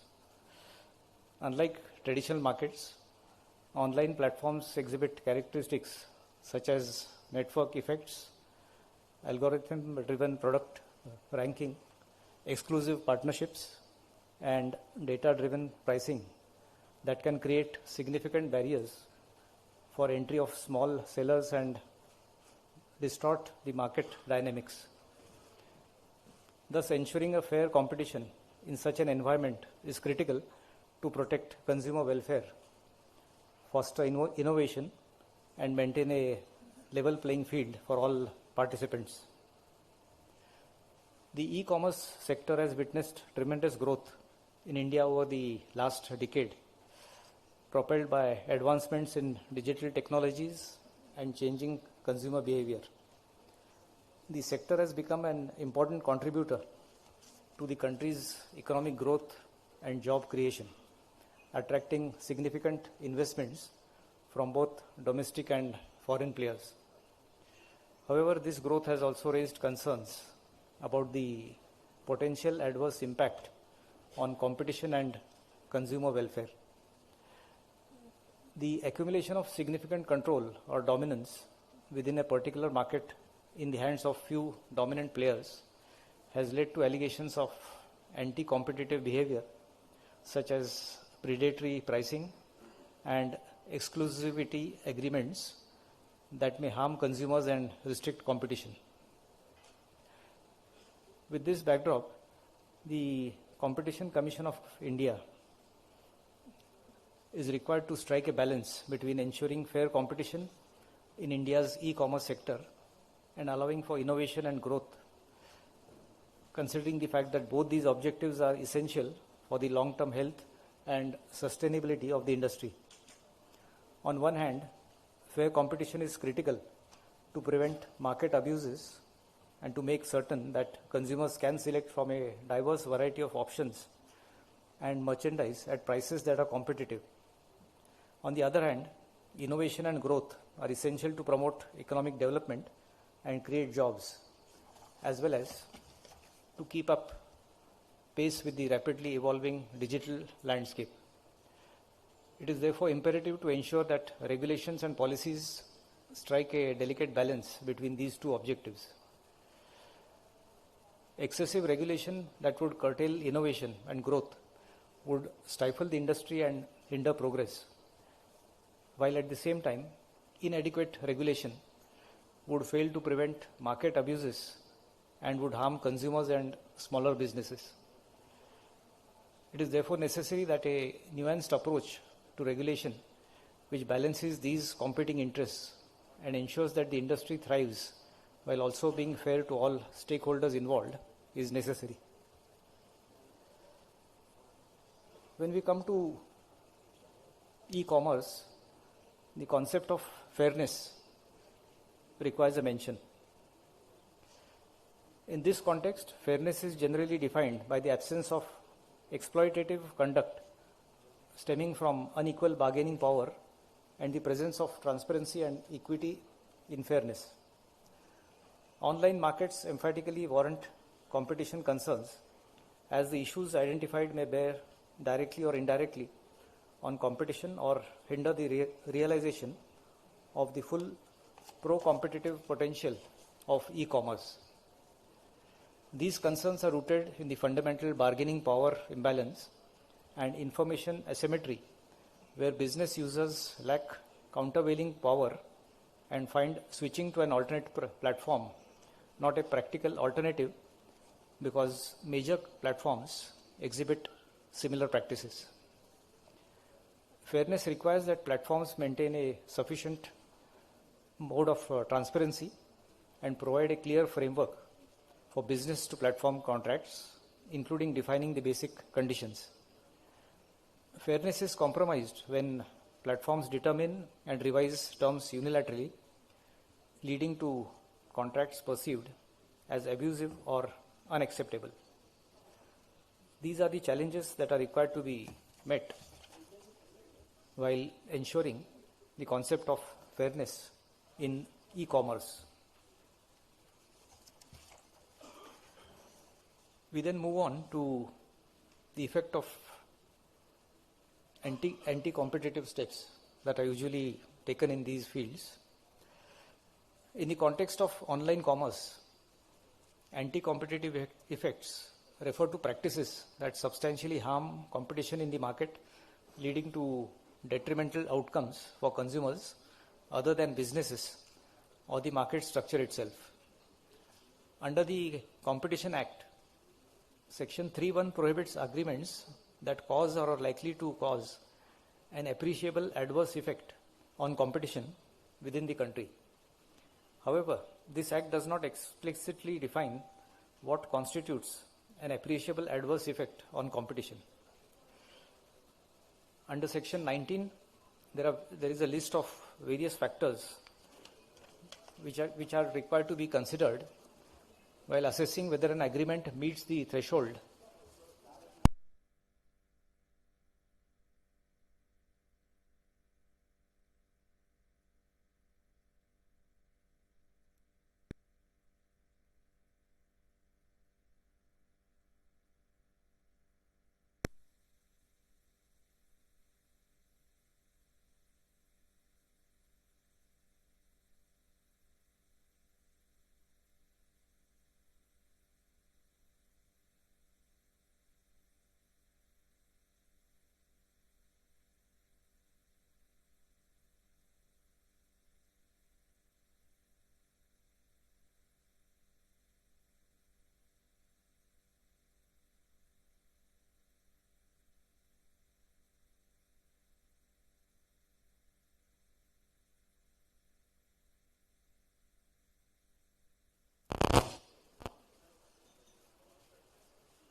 start.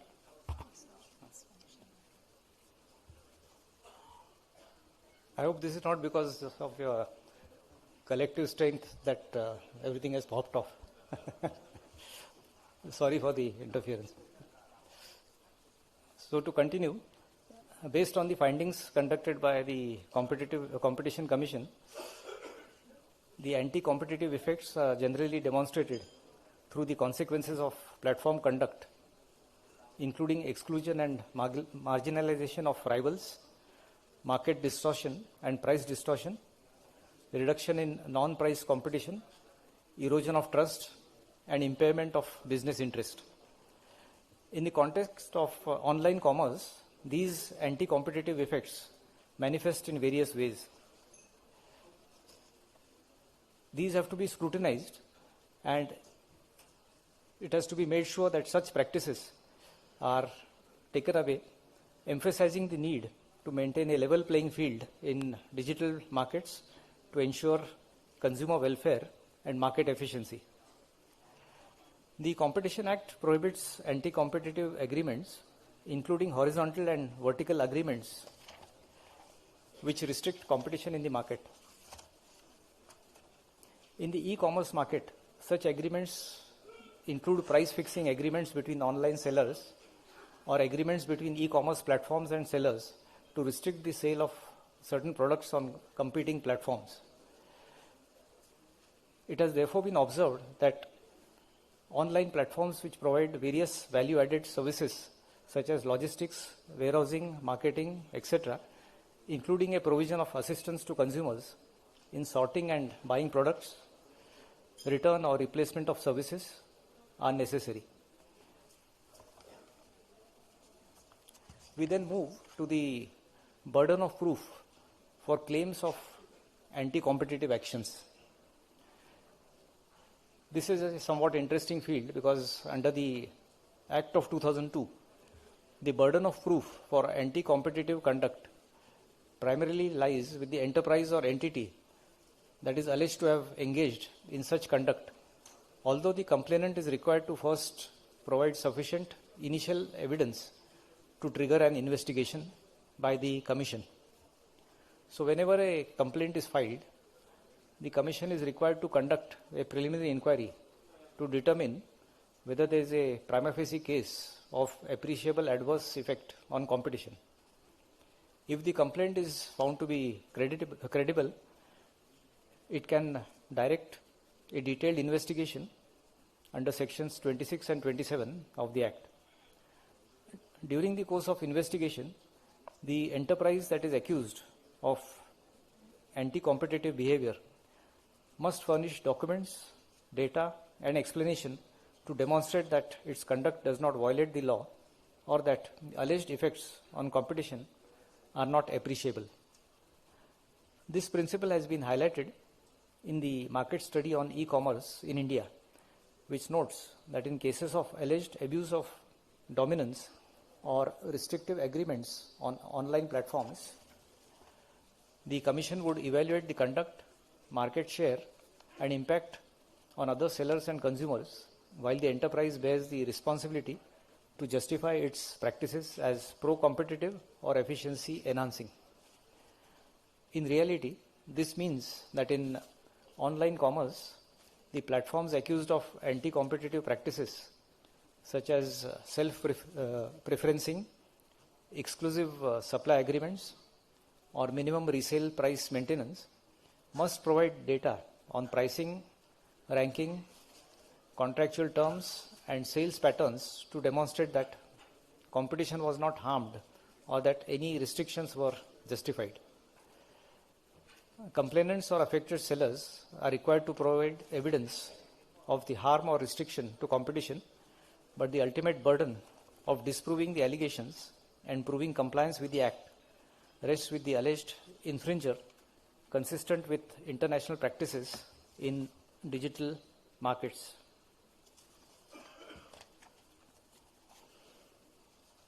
To conclude, it may be stated that the e-commerce sector in India is a rapidly growing industry that has the potential to transform the Indian economy.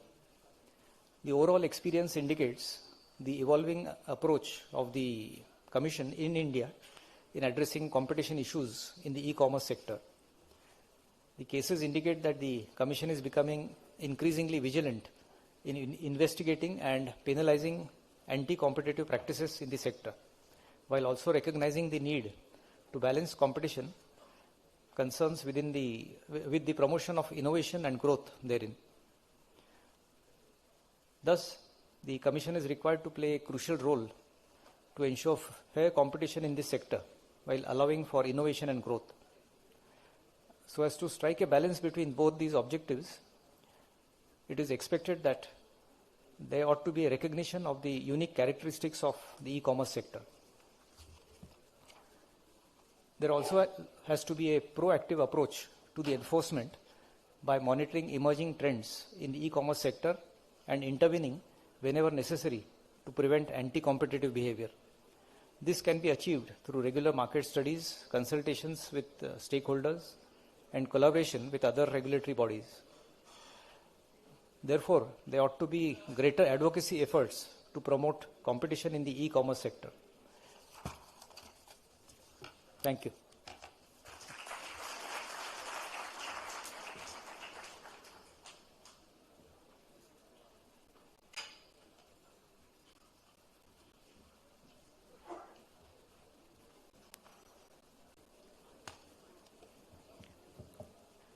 Thank you, my lord, for addressing us. I now request Honorable Ms. Justice Hema Kohli, former Judge, Supreme Court of India, to please address us.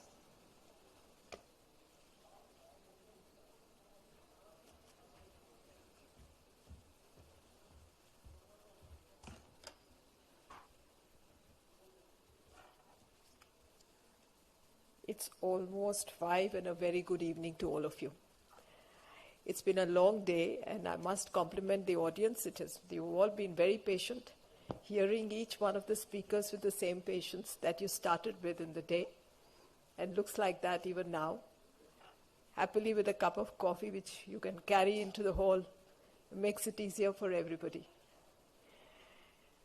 My esteemed panelists, co-panelists, Justice Chandurkar, Judge Supreme Court of India, Dr. Christian Berquist, the esteemed judges of the High Court of Madhya Pradesh, the Chief Justice of the High Court in absentia, judicial officers, and of course distinguished members of the bar and the young students, and finally friends from the media. This is indeed a wonderful opportunity created by this court to invite all of us to attend this international colloquium on evolving horizons. The subject of this session of day one's colloquium is fair and equal competition in online commerce. So I proposed to address 3 interrelated questions. The first one was, what is the scope of the Competition Act and the role of the CCI, the Competition Commission of India, in safeguarding fair markets? The second question, which I thought I'd ponder over, is what do we understand from the expression anti-competitive effects? And the third one, who bears the burden of proof when claim of anti-competitive conducts are made? Today, as we stand at the crossroad where traditional legal frameworks are being tested by new realities, shaped by digital platforms, by online commerce and rapid technological innovations, we realize that we are living in a time where our economic life is migrating at a fast pace to the digital realm. Businesses are born in the cloud. Platforms mediate everything from mobility to marketplaces, and data has become the fuel of commerce. In such a backdrop, competition laws serve as both a compass and an armor guiding markets towards fairness while preventing dominance from converting into distortion. So what is the scope of the Act and the role of CCI? The journey of the Indian competition law began with the enactment of what we all know as Monopolies and Restrictive Trade Practices Act 1969, in short MRTP, which sought to curb monopolistic concentrations in a controlled economy, which was the need of the hour then. With liberalization, the focus has shifted from controlling the size of the enterprise to regulating their conduct. The Competition Act 2002, which replaced MRTP Act, reflected this new philosophy. The preamble of the statute captures this transmission and can be seen from the 4 clear objectives that have been mentioned in the statute. Firstly, to promote and sustain competition. 2, to prevent practices having an appreciable adverse effect on competition. This is a mantra that you will see repeated throughout. Appreciable adverse effect on competition. 3, to protect the interests of consumers. And lastly, to ensure freedom of trade carried on by other market participants. Within this broad sweep, the Act regulates 3 principal areas: anti-competitive agreements, which is Section 3, abuse of dominance, Section 4, regulation of combination, Section 5 and 6. Ever since its enactment, the law has evolved through 2 major amendments in the Act. One was in the year 2007 and the other as recently as 2023. The 2007 amendment has refined the institutional architecture by separating investigation and adjudicatory functions of the CCI, following the observations made by the Supreme Court in the famous Brahmdatt case, which was of the year 2005, and also by establishing an appellate mechanism that has later on merged into what is now NCLAT. The 2023 amendment notified the stages during the year 2024, and it has modernized the Act to address the realities of digital and data-driven markets. Together, these reforms have made the Act agile, proportionate, and responsive to the digital realities. It is no longer size or scale of an enterprise that is relevant. Its conduct, which is relevant, is what is under scrutiny, and as that can distort competition and undermine the freedom of the markets. Let's understand what does the Act apply to.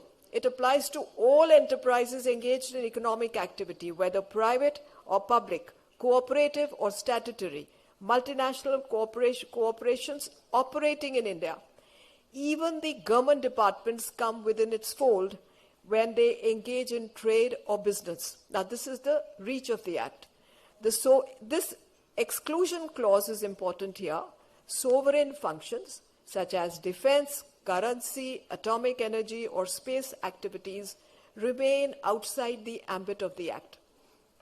In Coal India, a judgment rendered by Supreme Court in 23, it was held that public ownership does not confer immunity from competition scrutiny, and that state monopolies and PSUs are equally bound by the discipline of market fairness.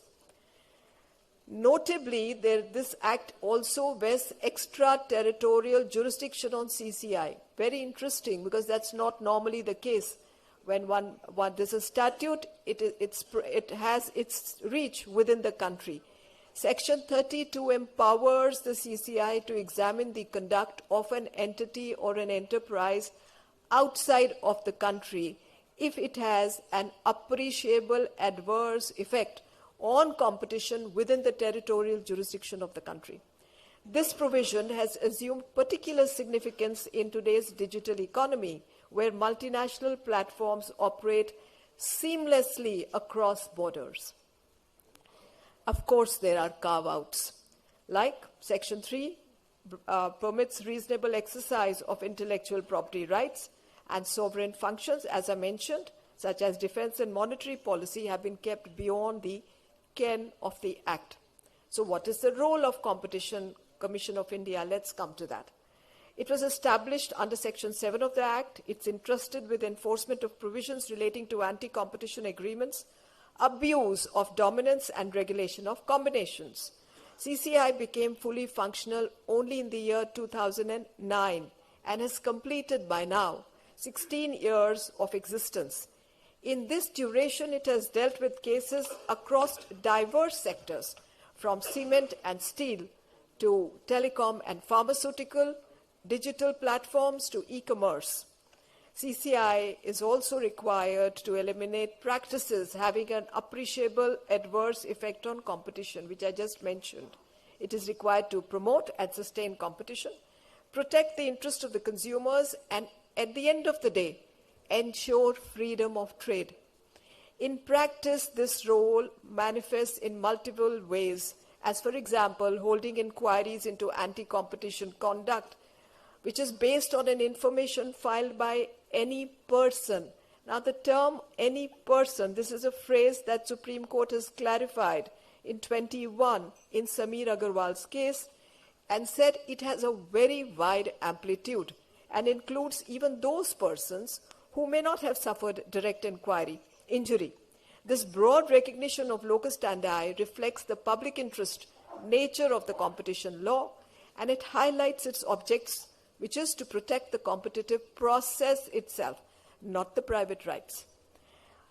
The CCI is also required to issue interim orders, pass interim measures, exercise structural powers, oversee merger controls, and it finally plays an advocacy role, such as advising the government and publishing market studies. I'm not going into details of all of this because of the paucity of time, and coming straight to the conclusion that these provisions and precedents set down by the Supreme Court illustrate the applicability of the Act is broad. The role of CCI must remain proactive and multidimensional, not merely punitive. It also has a preventive and educative role that ensures that India's markets remain fair, remain contestable, and globally competitive. Coming next to understanding anti-competitive effect, I had mentioned the phrase appreciable adverse effect on competition, in short AAEC. It is used in the statute as a leitmotif to the competition law, and it draws a distinction between legitimate competition and conduct that distorts the market. In essence, the anti-competition effect can be gauged where the conduct of the enterprise is such that it raises barriers to entry or expansion, such that forecloses rivals from essential inputs or markets, such that it reduces consumer choice or innovation, or weakens incentives to compete on merit. Brother Chandurkar has mentioned the import of Section 19 of the Act, which I will not repeat. In simple terms, anti-competitive effect refers to the harmful impact of certain business practices on competitive process itself. They arise when action taken by companies and enterprises lead to restrictive consumer choices, such as colluding to fix prices, abusing dominance to exclude rivals, merging in a manner that reduces rivalry, imposition of higher prices, reduced innovation, or barriers to fair entry and expansion. This aspect has been highlighted by Supreme Court in a judgment of 2017 where a boycott by the Industry Association limiting participation of non-members was held to be a restrictive activity, and the court observed that competition law does not protect the competitors but the competition itself. In a recent decision which engaged many of us, most of us would be engaged because it related to Google and the Android platform. In the Google case, which was of 2023, NCLAT, the appellate authority of CCI, has upheld most of the findings returned by CCI to the effect that Google's mandatory pre-installation of apps in electronic devices like mobile phones, like TVs and other such devices, and restrictions on alternate billing had resulted in foreclosure of competition. It emphasized that anti-competitive harm extends beyond pricing to innovation and market access, especially when it results in entrenchment of dominance. Interestingly, even as enforcement against dominant digital platforms continues to evolve, not every complaint leads to a finding of abuse. Now, in 2025, recently, I'm talking of just last week, this week, 6th of October, the CCI, in the case of Liberty Infospace, has said, and that case dealt with termination of a developer's account on Google Play Store. It has dismissed the complaint, noting that the material placed on record did not demonstrate any exclusionary effect or foreclosure of competition. The CCI emphasized that termination, though disputed, did not reveal a pattern of market distortion. This is the decision that is a reminder that competition is not a grievance redressal mechanism for individual disputes, but an instrument for preserving the competitive process as a whole. Take the other case of 2022, the Make My Trip Go Ibibo and the Oyo case. This decision of CCI had reinforced the principles of the parity clauses and the exclusivity terms that constrained hotels from offering better rates on rival portals. This act of e-commerce platforms was held to distort competition, and CCI came to a conclusion that even commercially rational contracts can be unlawful if they cumulatively restrict choices of consumers or raise barriers for competitors. In a sports matter, the Table Tennis Federation of India matter decided last year, the CCI had found that refusal to allow players to participate in an independent league amounted to denial of market access. The case demonstrates how the concept of anti-competitive effect extends even to sports administration. There are other examples which I will skip. I'll conclude on this aspect by saying that anti-competitive effect in Indian law has evolved from a price-centric notion to a broader understanding that includes innovation, choices, and access, which align with our jurisprudence with international best practices and makes it adaptable to the digital era. Brother Chandurkar has just addressed you on the burden of proof for anti-competitive actions. I'll skip that and only conclude by saying on this aspect that the competition law frameworks in India, being a public enforcement regime, it is ultimately the Director General and the CCI that have the responsibility of establishing violations on the basis of evidence collated during the course of investigation. The role of the informant is limited.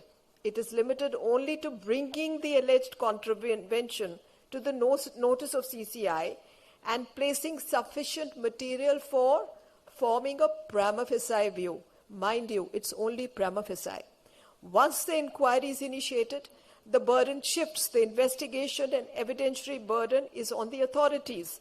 This is in contrast in claims for compensation before NCLAT, where the burden of proof rests with the claimant who is seeking damages. Coming lastly to the subject of evolving digital context, the conversation on fair and equal competition in online commerce cannot be complete without acknowledging the recent developments surrounding the Digital Competition Bill 2024. This bill, as you would know, was proposed last year, and it had sought to introduce an ex-ante framework, which is a proactive system of obligations, which is termed as systematically significant digital enterprises. Ex-ante would obviously take in its fold something done in anticipation and not after the event. These included large platforms with entrenched market powers, such as search engines, app stores, online marketplaces, and social media intermediaries, whose conduct can influence an entire ecosystem of users, of consumers, and businesses. The bill drew inspiration from the global instruments such as EU's Digital Market Act, DMA, and the United Kingdom's Digital Markets Competition and Consumers Bill, DMCC, both of which represent a shift from traditional ex post facto enforcement to ex ante regulation. The rationale is not far to see, friends. In a fast-moving digital market where network effects and data concentration can quickly entrench dominance, waiting for harm to occur and then investigating it may be too slow to be effective.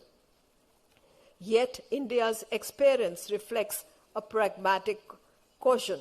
Following widespread consultations and concerns raised by multiple stakeholders, including the potential for regulatory overlap with the Competition Act, the Consumers Protection Act, the IT Act, as well as questions about administrative capacity, the Digital Competition Bill was withdrawn in August 2025 for a further review.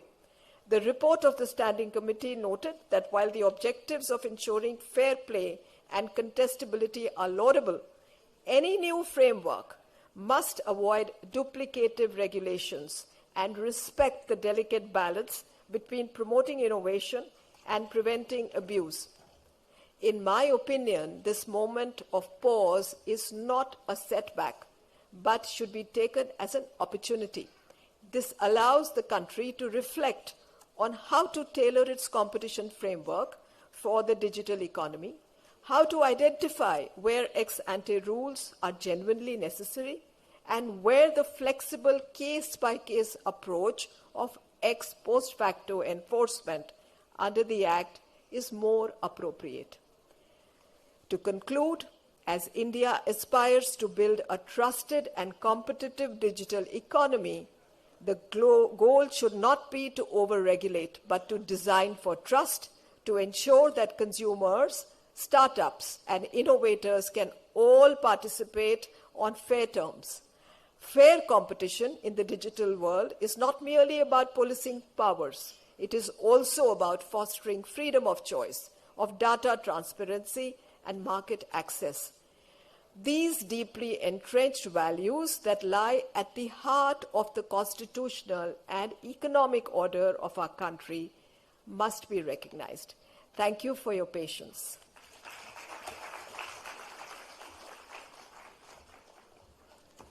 Thank you, Honorable Ma'am, for addressing us. I now request Dr. Christian to please address the gathering.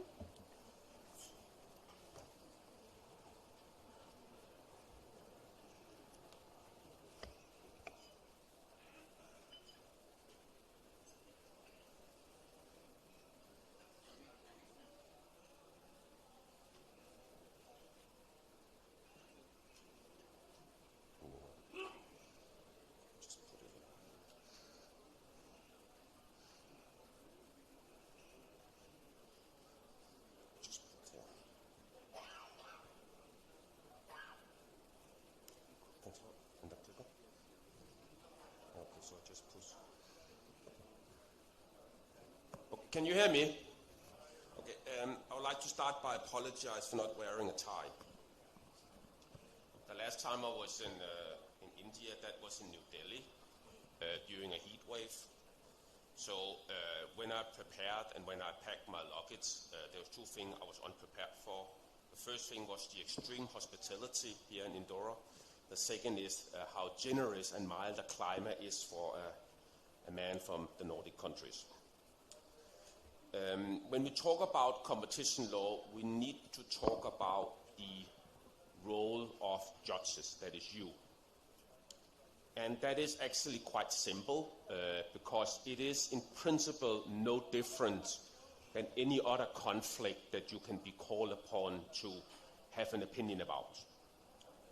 And I believe that there are essential, at least from a European perspective, at least in three roles that you can get involved in a competition law case in. You can be asked to authorize an inspection. I'm going to come back to that. You can be asked to review critically a decision by the enforcer, which in the case of India is the Competition Commission of India. Or you can be asked to award compensation for a potential victim of an infringement. Now, I understand that the CCI has quasi-judicial power and does not need to ask for authorizations. But when it comes to the other two situations, they are no different than any other situation you could be called upon. If a decision is challenged, a decision from the CCI is challenged, you need to review it critically. If somebody wants compensation, you need to ask them to prove that they actually suffered a loss and they have not just passed it on to the consumer. So this is in principle a traditional simple case where you are asked to perform your normal job. Now in Europe there's also a fourth situation where judges can be involved in, and that is what we call private enforcement. That is a situation where you have two or several parties who are disagreeing on a contract, a commercial contract, and one of them claims that the contract is null and void and cannot be enforced because it infringes upon competition.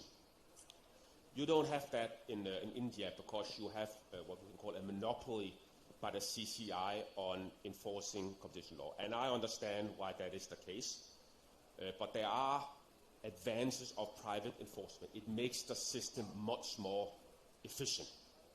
The problem is, of course, that it can jeopardize the uniform understanding. So in Europe, we have a lot of mechanism that allows the judge to ask gently for guidance, and the competition authority can intervene with recommendations, only recommendations on the case. I predict going forward that private enforcement is a matter that you will start discussing in India. As I said, there are pros and cons, but it makes the system much more efficient. Now, when we talk about what you should actually do, it doesn't really matter if you talk about private enforcement or you're asked to challenge or review a decision.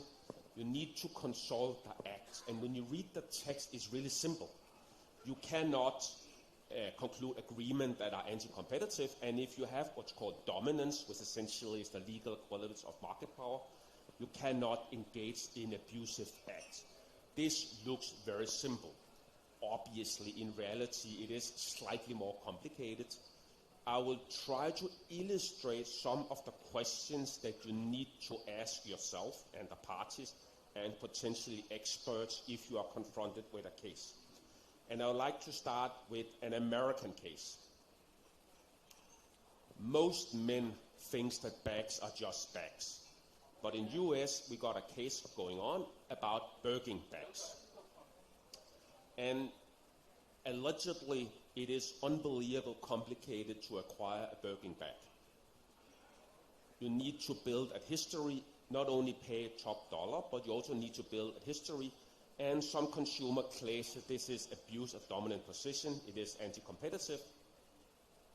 So they have sued Hermes, and the first question the judge needs to ask, is there a separate market for very exclusive bags for ladies that is ruled by Birkin? I don't feel comfortable answering that question, so I did the only sensitive thing you can do. I asked some experts. During the tea break, I asked 4 law students, 3 females and 1 male. The female said they did not know of anything as a Birkin bag. The male did. So based on 4 expert, future top lawyers, expert shoppers, there is no separate market for Birkin bags. I think that is also the conclusion the judge is going to come to. But that is a question you will have to think about if you were called to adjudicate this case. Turning to Europe.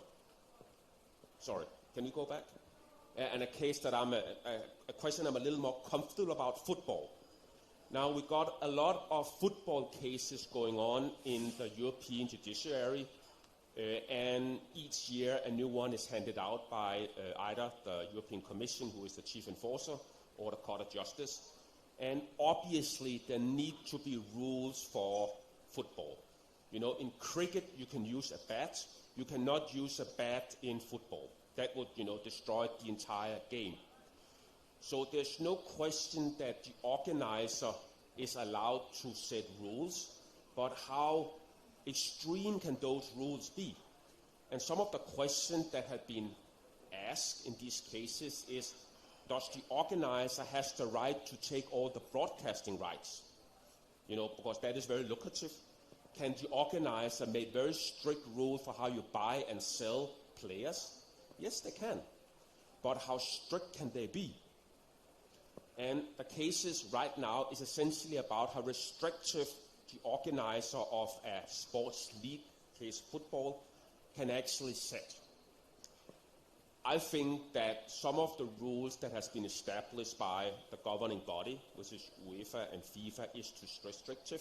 And so far, we have seen a lot of cases essentially saying this is disproportional. We can also take another European case from last year about chocolate. That is a product that I think most of us has a relationship with. There is a company who has, this is all the brands they have. And they have concluded clauses with the retailer that were very restrictive. And if they had market power, a dominant position, they would be illegal. So the case was essentially a question about how narrow or how broad do you define the market for chocolate. Now, the product that they're selling is called chocolate confectionery. And what do you do if you want to know something? You can Google it.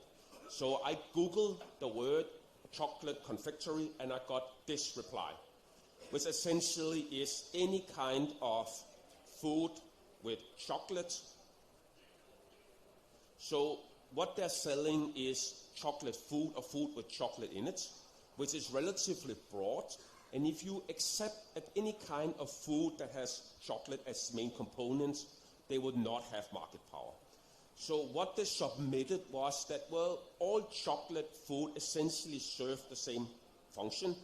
You buy it in order to pamper yourself. You buy it when you are hungry. You buy it as a gift. You buy it for sharing. This relates pretty well with my experience, with one exception. Whenever I buy chocolate and bring it home, there's no sharing. It magically disappears. So this is the position of the company, and initially it sounded well with me, at least, and probably also others. And that would have meant that the company was not dominant, and therefore they had not done something illegal. But looking more closely into the market, the Commission did not accept such a broad market, because in reality and based on how you actually use chocolate, we had three sub-segments. We had the tablets, which is the one you share at home, not in my case, but otherwise. You have the count line, which is chocolate bar. This is something you eat when you are slightly hungry or on the go. And then you have the more exclusive chocolate, which is the one you use as gift. Now, based on these narrowed market definition, the company became dominant, and therefore they had engaged in something that was illegal because it was anti-competitive. Now, once we turn to the digital frame, it became a little more complicated in some aspect, because quite often digital providers engage in things that looks anti-competitive, but if we think it over, it is actually not anti-competitive. And I would like to use, again, an example of my own life, and that is what I call the taxi mafia. No matter where I go in the world, I know for a fact that the taxi will try to cheat me. And I can see that you have the same experience, yeah. You can probably get a better offer as a local, but it doesn't really matter. They would always try to overprice you or do a detour or something like that. I'm used to that. I have accepted it. I always reach out to the hotel and ask for a fair price. If I have a local friend, I ask them what should be a fair price, and I'm constantly shocked by how low the price they say I should, expect compared to what I'm actually charged. Now, I can afford it, but I still get offended. Now, that was life until recently, because recently we got something that can actually eliminate this problem, and that is what we call rail hiring services, Uber, Lyft, etc. Because, when I leave at home, I can actually get an understanding of the price from getting to the airport, to my hotel, and inside the city. And when I get into the taxi, I know they will not cheat me. They would love to, but they cannot. And even in a situation where they don't speak English and I don't speak the language, I can communicate with them over the app. So the arrival of these taxi services has really benefited the consumers a lot. Obviously, the taxi hate them, where is the reason why in some countries they are not allowed. Luckily, India is not one of those countries. Now, the problem is that in order to make this work, the company needs to coordinate the price against, between each of the riders, who in principle is individual undertaking. So looking at it from a competition law perspective, this looks like a cartel. So the question is this actually an illegal cartel? No, it is not, because the business model mandate that they must be able to coordinate the price, and even more importantly, the Competition Commission of India has said it is not a cartel. This is a very well-drafted decision, and in terms of quality, it actually surpassed some of the things that comes out of the European competition authorities from time to time. So not only in order to make the business work, they need to do something that from the outside looks anti-competitive, but we also have a highly competent body who has agreed it is not an illegal cartel. Now, that does not mean that they cannot infringe upon competition law. Now, if, for instance, they introduce very restrictive clauses that essentially lock the taxi drivers to the provider and prevent the taxi driver from leaving and contract with another provider, that could be an infringement.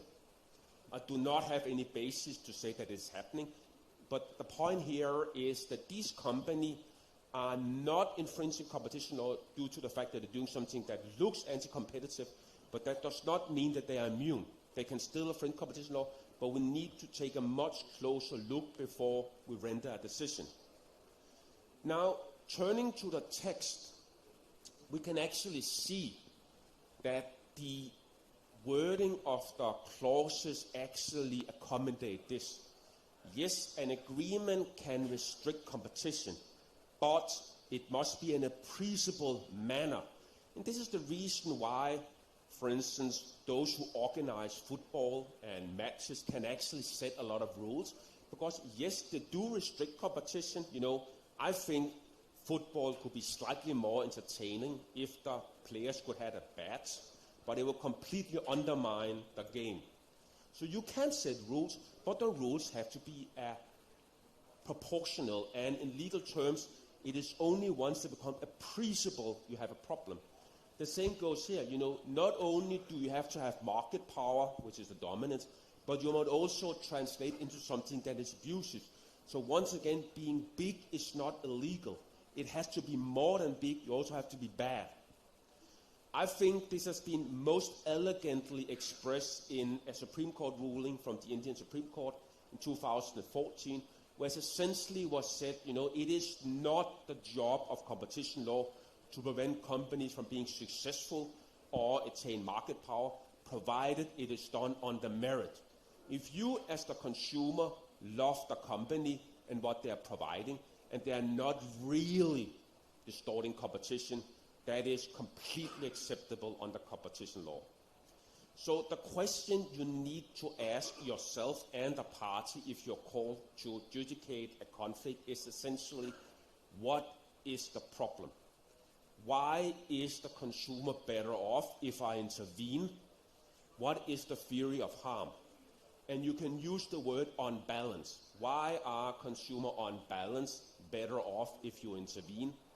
And, you know, once again, the taxi service is a good example. Is Uber and Lyft, etc., doing something that on balance is anti-competitive?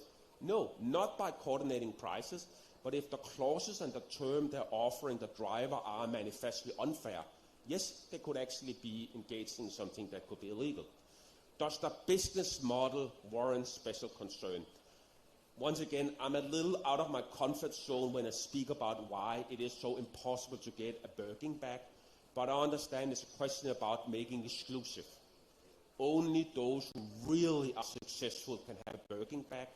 Therefore, they need to make it very exclusive, and therefore they have all these clauses. So whenever you are viewing somebody who are selling a luxury product, they would have very restrictive terms for actually becoming a retailer. So once again, you should not really intervene. And the same goes with the taxi service. They need to coordinate the price in order to make the business model work. You can also ask, is this restriction somehow necessary to implement the main operation? Do the company have market power? We generally don't intervene unless the company has some level of market power. There are certain actions that are always anti-competitive, no matter the market power. But in most situations, if a company involved does not have market power, we don't intervene. You can also ask, is the agreement between competitors or non-competitors? When competitors agree, you should be a little more concerned because the interest is aligned, and that interest is aligned in terms of, you know, cheating the consumer. But if the competitors, if they're not competitors, they are in a distribution chain, well, the interest is not aligned, and they will typically counterbalance each other, and any restriction will represent some kind of balance of interest. We are generally much more concerned about agreement between competitors versus non-competitors. This was my presentation, relatively short. I'm, happy to answer questions, and as I said, when I come back, I will bring a tie, and I also make time to visit my new friends at the Bindal University.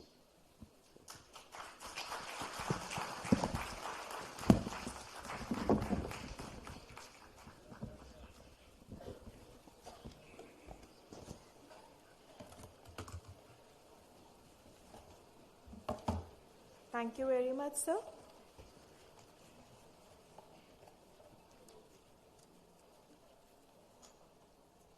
I now seek permission of the Honorable Chair to close the session. Thank you, my Lord. With this, we come to the end of this session.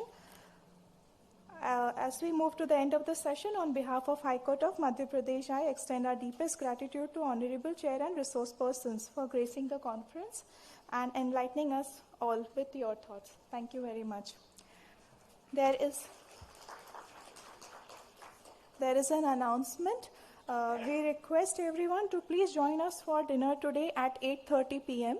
The dinner is to take place at the garden area, which is situated at the ground hall near the Jamavar Hall. आप सभी से मेरा निवेदन है कि कृपया 8:30 बजे रात्रि में हम सभी के साथ डिनर पे आप सादर आमंत्रित हैं. डिनर गार्डन एरिया में होगा जो कि ग्राउंड हॉल में सिचुएटेड है. Thank you once again. Garden area of this very brilliant convention center. I request everyone to please join us for today's dinner at 8:30 p.m., which is at garden area of this very brilliant convention center. Thank you very much. We will meet again tomorrow for day 2 at 10 a.m. Thank you.